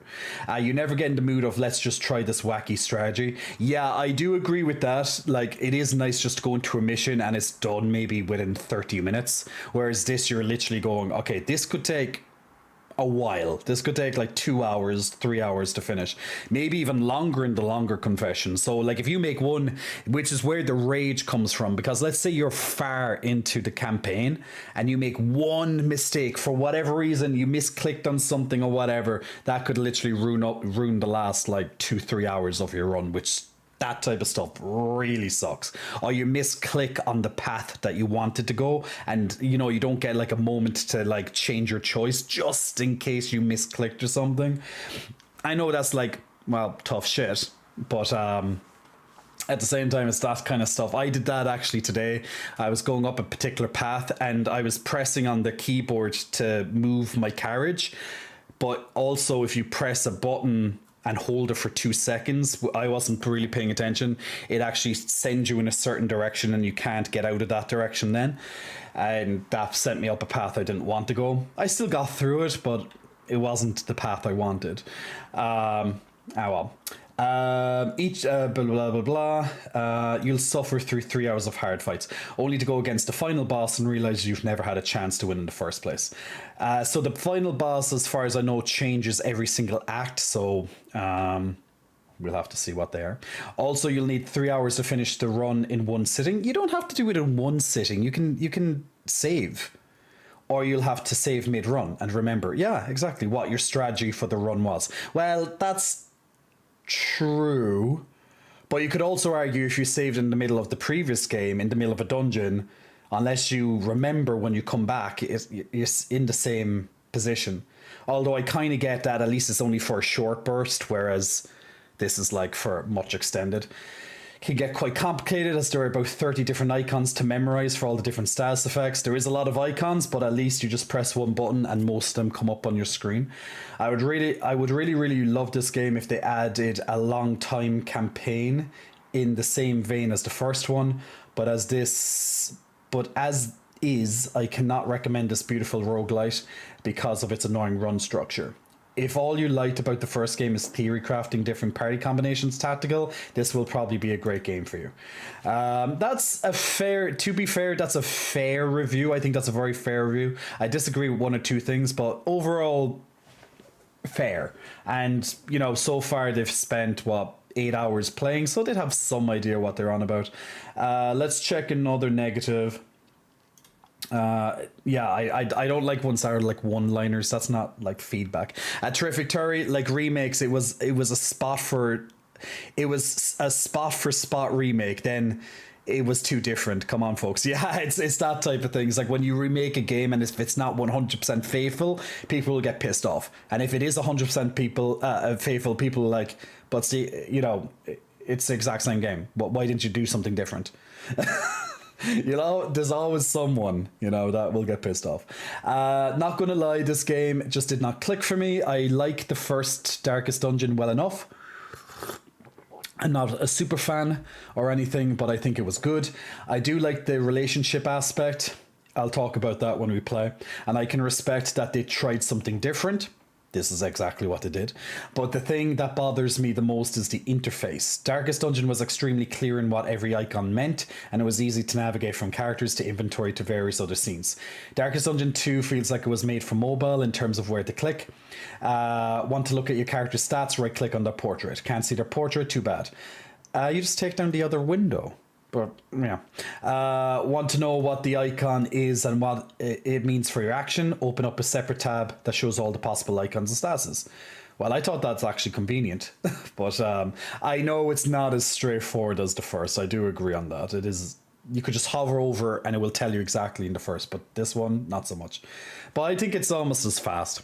They should probably make it hover over. I wonder what feedback they got that inclinated the best way for them to deal with the UI clutter. Okay.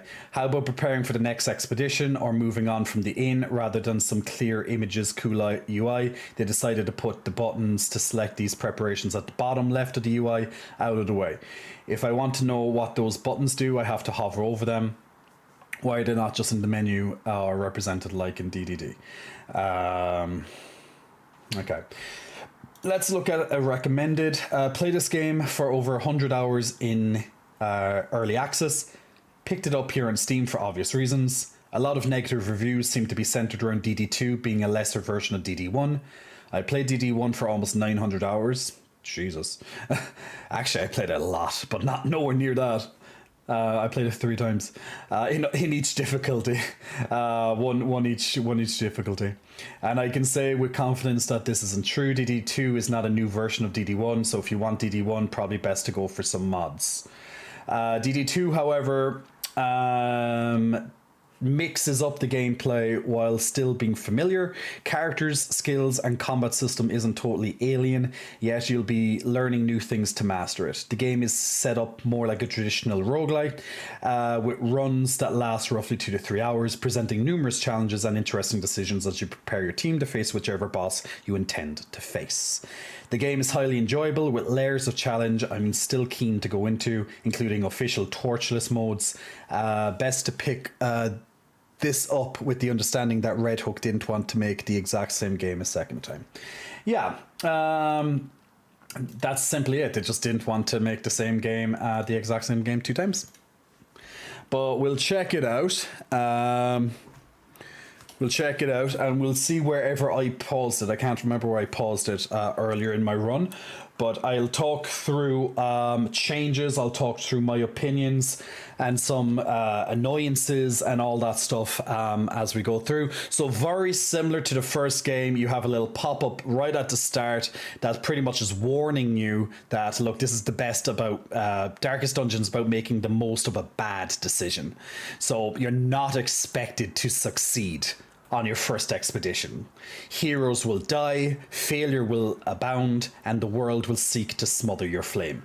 Take heart, do not relent, press forward through the encroaching gloom, and face your fears. Redemption at last can be found deep within the icy depths of the ... And then, big screen comes up, of the Darkest Dungeon, or the mountain. So we'll go straight into it. I think I was actually at the mountain, at the start of the mountain, which is the final part of the journey. Okay, so pretty much, so you're going to see a huge difference right off the bat, that the entire presentation, if you played Dark Souls, if you play Dark Souls, this is going to be very different. If you play Darkest Dungeon 1, you're going to notice that the entire presentation is completely different. It's all 3D, you know, it's well animated. It's just, you know, the production value has gone up significantly from the first one. The first one has its charm. I absolutely love the graphics in the first one. I love the 2D. In a way, because it was 2D, it kind of keeps some of that dark and kind of those eldritch abominations look very fierce, but this has its own brings its own to the fore. Now, one thing that happens is that your characters, they gain relationship with each other, so they can be friendly, unfriendly, and if they're friendly with each other, they can actually, when you use moves, it can benefit the other character. So if they have a shit relationship, which will happen during the current expedition, they'll start hating each other, and when you do certain actions, it will start affecting them negatively. They'll also kind of buddy up together at times, or help each other out, save each other from death, that type of stuff. So it is very important to watch the relationship of the characters where possible. Sometimes they'll like your actions, and sometimes they'll, well, won't like them. So for example, Hopeful, if I used the Hellions Wicked Hacks ability, Dismas, which is this character right there, so Hellion Dismas, he's going to get -1 stress, and the same thing actually for if he uses point blank shot, then she's going to get -1 stress. And all these ones, at least because it's hopeful, the status is hopeful, all these abilities will reduce stress off each other. Whereas conversely, if they had a shit relationship, they could get debuffs, get weaker, get more stress, stuff like that. It's just, I'll explain more and more as we continue on through the run. So this is the towards the end of this particular run. Now, what you'll really like, actually have to change the volume because it's not picking up the volume. 1 second. Steam, I have to change the settings with Steam. Give me 1 moment.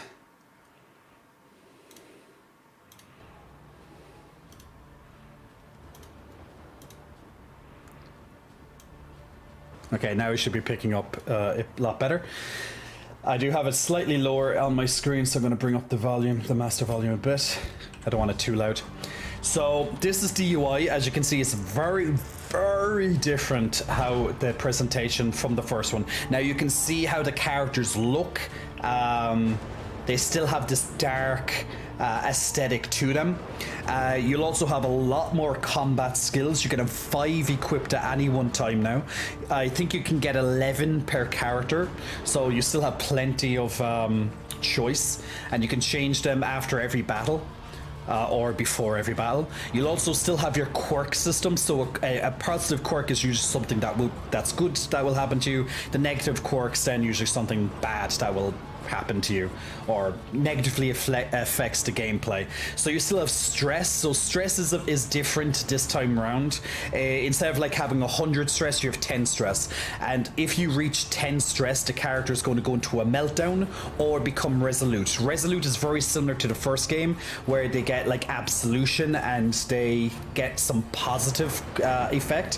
Whereas if they go into meltdown, it usually breaks the relationship with everyone around you and they start acting more irritable and stuff like that. So that's changed around a bit in this game. They further expanded on it in certain aspects. Trinkets, you still have 2 trinkets per character here. Every move tells you where you have to be or where it's going to target. In this as well, you're going to have hero goals and memories. I don't have any memories on at the moment because they're expensive. But hero goals, you're going to get some currency if you complete these goals during an expedition run. You also get pets in this game, and they usually give you some sort of buff or something like that. And you can pick up the pets through the progression system. And then you have the relationships here, like I kind of gave you a brief example of a minute ago. So this if there's a positive relationship, awesome. If it goes into negative, they'll start hating each other and they'll start pissing each other off. So that's the basics. So we're going to continue on. So the pretty much the coach just keeps going forward, and then when there's branching paths, you get to choose. Now in the mountain, there's no map, whereas in all the other ones, there's branching paths. The mountain's just straight through, clear cut. On the paths, usually you can find stuff as well, but in the mountain, it just seems to be, just straight through to the mountain. There might be a fight or two. Yeah, there's going to be a fight here. Behold, the infinite emptiness of the void. So you click on it. Now, before you go into most of these type of fights, or else if they're like, what were they called in the first game? It's like when you go on to these like fountains and stuff. I forget the exact name of them. But when you go to these kind of places in the first game, when you go into them, usually they don't talk and stuff as much. But here they kind of express, should we fight? I'd prefer to run, blah blah blah. But they're all in opinion here, at least, that they all want to go for a fight. So if you select this answer, these usually will get a positive relationship increase, the ones that have a gold around them. If it's blue, then they're going to have a negative increase. If there's nothing, that means they're kind of indifferent. They don't give a shit which you do. So what we'll do here is we'll just go into this one. So now they just got a positive relationship increase there, and we're going to go straight into the battle. Now you're going to see how the battle presentation. Now it's very similar in terms of how it's done side, but it's on one side. It's as if it's like tug of war. You have the good versus the bad. You have all your abilities down here, and you can see what each ability does. You can press Control as well to bring up what most icons mean that you'll see on different creatures and stuff. There's quite a lot this time around, and not all of them are here either. But you can see the presentation from the 3D models and stuff like that. That it can definitely bring some interesting designs to the table. These are all highly animated. Even when they're getting attacked, sometimes they look really cool when they're getting attacked and stuff. So I do like it. Now, if I scroll over each of the enemies, I can see what they're weak to, what resistances and stuff. I know it's slightly blocked there at the corner. I might actually, for this, I'm gonna throw this up in the corner here. I had it off during Jedi because it was blocking some of the UI. So if I scroll over the units here, I can see how much health they have, how fast they are, so when they take their turn, and I can see all their resistances over here as well. Now, if I need a closer inspection, I can middle click on my mouse Upon closer inspection. on my mouse wheel, and it will tell them even more information. Now, these abilities here is what I've encountered before. These abilities I haven't seen yet. So you have an in-depth look at each of the characters too. Now, up in the top right corner, you can see 4 moves ahead. So each of my characters actually has the first turn. So I should get 4 uninterrupted goes without them taking a turn. So pretty much you're just going to scroll, see what the best attack is for the situation, whatever you think is best. You're going to be able to watch the animations, how they react to each of the things. I think it's really cool anyway. We're going to go for an Iron Swan. We're going to try and take out the back guy. Usually you want to take out the back guy. That's most strategy. Now I can see on the next turn, when he does get his turn, he has 4 health left, but I also have a dot of 4 blight damage. So the moment he takes his attack, he's going to die, because he's going to take 4 damage on his turn from the blight attack. So I'm not going to attack him. That'd be a complete waste of his space. So what I'm going to do now is use Dismas's Duelist Advance. So I'm going to get some ripostes anytime he gets hit. And they love attacking Dismas as well, because he's usually in the first or second line. So I'm just going to break through. He's going to get some extra dodge. And we go from there. Let's bring in some more. Let's add up the Blight. Blight is like my favorite. I add Blight all the time, things. The more Blight, the better. So as you can see, Dismas is taking full advantage of the ripostes.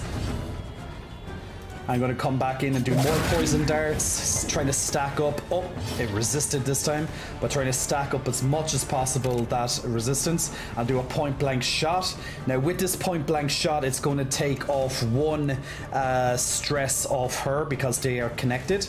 Bang, she's going to get her 1 stress off, as you see. So it's still the tactical decisions are still, you know, play a lot. So you're thinking long term here as well. Now this is one thing that's very, very different from the first game. Enemies now can also go into the status Death's Door. So enemies can also go into Death's Door. So although they have 0 health, they are not dead just yet. They still have a chance to survive. They're dead. You'll know if they'll have Death's Door because they'll have this icon down here. And this is their resistance to death. So pretty much usually they'll survive 1 hit and they usually will die on the next. So Death's Door, the next blow could be fatal. So pretty much I'm just going to throw anything realistically at it. When's the next turn for him? Yeah, I'm just going to kill him off. And there he goes. That was almost guaranteed. That'd be a very slim chance he would have died.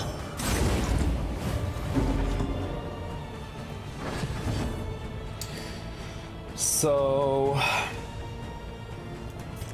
we're gonna do this. The reason I'm going for this is because I'm trying to keep the stress low on her, because I know the next boss has a lot of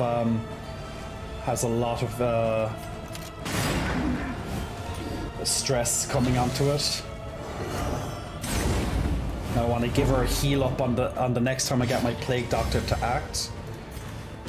Now, as you can see, he's also gone into Death's Door. Not all enemies have Death's Door. Now, he has a bit more of a resistance to it, but he's not immune by any means. So we're going to heal her up, take off her bleed effect so she doesn't get a damage every turn. We'll hit him again. So he survived again with the Death's Door. Now he has a lower resistance this time to the Death's Door. So every time you go into Death's Door, he loses resistance. So there's a very high chance he's going to die this time. Oh, okay, you bastard. Okay, keeping it up. Lost another 10. And now he goes down. And that's the absolute basics of the battle. Flame, burning brightly for all the world to see. Now, normally after enemies, you're going to get loot and stuff. Now your torch is still the same. It works very differently, but it's similar. That you still have to try and keep it high up. Really, you wouldn't want your torch to go low, but that will go down. It goes down very slow, to be fair. Hey, what's your favorite chest workout? My favorite chest would be like a decline bench. Bayon's Zay, I think. Devis, thank you for keeping me motivated, Jay. Just vacuumed and mopped the house top to bottom. You are my reward. Glad to hear.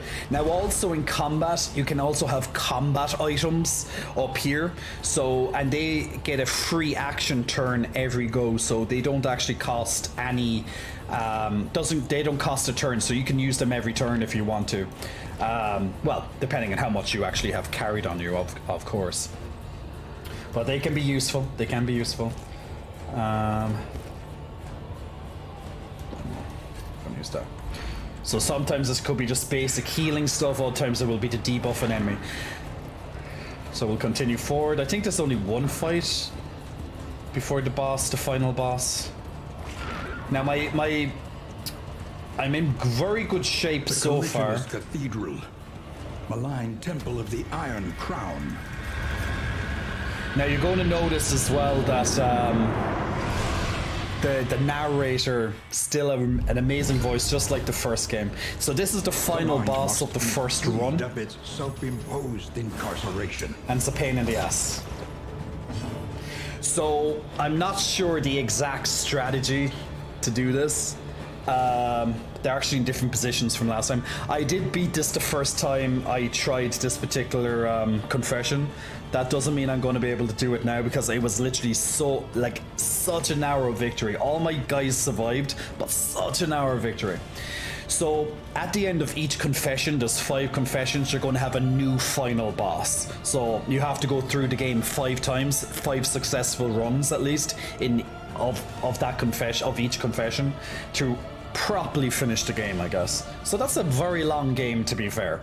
I'm back in the first confession because I wanted to get some candles. I'll explain more about that after this fight. But that's your progression system item, essentially. So even if you know you're going to lose, you might as well just keep going, just to try and get an extra candle or 2 if possible. Okay, so I need to figure out the best thing to do for this boss. Now there's 4 enemies. What can we they all do have high health. Closer inspection? Okay, he's weak to blight. He has not much anything. He's weak to blight and bleed. Okay, so, and he's weak to bleed and burn. So, okay, so these 3 can potentially be poisoned and stuff. Okay.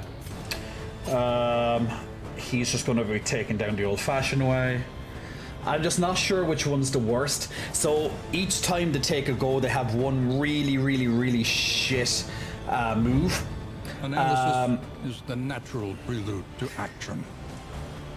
This particular one here can stop you from doing any melee attacks, which, as you can imagine, as a melee character, pretty shit. This one can stop you from healing. This one, he does, well, I don't think he's, well, there's still 2 abilities I haven't seen, but he just pretty much does a lot of stuns and makes you weaker and stress. And this one stops ranged attacks. Yeah, so pretty much you pick your poison, so whichever seems to be the most deadly. For me, since I have 3 ranged, probably this is the most important one for me to try and take down first. Now, the first time I did this, I took out the lion first. Turmoil. Which I wasn't noticing the mechanic properly, so there's that.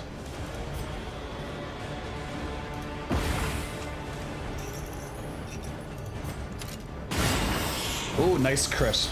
So they all have pretty chunky health. 55 is, you know, can take a while to come down compared to most normal encounters. And since there's 4 of them, that's over 200 health. Now, since she's a melee and she can't use melee, she's kind of useless at the moment. So what I can do, though, is I can weaken these in case to do a melee attack for the next turn. It's better than nothing. Stupefied. So he stunned my Plague Doctor, because of course he did, because he's an asshole.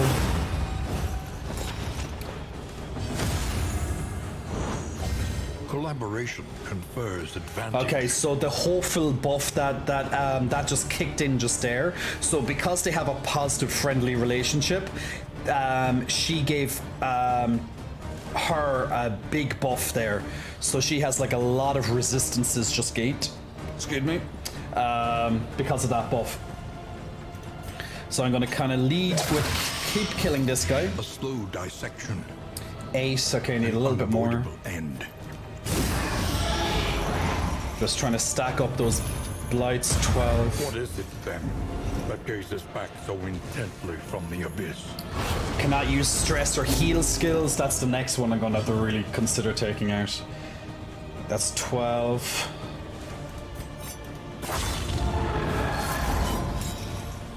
So I got my duelist advance there. 2. Wait a second.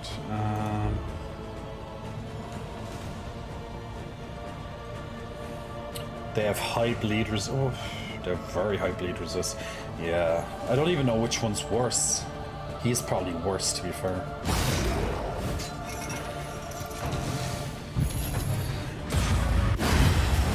Nice. One down. Finish this quickly. So the range attacks, he's not going to be an issue anymore. But however, I do need to start healing. But I'm still locked out from healing, and now I'm locked out again from healing. And I know it will be obvious, just, you know, take out that guy. But okay, what does he do? Okay, he stops. I'm not even sure what that is. Oh, that's stress, I think. He's the least of my worries, actually. This guy's probably the least of my worries. The stun is annoying if he does the stun. But this guy's a pain. This guy's a serious pain. By his high... He has very high resistance. That's why I'm kind of...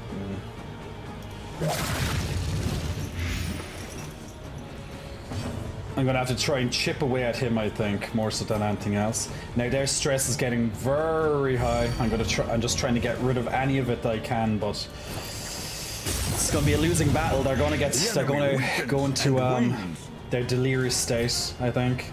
But I'll try and keep it down.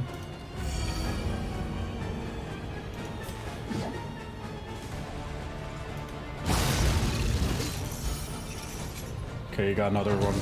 So I'm trying to do skills that will reduce distress a bit. I really need to get... oh, this is a nice hit. Oh, lovely crit. Awesome.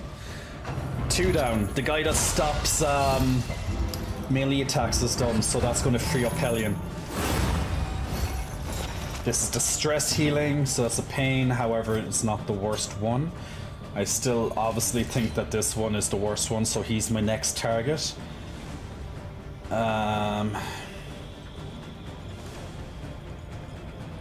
Bidisha, which one's Bidisha? Okay, that'll stop her stress, right? Yeah, that'll stop the stress. Oh no, there's no stress healing on this particular because of that other gun. Yeah. Oh, I can't attack him with that. Yeah. Well, it looks like that one's just gonna probably die next. I know, even though I need the other one to die. For who knows what lurks in the beyond. Oh, here comes her stress. Meltdown.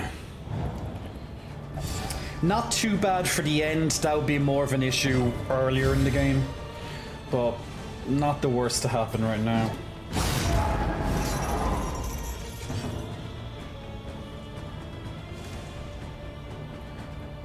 Just notice you didn't change just chatting to your gameplay. It should have changed on my... Should have changed? Yeah, it's on my screen that has changed. Ganko.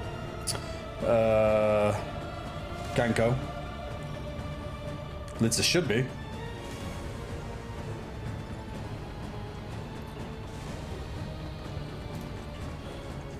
Okay, now I can actually start to finally heal.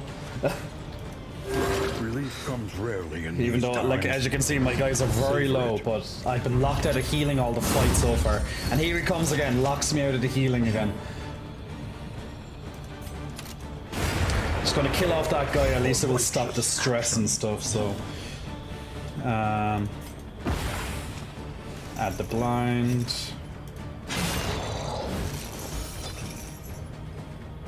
Okay, the stress isn't gonna be an issue now, at least, so that's good. It's looking very, very good. Oh, we actually got Blight. Lovely.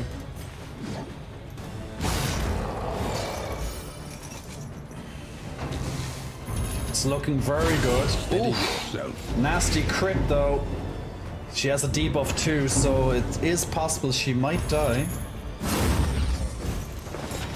Now, since this is the last boss, it kind of doesn't matter if they die, so to speak, so... But still, it'd be... nice not to have her die. Ooh, death's door again. Oh, the buff. Ooh, okay.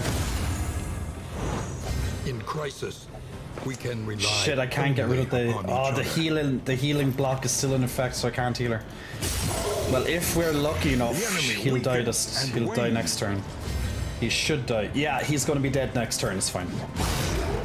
Good game. Game over. The world's mind is free to remember a time before the cancerous corruption. Campaign complete. And that's how it's done. The Shadow's advance has been halted. For a time. So I'll explain this part here. So when you finish your campaign, when you finish the entire quest and stuff, now what you're going to get here is a series of candles. Now, candles are your currency, which will unlock more progression for you after each successful or unsuccessful attempt. Basically, it's the basis of the roguelike element that's present in this game. So the more candles you get, the better, you know, you can upgrade and stuff to help you on your next go. So I got 51 candles there at least initially. And now it starts all over again. So if you failed, the carriage would be broken and start again. So now the first thing that's going to happen... Now, into oblivions. You're going to go to the Altar of Hope, and the Altar of Hope is literally like your town. Like from the first game, it's like a town. This is where you can upgrade your things to help you improve for the next one. This is your recollection. This will show you all the different items you picked up during the game, so you can try and plan ahead if needs be. The mountain, pretty much you can spend candles here to unlock cosmetics. If you want cosmetics, it's not really... I wouldn't spend candles there for probably a long time. Burp. The Timeless Wood is where you can... The harder they will fight. You can't, yeah. This is where you get memories, which is a mechanic that comes into play, which grants them an effect coming into the next playthrough. It's a bit complicated, this system, actually. Is the heart that warms the mind. More memories will unlock as you continue through the confession. So I just finished the first confession there. And then if you complete the second, third, fourth, and then obviously the end of the game, the final boss, you'll unlock the fifth memory. And this means the next time you play, you'll have 5 potential buffs that you can add onto the character, so to help them survive and stuff like that. Now you'll get more different memories as you progress up this tree here. So as you can see, it all needs candles to progress to the next one. It needs 85 to max it out in full. So if literally I'd be almost maxed if I put in all 51 candles into here now. I won't, but there you go. You can see each milestone up here as well, and it will tell you what each milestone does. There's also a cost with bringing these back in the future, but here, for example, we have a couple. They seem to be random. This one's 10% extra damage on your next go, 10% resistance to stress, or 5% max HP, or some extra damage delta from dots and stuff. So you can divide them over your 4 guys. They all have the same, but you can just divide them over your 4 guys, and it's random every time. Now, the Living Look to City those who have known fear is how and you failure upgrade your and characters. proportion. One of the ways you upgrade your characters. So to unlock the characters, you actually have to spend candles. To unlock the mountain, I didn't know what the mountain was. I should have probably looked at that first, maybe on a wiki or something. It's like, oh, to unlock the mountain, you have to have all the characters. So I was like, oh, okay, I'm going to do that. So I unlocked them all, just the basics. Now, the bounty hunter, he behaves a bit differently. He doesn't actually stay with you the whole time. You can hire him during a campaign. He replaces a character temporarily. For example, if they need to rest if they're about to die or something, he can step in. Or if a character died, he can step in. But he's a temporary character in this game. Now, the new character this time is called the Runaway. He's the only new one so far. I'd actually have to get a list of which ones might be missing. I'm not sure, but I think there's 11 characters so far. 1, 2, 3, 4, 5. No, wait. 1, 2, 3, 4, 5. Yeah. 6, 7, 8, 9, 10, 11, 12. Okay, there's 11 permanent, 1 temporary. So you have to unlock it. So you get the 4 of these. You get the Highwayman, Man of Arms, Grave Robber, and the Plague Doctor to start off with. And then I unlocked the Hellion after that. And then you have to unlock each of them after this. Obviously, like any character, they all have their strengths and weaknesses. However, I like these characters. The Man at Arms is really good too for his own thing, but I'm not upgrading him yet. But every time here, for example, that you upgrade a character, they're going to get paths, which I'll explain further, or they might get possible trinkets to come out, or they'll gain some resistances. For them to get actually abilities, you have to unlock them through story quests, which you slowly unlock during the campaign itself. So their actual skills are tied behind story events, whereas this progression adds some extra stats, trinkets, paths, which kind of is like a specialty for the character. You can choose multiple paths which they want to specialize in. So you can synergize these paths depending on how your team, how your party setup is. So there's a lot of different ways of doing it. The next one is the working fields. So the working fields is literally so you can pay some candles and you can carry some stuff into the next campaign. You don't know what you're going getting. You can only choose pretty much some stuff to unlock, essentially, to bring into the next campaign. And then the coast, the Intrepid Coast, this is just upgrades for the journey. So for example, upgrading the journey here, for example, upgrades your stagecoach.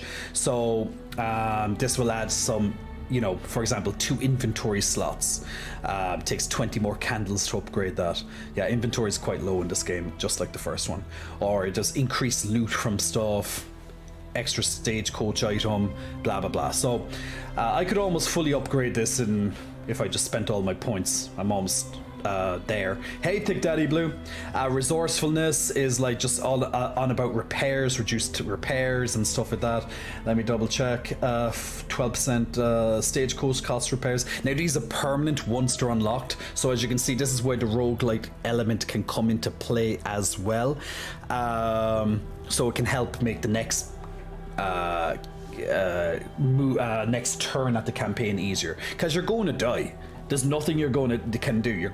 Most likely you're going to die on your first campaign until you come back, you get some candles, and I think I completed the campaign on my 3rd or 4th go, and that's just the first confession, and then it moves into the next kind of difficulty as such, which is much longer. So yeah, the whole point is just slowly bring up your shit, so it makes it a bit easier each time. Companions. See, I'd love to know what each of these companions do, but I don't think you can find out what the companion does. So there are probably some really cool companions. But Renown is simply just cosmetics. It just changes how your coach looks, and the Infernal Flame adds a lot of negative stuff, etc. to the flame. So this is like for people who like to play on like dark mode. So for example, in the first game, when your torch went down to darkness, that's kind of like that basically. So it's people who like that extra punishment and they're just crazy people. That's for that. So it's an official you're fucked mode basically.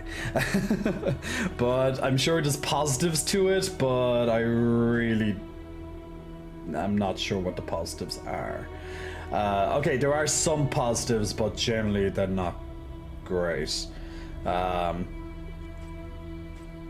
it's usually very shit. But for people who want to really make the run as difficult as possible, they can invest in this site. But obviously I'm not going to do that because the game's already tough without me needing to make it more tough. So pretty much you have the option between all these where to put your candles. I prefer permanent stuff than just randomly putting into like these items and stuff at the moment. I don't know, is that the best idea or not? But I prefer to kind of bring up my units a little bit where possible. Self-highway robbery skills. I don't have that yet. If relics and inventory is over 100, minus 15% credit. I'm just having a quick look at some of these pats and stuff. +2 blight dealt when self. I actually rarely ever have that. Effective skills. Resistance. Nah. Circulation. Storage key. Nah.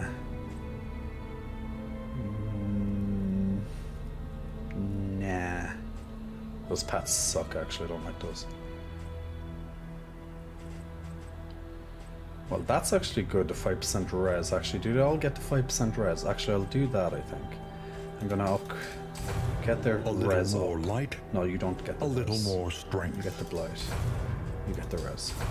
So I'll just do a small upgrade for all of them there. Frank 1 minus 21%. That's actually good, but the trinkets are random, so that's not easy.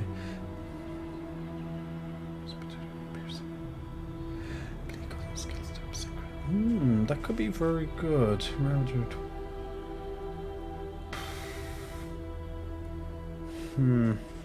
It's hard to decide some of these stuff because you know that, like, you know, it's going to stay in effect for quite a while.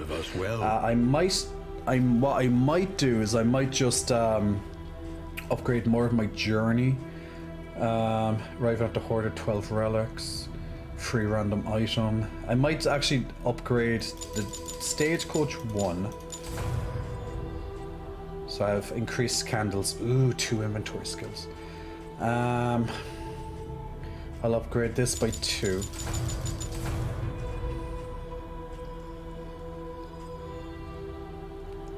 That's a nice start, actually. That really helps up the start, but I won't be able to get both of them, will I?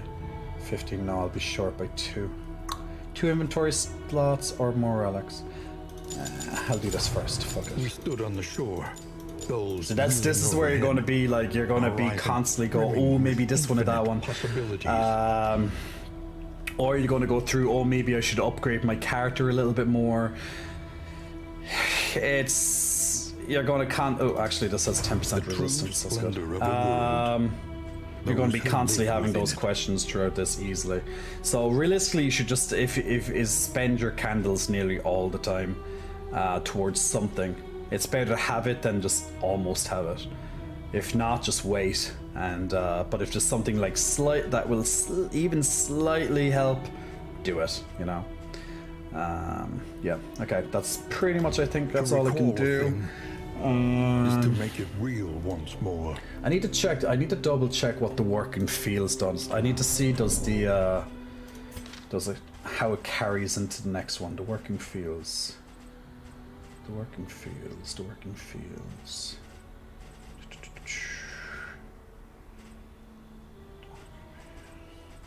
There's so many. There's so many tutorial stuff here. It's just there's a lot to it. The working fields. Here is where you unlock more trinkets, combat items, items, and stagecoach upgrades for future expeditions. It is vital to continue unlocking items, so spend some candles here whenever you can. Each item unlocked at this altar is also immediately granted into your inventory for this current expedition. Yeah, that's only for the current though, is it? Yeah.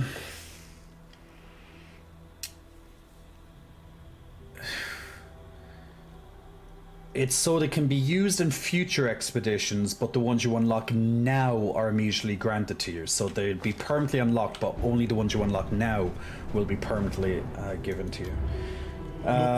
If that's the case, probably trinkets, because that's usually what I'm lacking. But see, it's all random, so you never know. It's something I have but don't have yet. Is another implement at our disposal. Combat items. I need more combat items. Stagecoach item. I'm always lacking these two.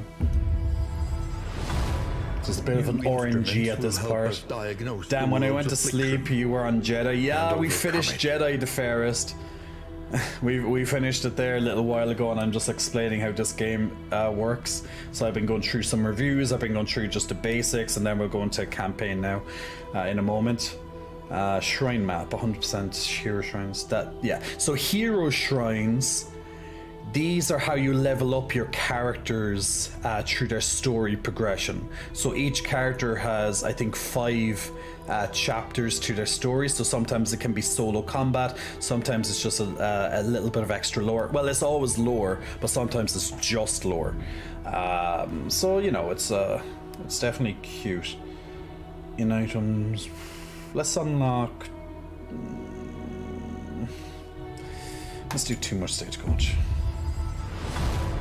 A welcome advancement in the science of survival. Chance to produce trap items. Okay, cool.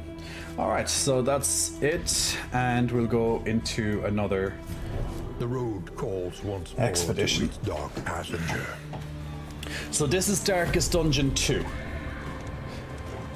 So this is it's a roguelite, quite different from the first game.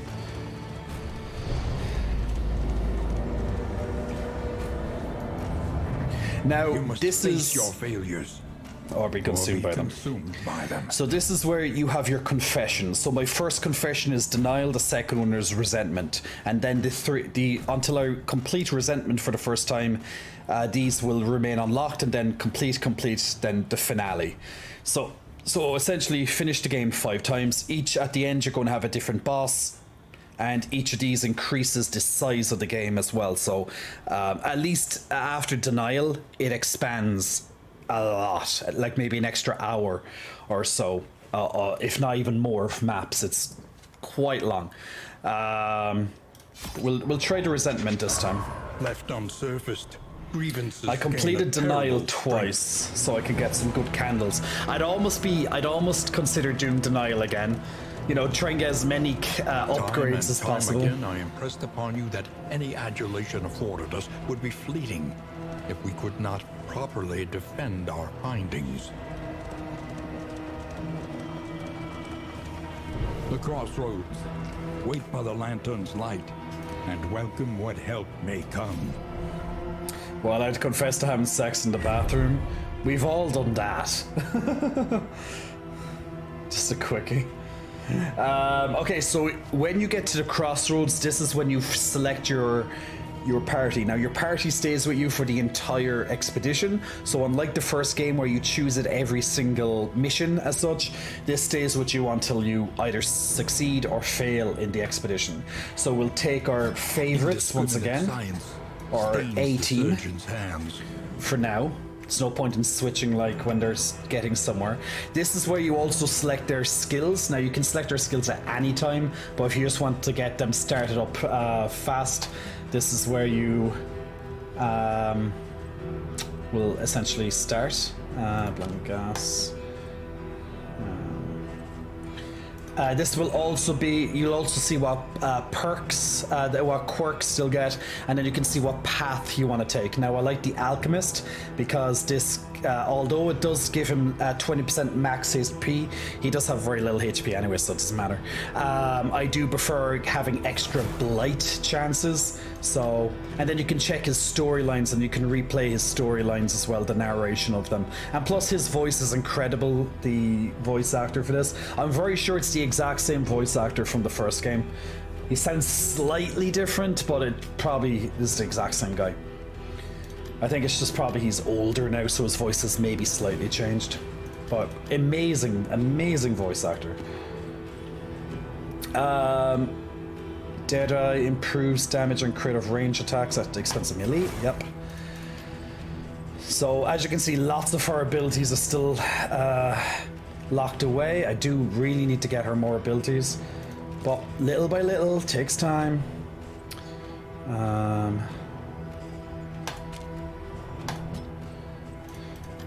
Now he's 3 paths unlocked as well. Ranged attacks get an extra 25% damage. Melee attacks minus 25%.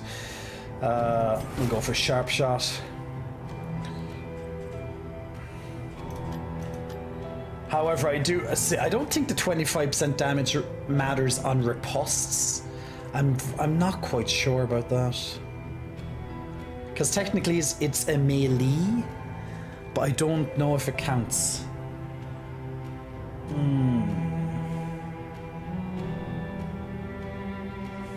And he's not always in rank 1 either, so I'll try the sharp shot this time. I'll have to probably wiki this and double check at some point. Ravager, yes, the only option she has outside the starting one. Ravager, it gave. Oh yeah, she has less chance to. That's fine. Yeah, but I think that's it. Land the killing blow on 2 cadavers. Use medicinal herbs 4 times. Land the killing blow on 8 pillagers. Use disorientating blast 2 times in a single fight. Disorientating blast. Which one's disorientating blast? Oh, we'll take that and put this one for now, so if that's the case. And we begin. So once again, to kind of keep in the sense of an expedition, now that you've chosen your stuff, now you go straight from the start again. So your coach is just going to start moving forward. You can stop it when you want. Now, when you continue up the pass, you'll get, when this branches, you get the choice of where to go. There's nothing in the valley. In the air. Now, if you go into these piles, you might sometimes get like extra loot and stuff. Even your valley is not immune to the spreading stain. And you'll always have one fight before you get onto the main section of the campaign. This is just like, yeah, basic. I kind of hate this part, really, just doing this because it's very boring. But meh, it's fine. It's just, but I get why you have to do it, because it keeps with the, journey from start to finish. But it's just annoying that you have to do it every time.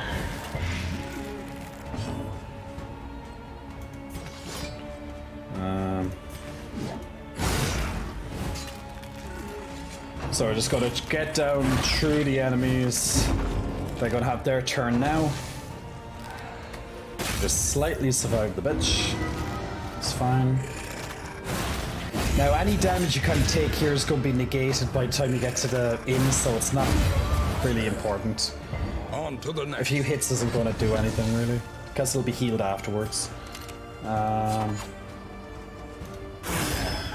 Now every so often you're going to get a combo trigger under here, which can gain additional effects if it triggers. But skills will interact with it. They could be extra crit, blah blah blah, to it. I'm going to leave her alone. She'll die from the blight on the next go. I'll kill him off. Might as well death blow him. Might as well hit both of them. Okay, he's dazed, so he attacks last. So he's the last one alive. Uses the daze. Give it a chomp.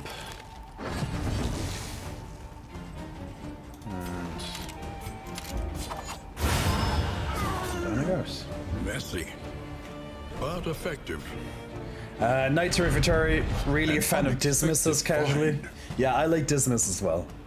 It's kind of, do you know what they need? I hope in their DLC, whenever they get time to add him, but I hope they bring back, oh, what's the paladin's name? Not the paladin, the champion. He starts off in Darkest Dungeon 1 with Dismas. Dismas and man, what's his name? Oh, I'm trying to think of the goddamn name. But I'll imagine they will add in more characters as time goes on, just like the first game. There is so much worse in store.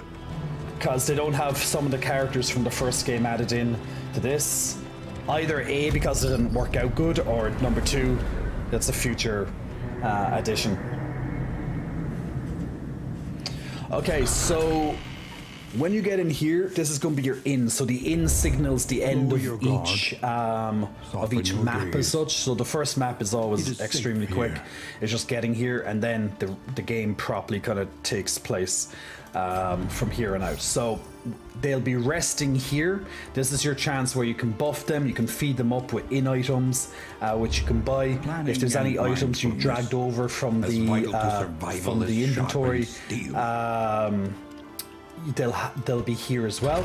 So the stagecoach, you can upgrade the stagecoach to have some items added in. You can change this only at the inn. The stagecoach also has like armor on their wheels and around them. If that ever breaks down during the course of each map, you can get ambushed and you have to repair it. You can select which route you want to go into first, etc. I'll pick the Tangle. Trenches and tents. Won't go in there just yet. At the start, you'll also be able to get. You can choose which pets you want, and what type of flame you want. If you want the flame, Light will suffuse you. so we'll put in that pet, and then you can buy some items just to kind of get your guys like started off, and we'll see what available trinkets and stuff here is. Sprawl.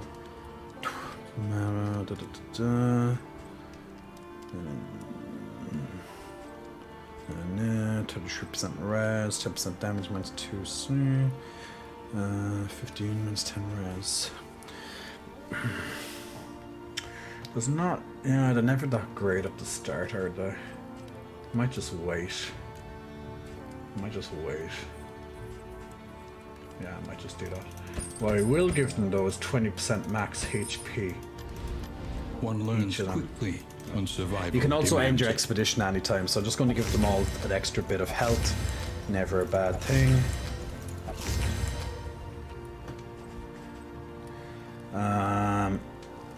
I'm also going to give her a trinket.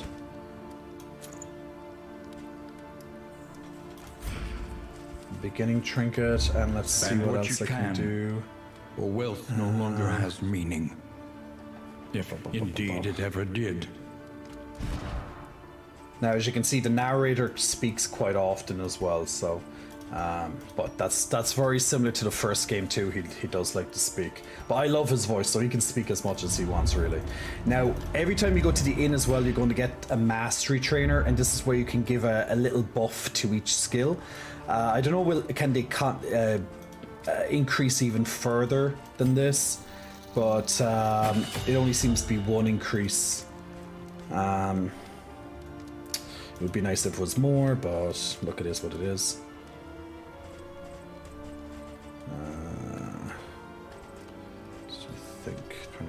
Trying to think.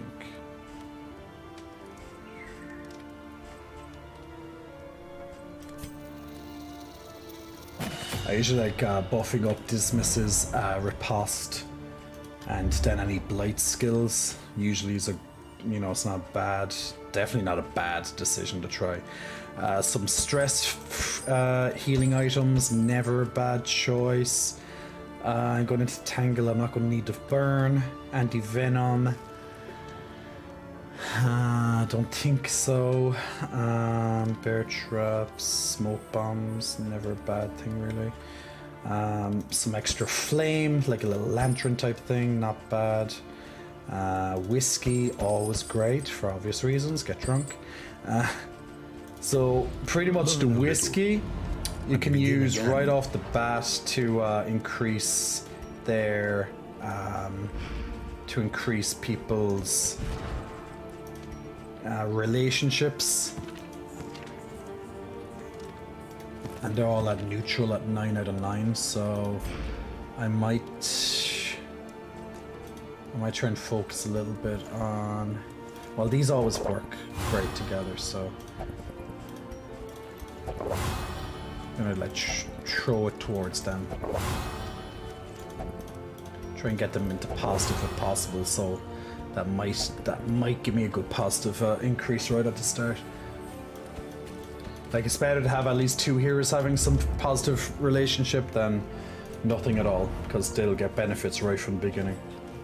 I'm actually not sure if that's the best way to do it, but meh. We live and learn. It's fine. And we'll throw this to them, and we'll keep the rest for now.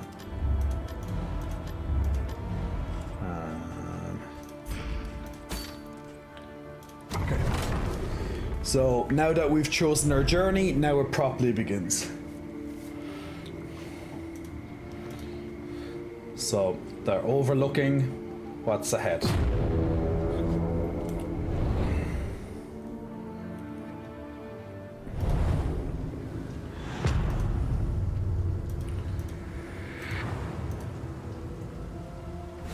War.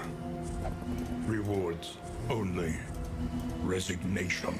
So the map is going is going to show how long the map is, and with the map as well, you can just if you have some scouting, it will show you here how much you know, any potential areas it has scouted ahead. So we'll tell you what's at each location as you come up this map. So you'll have seen this in various other roguelites where you have to just pretty much choose what path you want. I'm just having a quick look. Oh, 2 hero shrine. Oh, that's a very good start. That's lovely. That's really, really nice. Okay, I'm gonna stick on... When does that branch off? I might just stick on that path the whole way. Yeah. Yeah, we'll try that. So, we start off, and pretty much we're going to choose which path we want to go up. At least it and your carriage will go up this way. So it's as if you're in the first game and you're choosing, you know, a path down a corridor to go to. The loathing whispers. And along the way you can just turn your carriage left or right, try and smash down as much of the stuff as possible. It might have loot in it. Study evokes a feeling of the familiar, does it not? The academic study. So now this is like this will give you a little bit of an option here, and each here will have its say on what's best to do, and if they agree, or I'll still have no say at all. So pretty much if I'll get a drink from here, and I'll get, yeah, they both say the same thing, so I get some random drink. So I get some wine. So -3 stress and a bit of extra relationship status, it looks like. Guys, if you want to join in on the next battle of Stream Raiders, feel free to put down your units, and we'll it's a big battle, so feel free if you want to just play a little bit of Stream Raiders in the background every 5 minutes. Click on the link on your Twitch chat and we'll get to that soon. Now, one thing that that's added in is called loathing, which you have up in the top corner, which can stack as you continue through. There's ways to get rid of it, such as certain encounters and stuff, but the more loathing you have, the worse things will get for you. So this gives you flame drain, so your flame dies a little bit faster, and then the enemy might have a chance to get an advantage at the start. I'm just going to stick on this path all the way up so far, because it's kind of what I want to see. Fight, so that others may flee. So there's going to be a combat battle here. Mickey Time, Big Muscle Flexing, welcome to you, Mickey. Thanks for pressing the follow button. So once again, we're going to be straight into combat, and you're going to be pretty much looking at which units you want to take out, whatever you think is the biggest, you know, the biggest threat possibly to you. I'm just going to be just lacing these guys with like poisons. I just love my blights in this game, just slowly kill them off where possible. So this guy will be dead on his first turn, so it's always nice. So realistically, you just want to try and plan it as best you can, where, you know, Like, you kind of want to, if possible, kill at least one guy off Promising development. every turn, where possible. That might not always be possible. But if you can kill off, like, an enemy in your first go, in your first round, that's brilliant. But it might not always happen. So he'll be dead on his... Ooh, no, you have 1 health to go. You'll be on 1 health. Yeah, we'll make sure you die. Yeah, you'll be dead now on your next go. So by the time he takes his turn, he'll die. So nice, quick, easy combat this time. Greater threats await those who dare. So at the end of each one, so the mastery here is where you can invest points to upgrade their skills. Not get new skills, just their current skills. And then you'll get some trinkets and stuff like this here. So there's less currencies in this game compared to the first game. One currency buys certain things, another currency buys other certain things. Whereas in the first game, there was like 4 or so currencies, or 5 maybe, and just like, trying to keep track of those was just a pain in the ass. So the Forgotten Outpost, this is going to be a fight. So we'll see what they say to each other. He wants to fight, he wants to fight. Okay, they all want to fight, so never bad then. That means their relationship will go up since they're all in agreement that they want to fight. Sometimes you'll have ones being like, no, let's run away from this. And if you don't pick that option, they'll get pissed off at you and they'll lose relationship status with the other characters. So once again, keeping a good relationship as much as possible with all the characters between each other is, you know, very, very beneficial. So in this particular encounter, all the enemies got a little bit of a buff. So they all have 25% extra damage. Now, once again, you can check at any time to go through the skills and see any skills they may have used before. Any ones that you haven't seen, they'll be still blocked off. So you'll have a good idea of what characters do over time. Well done. Now, how the blocks and how the dodges and all that are very different from the first game in this. If anything, they're probably more annoying in this game. No, bleed's not good for this. So pretty much block it, like it takes 50% damage from the next hit. It's just how it is. And you have to attack to get rid of it. And he has it 2 times, so you have to do it again realistically to get rid of it full time. But these are the worst enemies by far, so trying to get these down is the best course of action. So I'm just blighting them to hurt them as much as I can. The soldiers, they're not as bad. The soldiers also have 2 lives, so I know that, whereas these have 1 life. These are straight up death blow, these ones won't be. So for those who might have missed it, enemies have a potential death resist, just like heroes in the first game. Not all enemies have it though. Second down, 5. Dwindles. Okay. Well, I'm gonna have to go through the shield at some point, so might as well start getting rid of it now. There's a combo ready. Now sometimes you might have abilities that will just get rid of it, but they're few and far between, unfortunately. Okay, these will be dead in the next turn from the blight, so that's fine. I'll leave them alone so I can focus on these annoying guys instead. I'm gonna weaken them. 1 resisted, of course it did. They're fine. Now obviously whenever you see block and stuff, although the block will still take off the initial damage of a blight, it's as long as it hits, you'll get through their defense. So one good way to get around the block. Dots. Works very similar to the first game in that respect.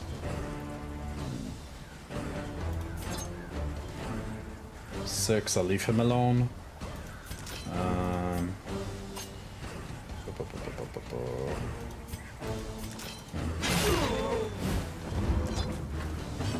So they have a chance to miss because they're blind, 50% chance.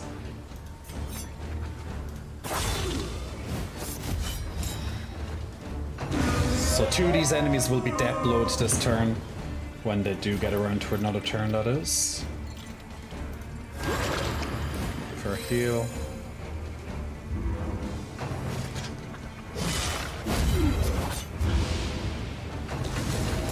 So there's the death's door, and now we got his death blow. He got his death blow, so he can potentially survive this attack. So although now he's at 0, he has a death door activated, but realistically he has 0, like he only has 5 resistance. Like the chance, like I have a 95% chance for it to go through, so pretty confident.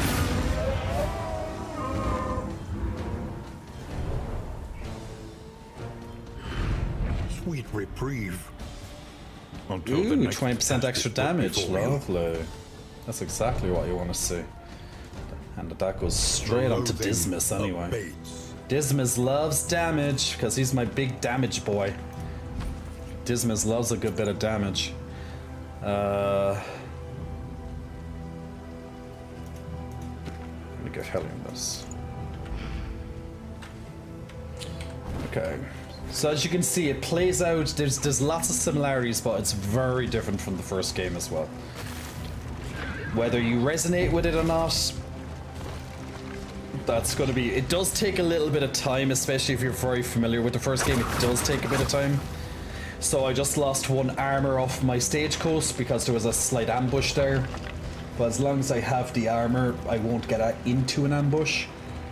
Now those will be set on the roads, you'll see them in advance. Sharpen your blades, that we may properly excise our portion. Are they all up for a fight? Okay, they're all up for a fight, which is nice to see. Now she's particularly up for a fight, so she gets 1 additional, she gets extra damage. So sometimes they'll give you an extra buff in the combat as well. So it is beneficial to have certain statuses. So as you can see, they all have an extra 50% chance to deal. They have 50% damage on their next attack. However, all these guys have a 50% chance to dodge. Now this is a 2-stage encounter. I can see it up. I'm just going to move I'm just going to quickly, if possible. No, I can't move it, can I? No, that's not going to move that particularly. Nah, it's underneath my graphic, but I can see this is a 2-phase encounter. Now, although I missed him, I still get the benefits of my riposte, so not the worst thing in the world. But I shouldn't miss him this time, so I'll take advantage of the 50% extra damage. A miscalculation, perhaps.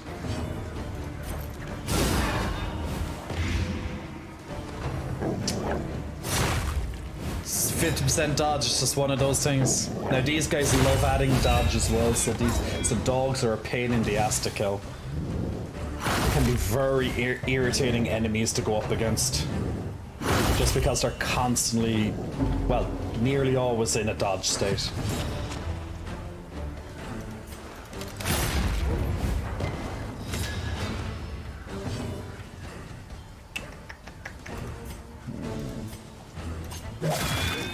So as you can probably imagine, if you can get your dots on them, happy days.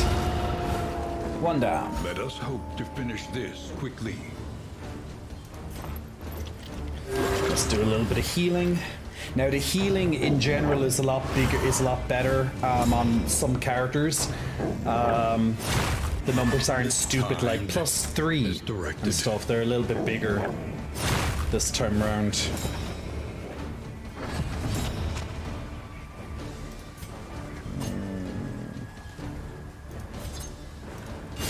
Yeah, I did that with the intention that they'll probably both miss, and I was at least somewhat right. So that gets rid of that. Gotcha. Hey, N2. But effective. Let's give him another heal. So where possible, obviously you want to like use, you want to get your characters healed up, right? So where possible. Usually you'll do that. you know, at the end of an encounter, but this is a 2-phase encounter, so any extra, I don't think you can get like additional, at least I haven't seen it yet, I don't think there's additional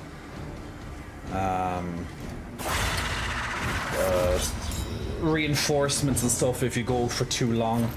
I don't think so, at least. A master stroke. So once again, just trying to add on the dots more, as many buffs as possible, never a bad thing. Try and take out as many of these guys as possible. But although they have low resistance, sometimes they will still resist. Now these have a 75% damage native to them, so you're going to have to go through at least 2 turns of them just not taking damage off you, really. That's how it is. However, that's why we love riposte. The more riposte, the better. Incremental, but deadly all the same.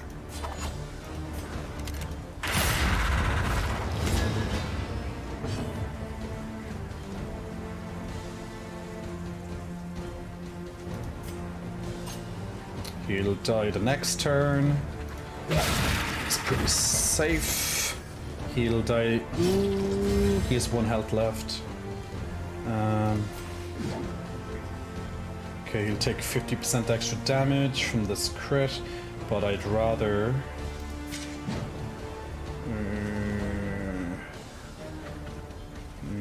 Yeah. Rather give them the debuff, have them do less damage. Before a heal. This wound, at least, has been. One of them tended should to. die this go anyway, the last one. Ooh, lovely. Nice riposte. Now the other one will die when it's his go.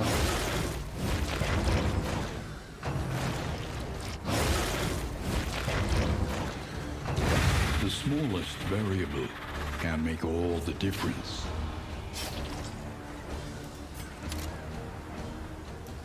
Now this will stun him since he has a combo token. Oh, he resisted the stun. Oh, you bastard. How dare you. Relief Gonna give comes her a little rarely heal. in these times. Oh, I actually thought that that thing Savor it. also gets rid of the debuffs. I must have misread that one.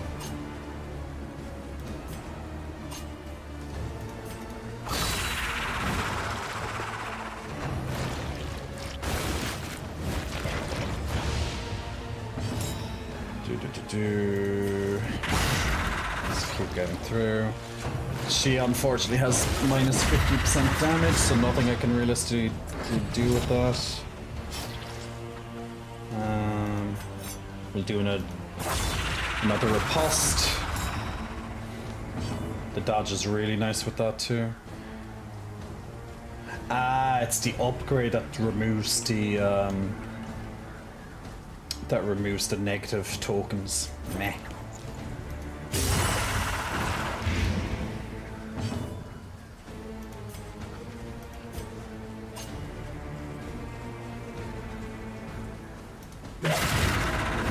Okay, so he has death's door. Actually, I should have looked at that. Okay, they have a death blow resist. I didn't notice that. Now you're death blow. A petty hindrance. Like bosses. Oh, well, you're eating corpses, aren't you? You sneaky boy.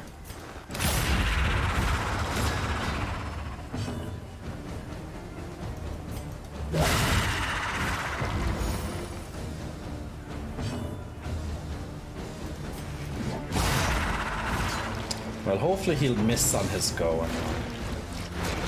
Yeah. As I wanted. Ooh, that's a nice heal. Give him that heal. That'll be good for later. Into death's door.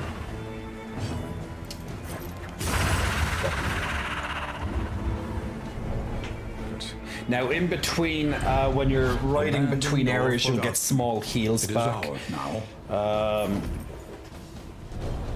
So it's not always necessary to make sure you guys are full health at the end of each run.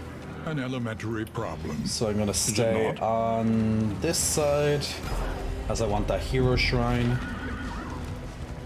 Now once again try and hit as many of these cargo as possible, just in case you get some extra gold or items in it.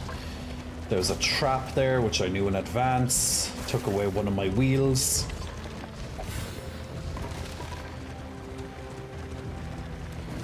Now, again, little health back every so often down here. They get small heals in between. Now, these Shrines of Reflection are pretty much your story mode.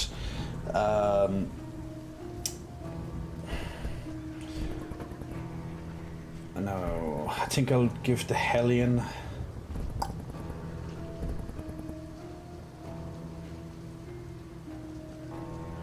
Yeah, I'll give the Hellion another go.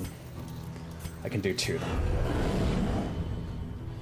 So there's 5 chapters. This is the second chapter. The brave. Per hero. So it's a combat encounter, it seems. It's not always. Okay, it is. She was the tip of the spear, poised to sunder the enemy line, to live forever in the songs of her people. Now, all of these stories, they all play out very different, like all your abilities and stuff. So each one, you just think of it like mini puzzles. And if you don't do it, you lose the chance of leveling up your hero, which, you know, always fun, right? So you're just having to play with the... You have to just see each of these as a puzzle, essentially. Now, these do stuns. No, that's not going to get stunned. They'll have high stuns. What's the point doing that? I don't get that. Okay. So the first attack should be a Howling End, surely.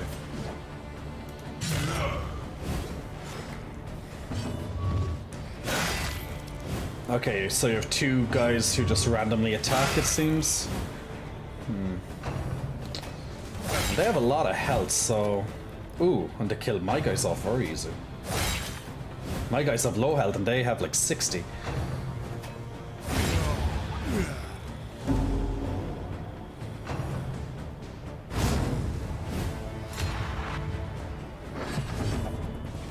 Okay, they have a new thing. Rally, summon clanmates.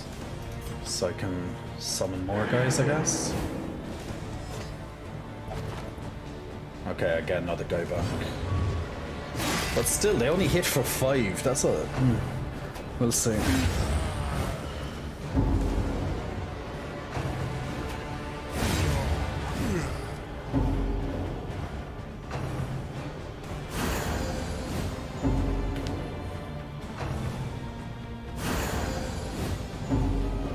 So if I don't have my guys, they just taunt me, is it? I'm guessing that's what it means. So I can replace them. Like, it would be nice if they got like a health increase or something, but... Or damage or something, but it doesn't seem like it. Now, maybe I just have to survive long enough. It might not necessarily be kill these guys off. Because that probably seems impossible if it's going to be kept like this anyway. No, I have to hide. Howling End. Target. These can't be stunned because they have 100 resistance to stuns. And this does stuns, so I really don't know. So, and it doesn't have like a hidden effect or anything. These can't be good.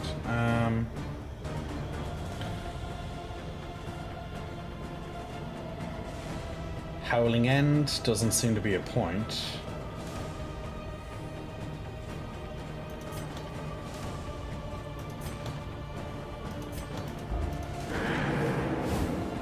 I'm kind of confused at this puzzle. It's like, what do you want from me? Because these guys are very weak, so is there really...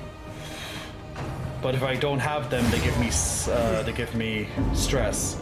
So I'm assuming if I got 10 stress, it finishes. Which is now.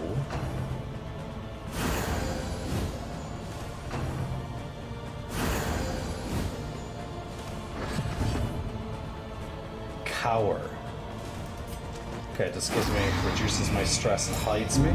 Please don't kill me, please.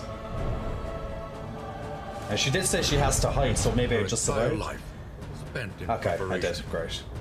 But when it mattered most, she had failed. Great, okay. Just did it. So now I gain my new ability. So I'm assuming this is like a redemption. It's like, oh, she failed, but now she's going to come back. That's like, maybe that's our story arc. So 1 mastery, bloodlust, remove blah if target is blah, plus 20 damage. Okay. So the only way to get skills in this game is to do their storylines. And yeah, pretty much it. So I have a second hero shrine, luckily. So now I have a chance to get another hero skill. See, I'm not sure if I want to keep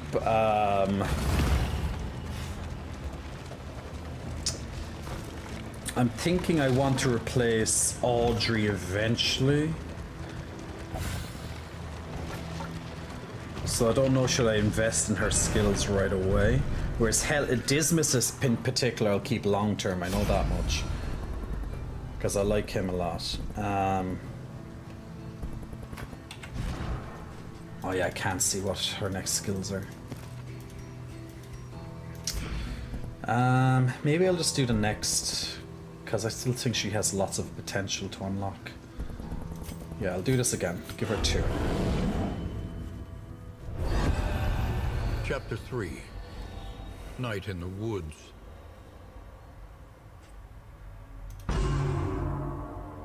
What's As the story? the advancing army moved on, she huddled tightly in the tree's clammy roots, hoping to be somehow swallowed up into the earth. At dawn, she woke tormented by the exuberant cries of carrion crows, come to feast upon the corpses of her kin. When at last she stirred, the scavengers took flight, repulsed by the sight of this undeserving revenant. It was... yeah. Acceptance is a journey. What's this? So, self gets winded, removes horror, distress heals, also a heal, and can also distress, can also do an allies. That's actually good. Actually, that's a very good ability for her. Now I can use that, actually, I'll definitely use that. I'll get rid of it if it bleeds, get this. So as you can see, by unlocking skills, NT2X, of course you can have a lovely hug. Of course you can have a lovely hug. So as you can see, by unlocking skills, you can definitely really help improve a character. So there, for example, I just unlocked her ability to, well, heal and do a stress heal. So, you know, that can definitely be useful. So doing that type of stuff is what, you know, ultimately you're going to want to do that on any character you're going to, you know, use frequently. Obviously you're going to want to do it on every character eventually if you want to, you know, have all the options available, but they'll take a while. But big hugs to you, NTRX. Hope the huggies help. So this is going to be a boss fight. We will go for the boss fight. Fuck it, why not? We're in a good position. Well, not the best position, but we're in a good position for this boss fight. The boss is a bit of a pain in the ass, but very doable. Just a bit of a pain. But hey, it's a boss fight. They're never going to be straightforward, like, you know, piss easy. But they're also a little bit annoying. Foul winds and foul tidings. Now to get into the mountain, No doubt the source is within. So bosses are always optional. So realistically, you only have to fight one boss per campaign. At least in the first campaign, you only have to fight like one boss if you really want to. However, you have to fight at least one of these bosses before the final area of the campaign, or you get locked out of it. So, you know, you have a lot of choice. You don't have to fight bosses all the time. So choose, like, you'll have 3 or 4 optional bosses, and you choose at least one. More if you want candles, etc. A general. My candles getting low, actually. I should bring that up. So the boss battles are 3-stage affairs. So you have 2 normal battles, and then you go straight to the boss after that. So they can take a while. Hey JJ, 6 minutes till J-Bot risks overheating and the twins risk overloading the geometry matrix for running too long. Thank you for the update, Chaos. Indeed, indeed, right? I'm gonna increase my flame because it is actually quite low. I didn't expect it to be that low. Something I easily forget to do though. So once again, same tactic I use a lot, try and get the blights up. Particularly since in this particular battle, they do a lot of defense. They love defense in this battle. It's only one, yeah, it's only one herself.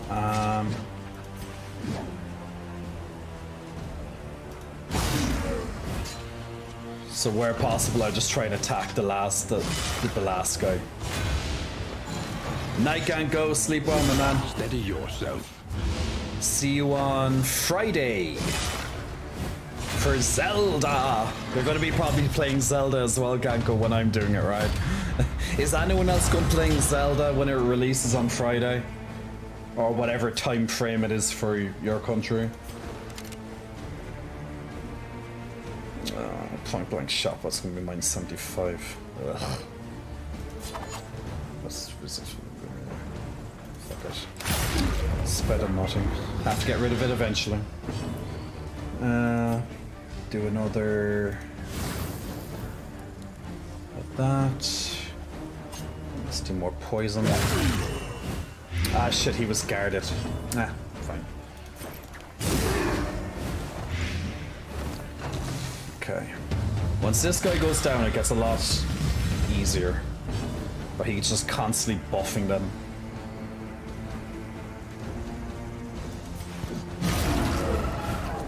He'll die next turn. It's fine. He'll die the following turn. Oh no, he has death blow, so death resistance. Will do after the battle, Chorus. Thank you.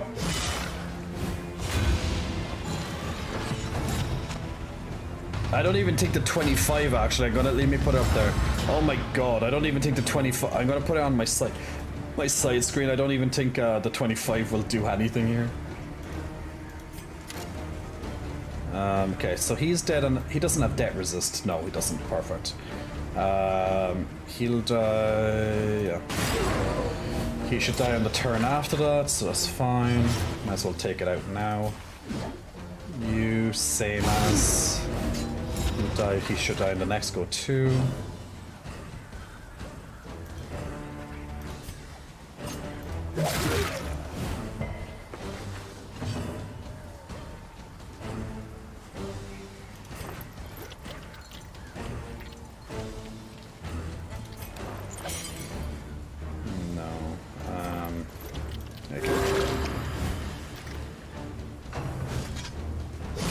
Yeah, the Stream Raiders is kind of went very bad, unfortunately.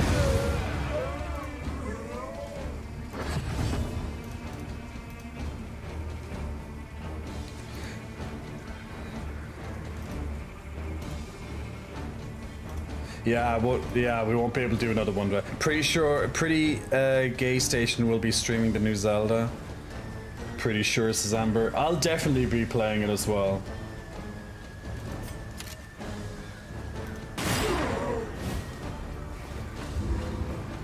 When it comes out Friday, that is, anyway.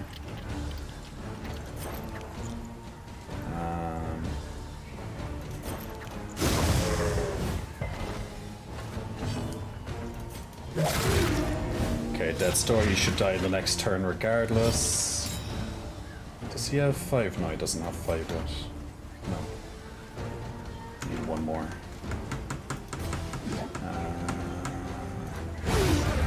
Let's kill him there. Perfect. Okay, round 2. Now you can proceed to, you can either choose to escape and just keep with the basic loot or go further. Like if it goes absolutely shit, then yeah, you can escape. But realistically, you don't want to escape. You want to keep going. You want the best rewards. Also gives you candles if you do get through it. But yeah, you'll want to be in a good position before the boss. So once again, this is the worst guy. Bishop. The fiends. So he's the main target. Then the drummer, and then the soldiers. A breakthrough.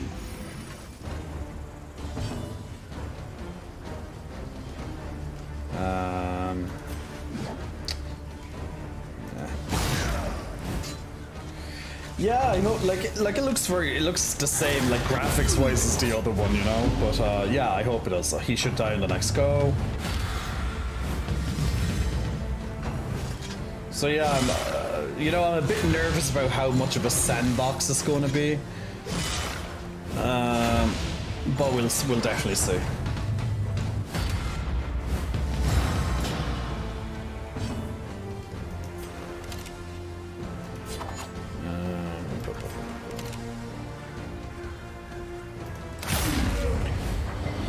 Yeah, Dismas has slight issues. I hate that guarded ability, but look, nothing really can do about it.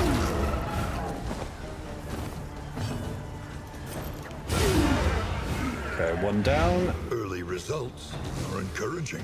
Well, they all have decent debuffs on them now, so that will slowly tear through them. But getting down to drummer is always the priority. But I also want my guys to be at decent health, if possible, before the boss comes out. They have to wait. God, that guard ability is so irritating.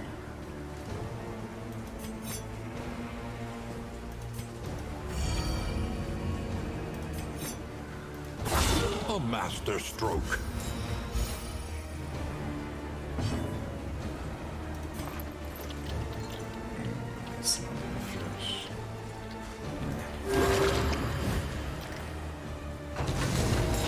Okay, death's door for him. So I'll need at least one more go before he's down.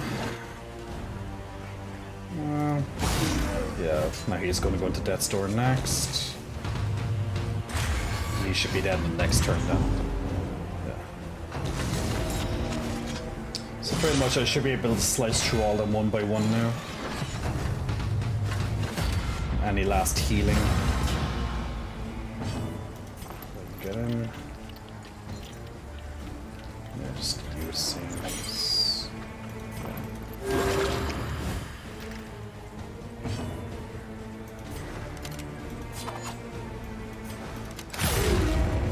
We got 2 death's doors. Straightforward and effective. Yeah, that damn guard ability is so irritating. Just do a swan on you. And you should die. Good. Now, boss time. So this is the loot you have so far. All this gets upgraded, plus all these additional stuff if you can kill the boss. I'm in a decent position to kill him. We'll see how it goes though. Oh, he's a pain. Locked in a nightmare slumber, he is tortured by failures both real and imagined.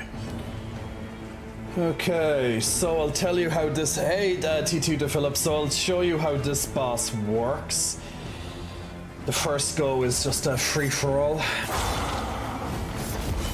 So the first go, you just pretty much just spend your time buffing up or doing whatever damage you can to the boss or whatnot, because there's nothing to do on the first go. But trying to get any little bits of damage to start off the fight is not a bad thing. Like, blights are the king in this boss, in this battle. If you can get your blight on him, brilliant. Oh yeah, he takes very little damage. Now this is where the boss will start to kick the main mechanic, and I'll tell you what this is. So, so there's going to be roots that appear under each of these characters. So at the moment, they always will have at least one, and they start the fight with one. After each turn, the boss will randomly select 2 characters to have a second root put under them. If they ever reach 3, they get blocked out of attacking and start causing stress to themselves, which makes them useless. So the idea is that you keep attacking the root behind the boss, and every time you want to attack it at least 2 times a go, because each time you attack the root, it removes 1 of the roots from the enemies, from the players that have at least more than that have 2 or more roots. So as long as you keep them never getting over 2 roots, the boss is just a very slow burn boss. But yeah, that's the thing. It's slowly chipping away at him.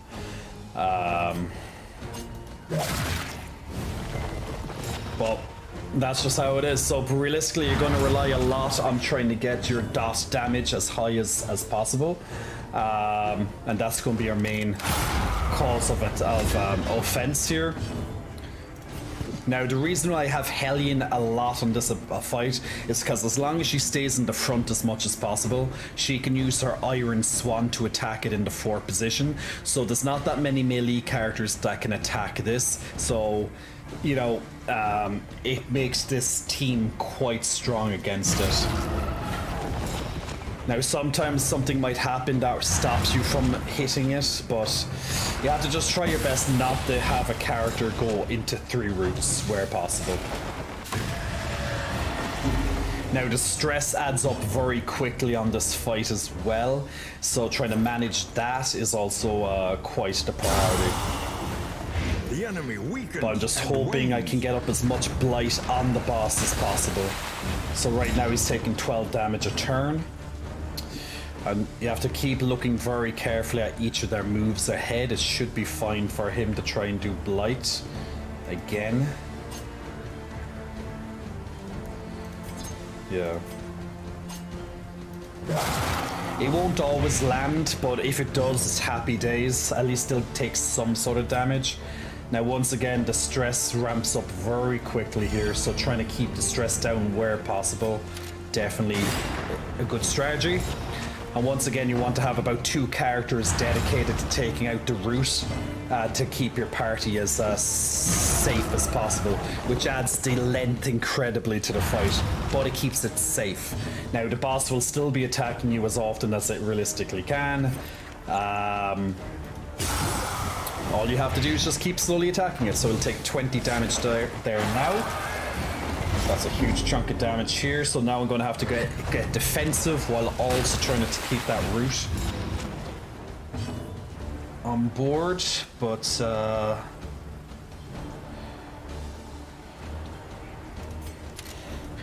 going to have to bring the Hellion into check this time and give her a stress heal, because the stress is building up very quick on her.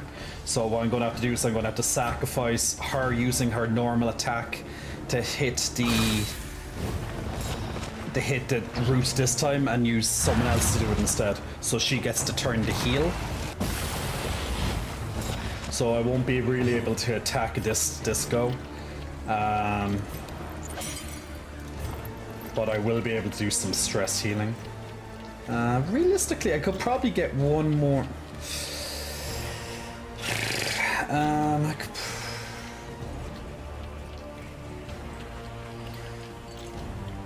Yeah, I'll risk it. Fuck it. I'll risk an attack on him. But I won't be able to risk it on her, so... so that's 5+, right? 5+, remove. Oh, it's only if the HP's under 33? Yeah, fuck.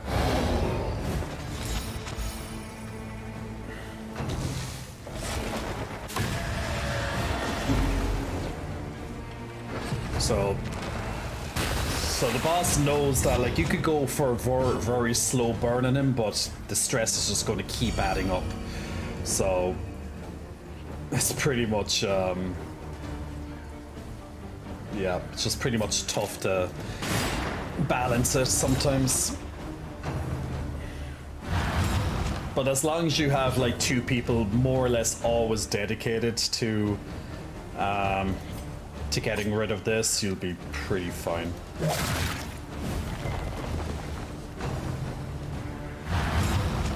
Like, the attack doesn't have to do damage to it, it just has to be able to effectively target it.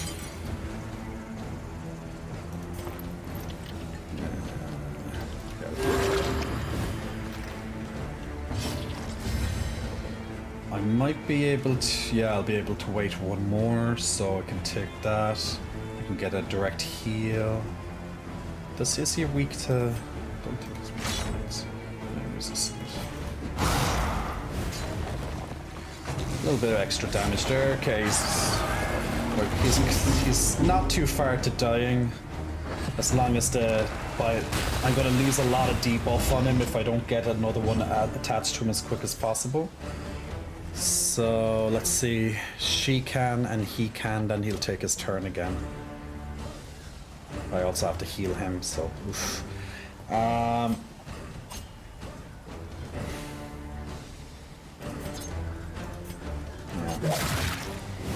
Can't risk that.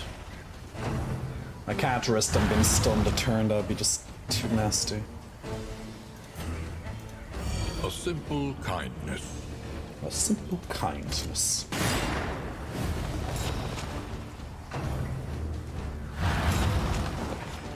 Growth recedes. The soil stirs. Death's door. Heal. Just give him back to some bit of safety.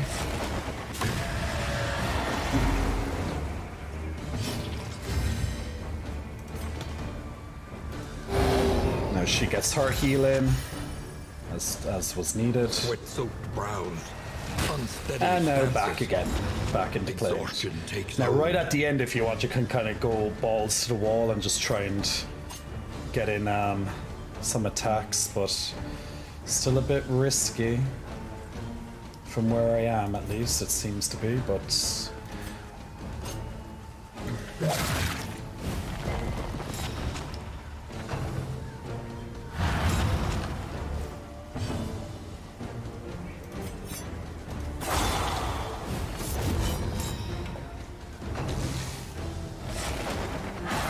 Perhaps they have given their last. She's at max stress.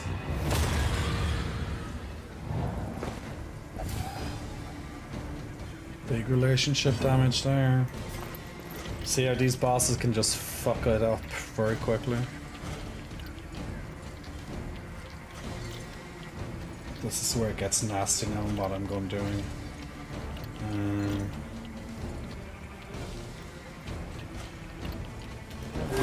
Fellowship forged through toil.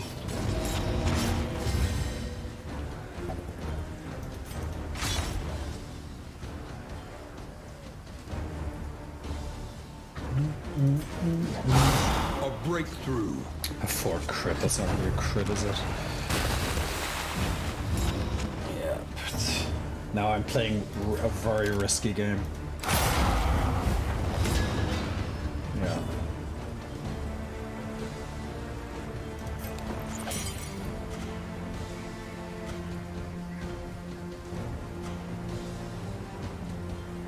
I'm gonna have to get her out of that though. She's gonna die in the next turn otherwise.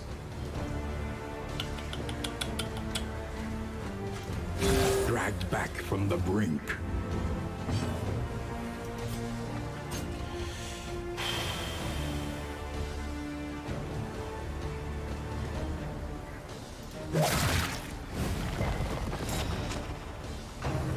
So I think one character most likely will get stunned on the next turn. I'm kinda out of ideas. She might die. She's in a very bad position now.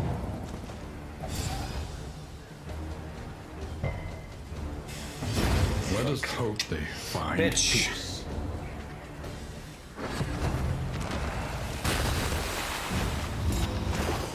Now she's gonna be trapped unless I get her out of this. Well, 16. I might be able to break through it.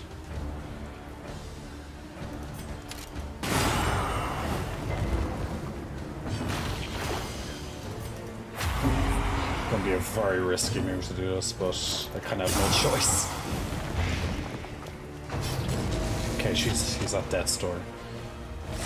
Now he has the chance to resist the death. He's on death's door, so he's gonna die in a turn or two. I just have to get through to it. I'm just kind of at his mercy now because I'm all stunned, so I can't do anything. So I just have to wait for his turn to go through.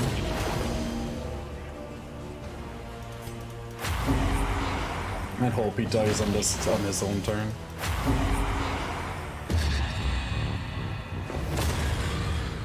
Yeah, this run's pretty scuffed, but it's the risk of doing these bosses. Ah, you motherfucker, you survived it. Teetering on that terrible precipice. What a bastard. But they're all released, so now I just have to go 3 turns in them and just kick his ass. Okay, now he's gone.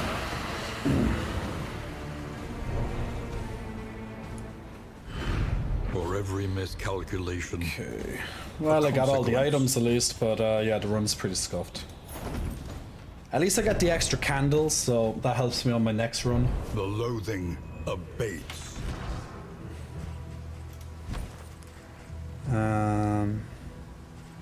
So this is for her. Turn start convert blah to blah. Turn start convert blah to blah. That's actually really good.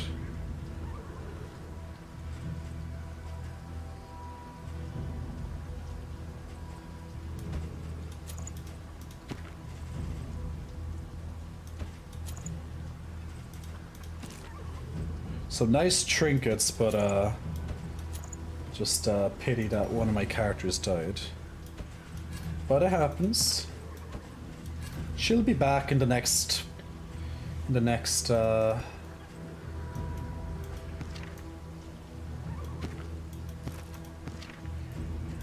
campaign. But I can still play Doctor. She's actually a she. Just as an FYI.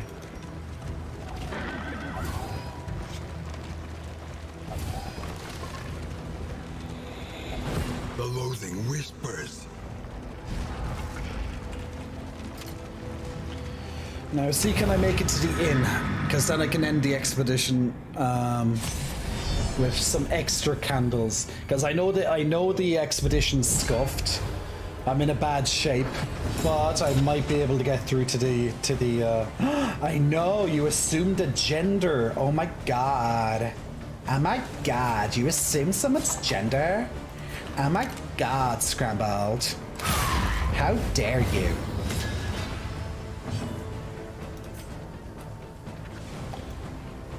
Oh, she's not under oh, I thought she'd be under 25. Oh, she's in such a shit position. I have to move her back.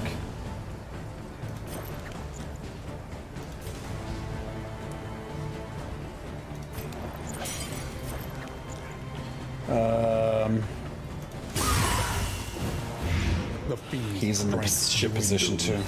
I need him back 1, but that's not gonna happen. Not this turn, anyway.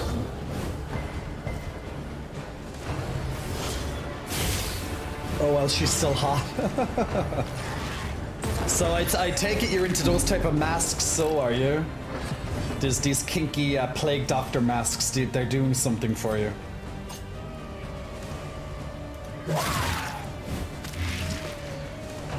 My main strategy never changes, even if I'm 1 character down.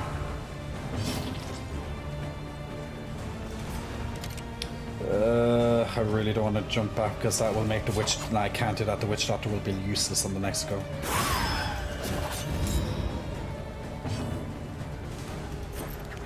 That's still going to be useless either way, really. But,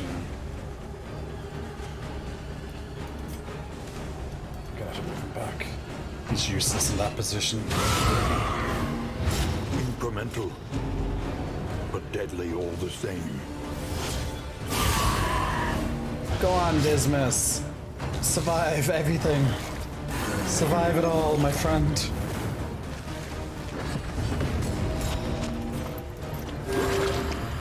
So I couldn't heal when I was in second position, so I just had to get him out of it. I'm still in the shit position. See, just losing one character can really fuck it all up. But if I can somehow get through this fight, just for those extra candles, I'll be somewhat relieved.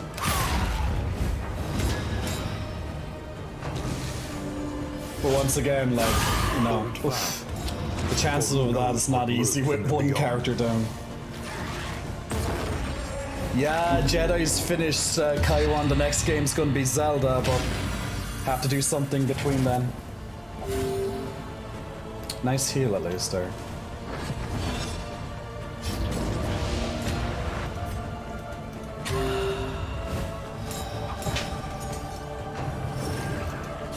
I'm trying to hold on, but I don't. If I don't get time to damage them, they're never gonna die. And realistically, I want to attack these, but I can't attack them just where I was. Well, they're going to use the next 2 turns buffing themselves up at least, usually. Measure out your violence and apply it judiciously.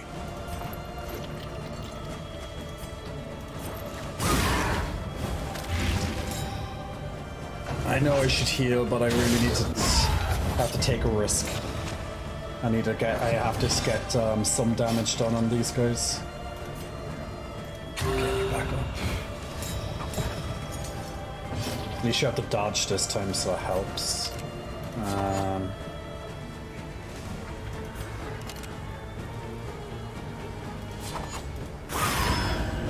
Death's Door. You should do less damage this go. Get you back up so you don't die in the next hit at least.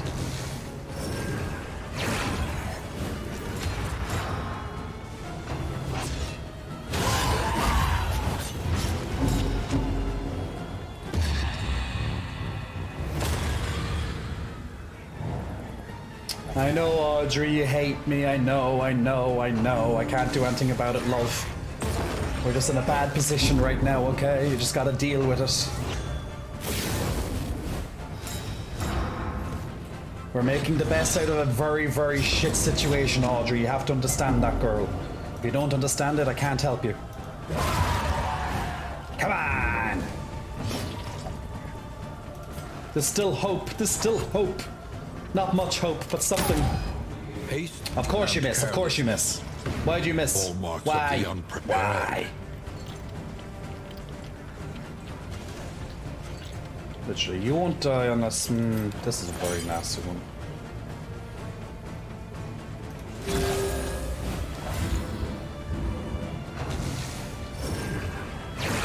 Realistically, I probably should... yeah, I might.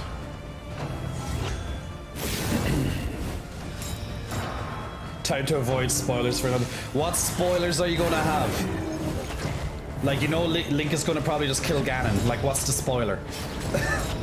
Like, Zelda games aren't exactly known for, like, their, like, you know, their high-class storytelling. Dismas, we need you, don't die. I need you, Dismas. You need to survive another few turns. Leave my Plague Doctor alone. We need them all alive. Come on, I can't lose people now. A slow dissection. A slow dissection. An unavoidable end. An unavoidable end. Fellowship forged through toil. Fellowship forged through toil. Oh my god, my party's in literally the worst shape ever. Come on, we need you alive. Well, you die on your next turn, so that's comforting, but that's one, and that's not, yeah. Yeah, he's gonna out-heal that, so that's no point. I don't think I'm gonna get through this encounter. No, my Plague Doctor. The sum total of violent equation. No, my Dismas. Down. They're all been taken out one by one. An interminable conflict. The fact I lasted this long in this encounter, I'm actually pretty impressed by.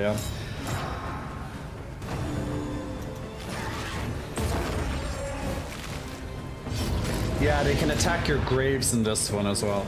Well, that one dies this turn, but I have literally no way to heal me. She's on death's door. She's also taking huge bleed damage. It's literally, it's impossible. Go out with style, love. Go out with style.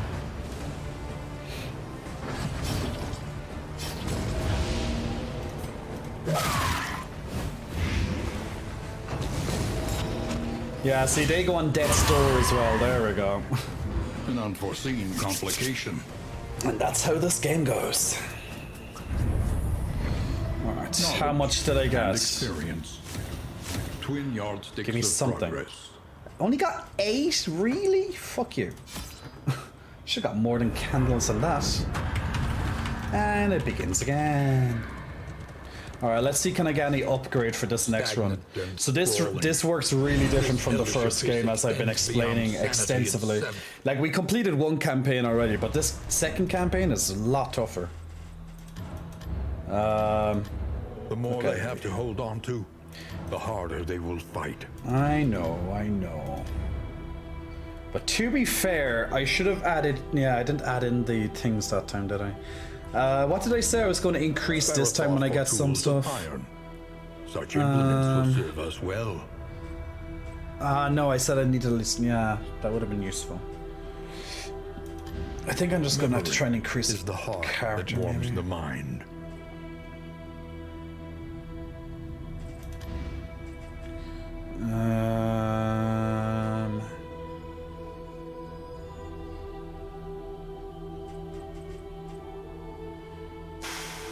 She never has that. That's useless for now, maybe later.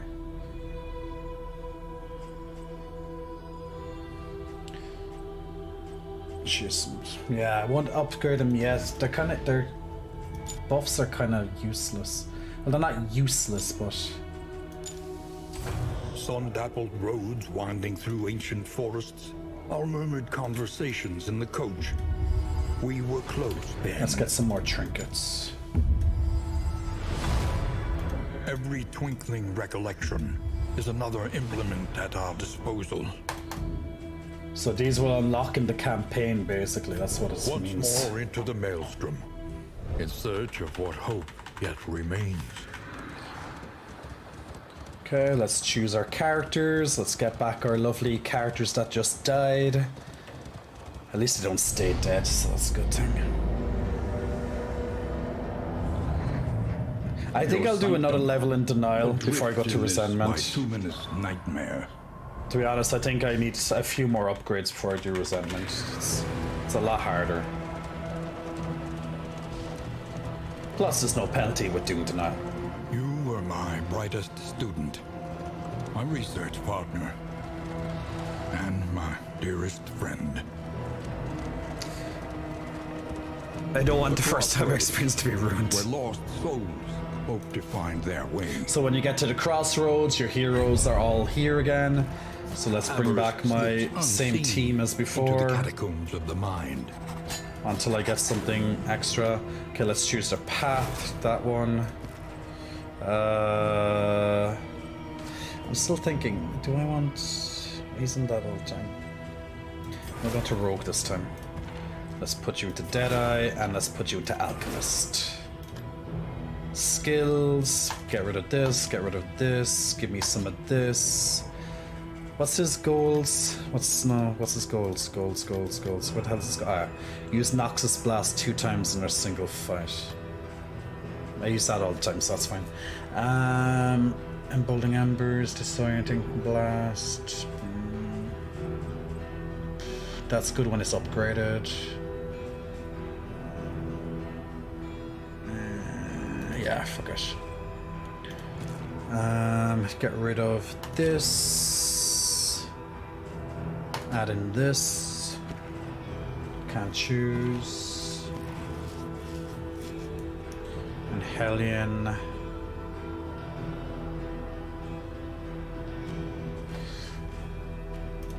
get rid of this, add in this. If get rid of this, add in this.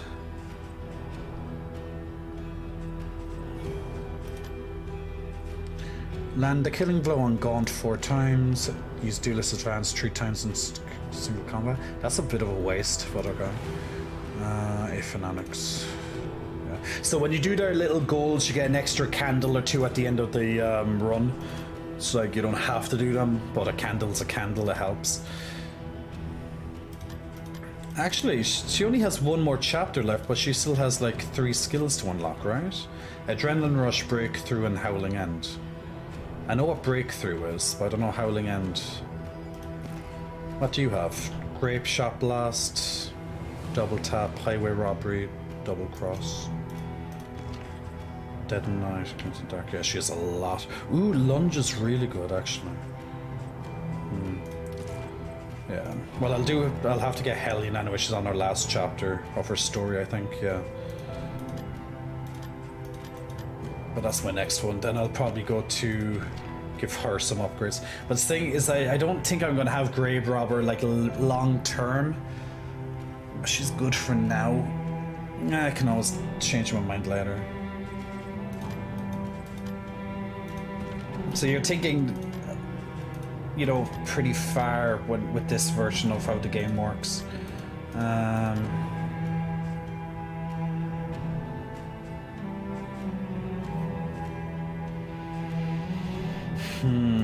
Yeah, fuck it, yeah. Yeah. That'll be fine.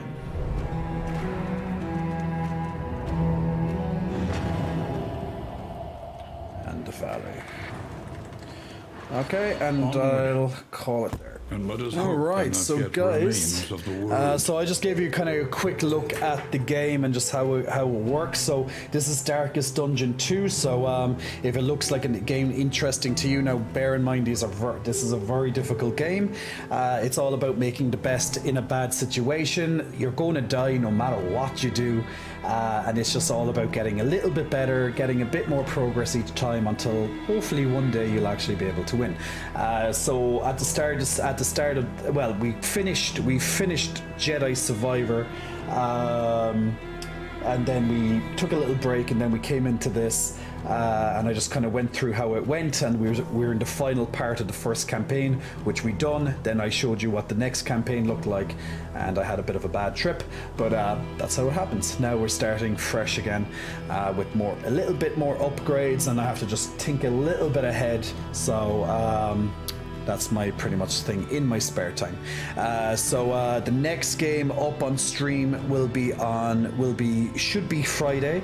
I do plan on streaming Friday unless something happens, but it should be Friday. Should be more or less set in stone because it is Zelda release. So we'll be playing Zelda on Friday. So if you have interest in Zelda, whether you're playing Zelda at the same time and you're looking at one screen while watching me play and blah blah blah, we can play at the same time. So yay!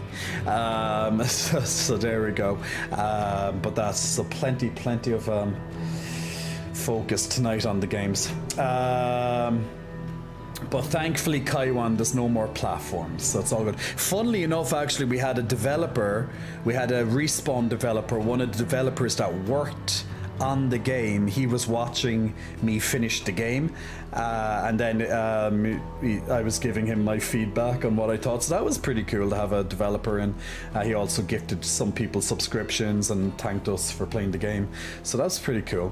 I remember when I was playing Bayonetta 3 and the voice actor for one of the cast was actually in watching as well, so that was pretty cool. And it was the real person, it was the real voice actress. So it was the one that I forget her name now, but it was the one that voiced not Bayonetta, but the second woman in that. The second playable character. I just forget her name now, but that voice actress was watching me play Bayonetta when it released as well. So it's pretty cool. You know that they come on and they look around. every so often. So it's cool when developers and stuff seeing that. Not me missing that as I scrambled. Well, you can always go back on YouTube and see the timestamps maybe if they're there. Lucy Boot, hello to you. Hope you're keeping well. Jay, can I have a better look of your shirt? I'm looking for one like this. Yeah, sure. I'll zip it up so you can see what it looks like when it's zipped up as well as when it's off. I'll stand up for you as well. But yeah, I had a lot of focus on the games. We spent about an hour talking about lots of different stuff, and then I spent the rest of the time focusing on, because I really wanted to finish playing Jedi Survivor tonight, because it was my last chance before Zelda released, and I really wanted to finish it and show the final cinematic on stream. So that's what what it looks like zipped up, so you can take this out and just walk around in it as so, or else of course if you want, you can wear a layer underneath this if you want to, so you can wear this as kind of like, you know how a bomber jacket looks and people wear like you know, vests and stuff under it. You can treat it like that, or else you can of course just have it you know, down too. So whichever works for you will work. So if you want to zip it up, or if you want to wear something underneath it, or if you're happy just going, well, nothing underneath it like I'm doing, yeah, it's a nice my hair's all over the place. I've been playing around with my fringe too much today. It's a nice top. It's nice. It feels really good as well. Hey Shadow Sid, sorry there, I forgot to say hi to you as well.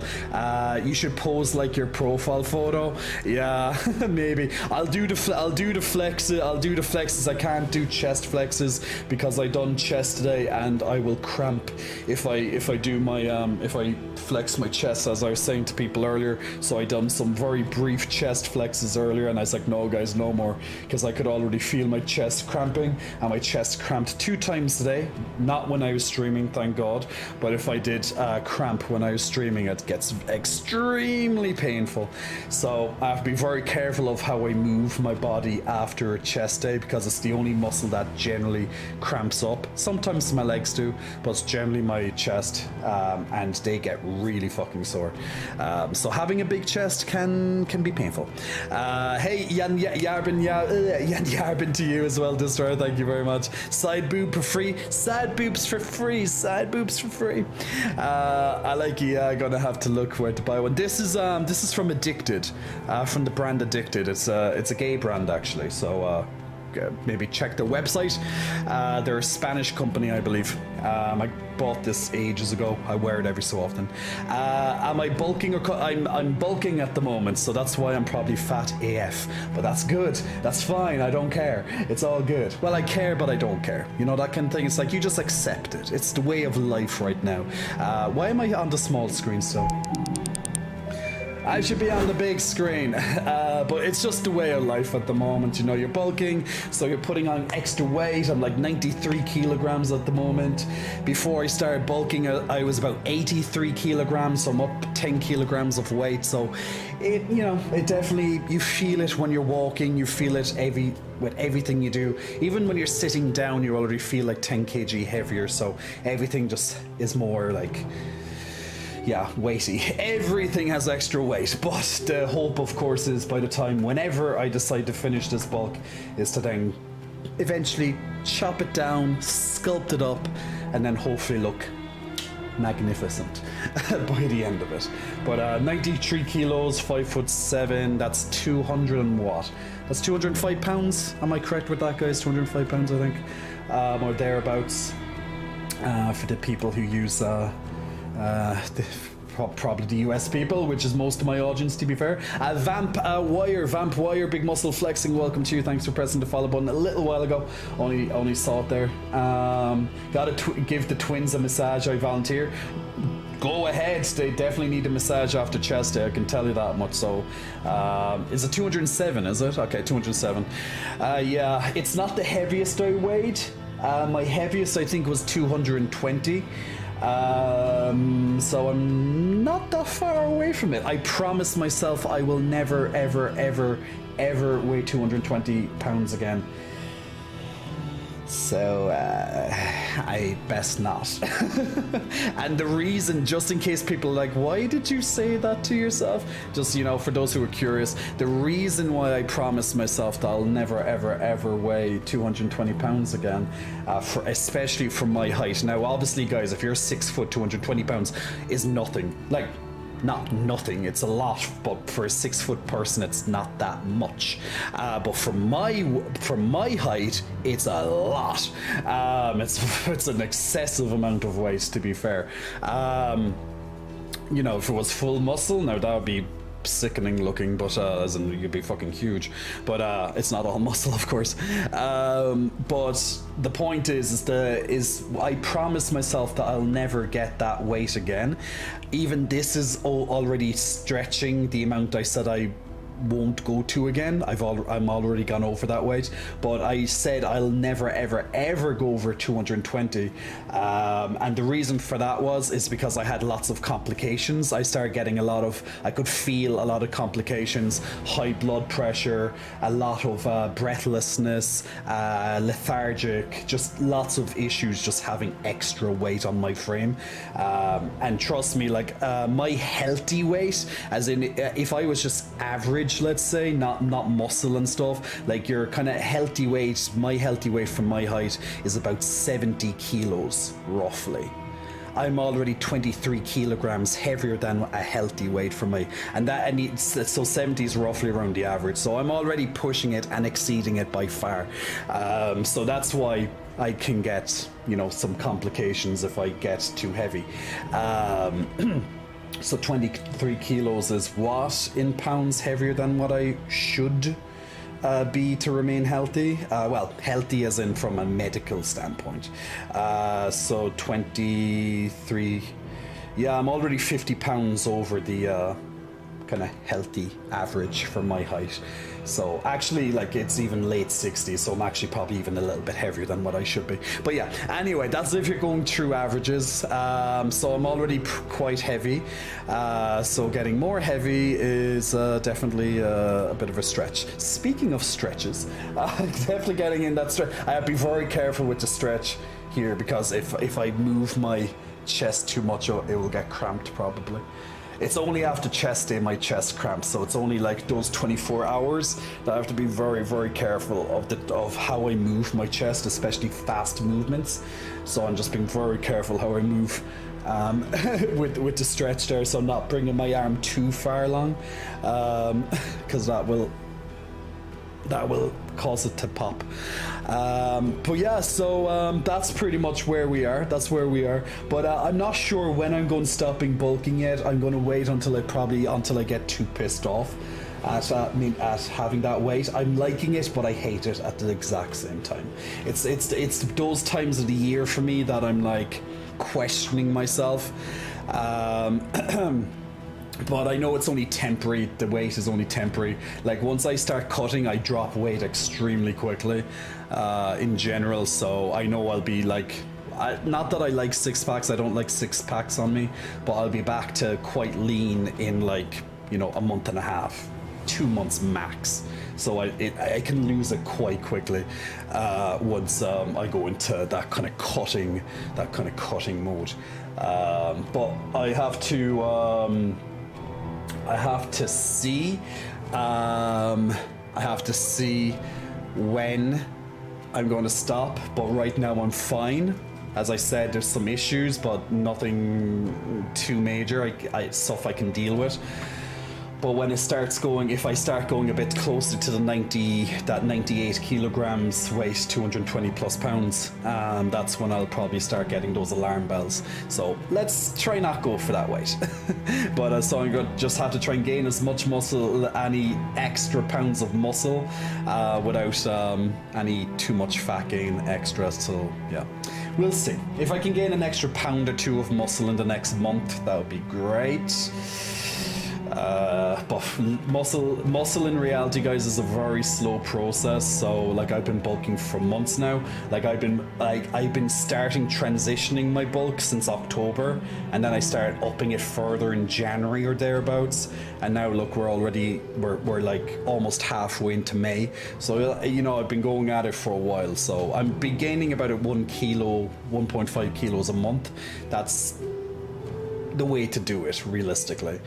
Nice and slow, just slow and steady. But I've been picking up a lot since January, so there we go. How do you figure body fat percentage? So you can use the scales, and you can also use calipers. I have calipers and the scales. I use the scales just to have a look. Then I can use the calipers. You can use the calipers under your arms, at the side, around your back. And you can kind of take an average between them, and you can have a rough estimation of your. It's not going to be 100% accurate, but it's kind of closest you're going to get. So you'll have an idea. Well, stay healthy, JL. I'll be sad, says Kaiwan. Don't worry, Jay's not going to die. I hope. Don't worry, if it gets to the stage that I feel like I'm going to die, I'll stop, I promise you. Nah, that's extreme, that's not going to happen. But if I get to the stage where I'm really uncomfortable, then I'll be like, guys, I'm stopping bulking, no more bulking, fuck it, not worth it. But yeah, I'm doing it healthily. I am doing it healthily. The food I eat is quite healthy. So I'm doing it healthily, I'm just eating a lot of food. Overall healthily. At the start, I put my hands up in the air, is a bit more dirty, but now it's a lot cleaner, so that's going to kind of help balance out. So yeah. Discipline. Damn, I miss those beautiful titties, says Gruff. Well, Gruff, you should be here more often, my dude. You're missing it. We're at the end of the stream now. Oh, so that's what those things are for. I thought they were just clamps. Oh. No, they're not clamps. So you think people just go and clamp their fat and stuff in the gym just randomly? No, it's to measure your fat. But look, the more you know, the more you know. Anyway, guys, I'm gonna head off and I'm gonna start. I have one more meal to eat. Yes, it's after 3 a.m. in the morning and I still have to sit down with a plate of food. I love my life so much. My life is so happy. I love doing this. This is amazing. Why am I doing this again? Trust me, when you start feeling like me, then you know that you're disciplined. Why am I doing this? Why? Can I just stop? It's torture. Okay, I'm slightly being dramatic. Slightly. But you get the idea. Yes, I'll have... Oh, my water's gone. Look, no water, guys, no water. It's dry. There's like sand coming out of it instead. I will drink water the moment I finish up the stream. Thank you, Scramble, thank you. Yeah, guys, so anyway, if it's your first time seeing me and you want to see more in the future, once again, we'll be playing Zelda on Friday, which is the release. So if you want to play Tears of the Kingdom with me on your Switch while I play here, and you want to kind of play side by side, absolutely love for you to join me on Friday evening. Well, Friday evening my time, 8:30 GMT or thereabouts. I'll let you know if something happens in the meantime that I can't, but that probably will not happen. I'll make sure it doesn't happen. But on Friday will be the next stream, and then Sunday after that. Until then, new content up on Instagram. You can see my new story. There's a new poll on my story. Very interested to see what you think of that. So feel free to check out my Insta. Thank you, Chaos, for linking the socials. If you don't have my socials, click on the link that's in the chat. You don't see the link here, but it's there. And if you need help with fitness, if you need help with nutrition and all the good guidance there, there's my health and fitness website there to help you out too, and do it healthily like I'm doing it healthily. And last but not least, if you want to see content of a more fleshy nature, you have the J for Pay, which is linked in the socials there as well. So either way, there'll be new content there on the weekend on that. So either way, thank you very much for your support. As always, thank you very much for the viewership. That was a little bit, so we finished Jedi Survivor tonight, and we played a little bit of Darkest Dungeon 2 just to show you for about 2 hours of how that kind of generally goes, and also reviews the differences between part 1 and part 2. So if you're looking into getting into Darkest Dungeon, you can have the pros and cons. If you missed it, you can check out my socials, and that part of the stream is saved on YouTube, so you can just go back and listen to me going through what's different between each part, and you can make up your decision and see if it's a purchase maybe for you. And you can also see me playing it in real time as well, so you can see if it's a game for you. It's about €40 on Steam at the moment, so it's probably about $40 or so. It's a bit more pricier than the first one, but the graphics and all that, there's going to be a lot of replay value with it anyway. But either way, that's that. I'll see you for Friday, on Friday, for Tears of the Kingdom. So I'll see you all, guys, and I'm going to end with my usual Shlán Lat, Shlán Gafol, Shlán Macorda, Agus Cuddla, Gusoff. Take care. Sláinte. Bye.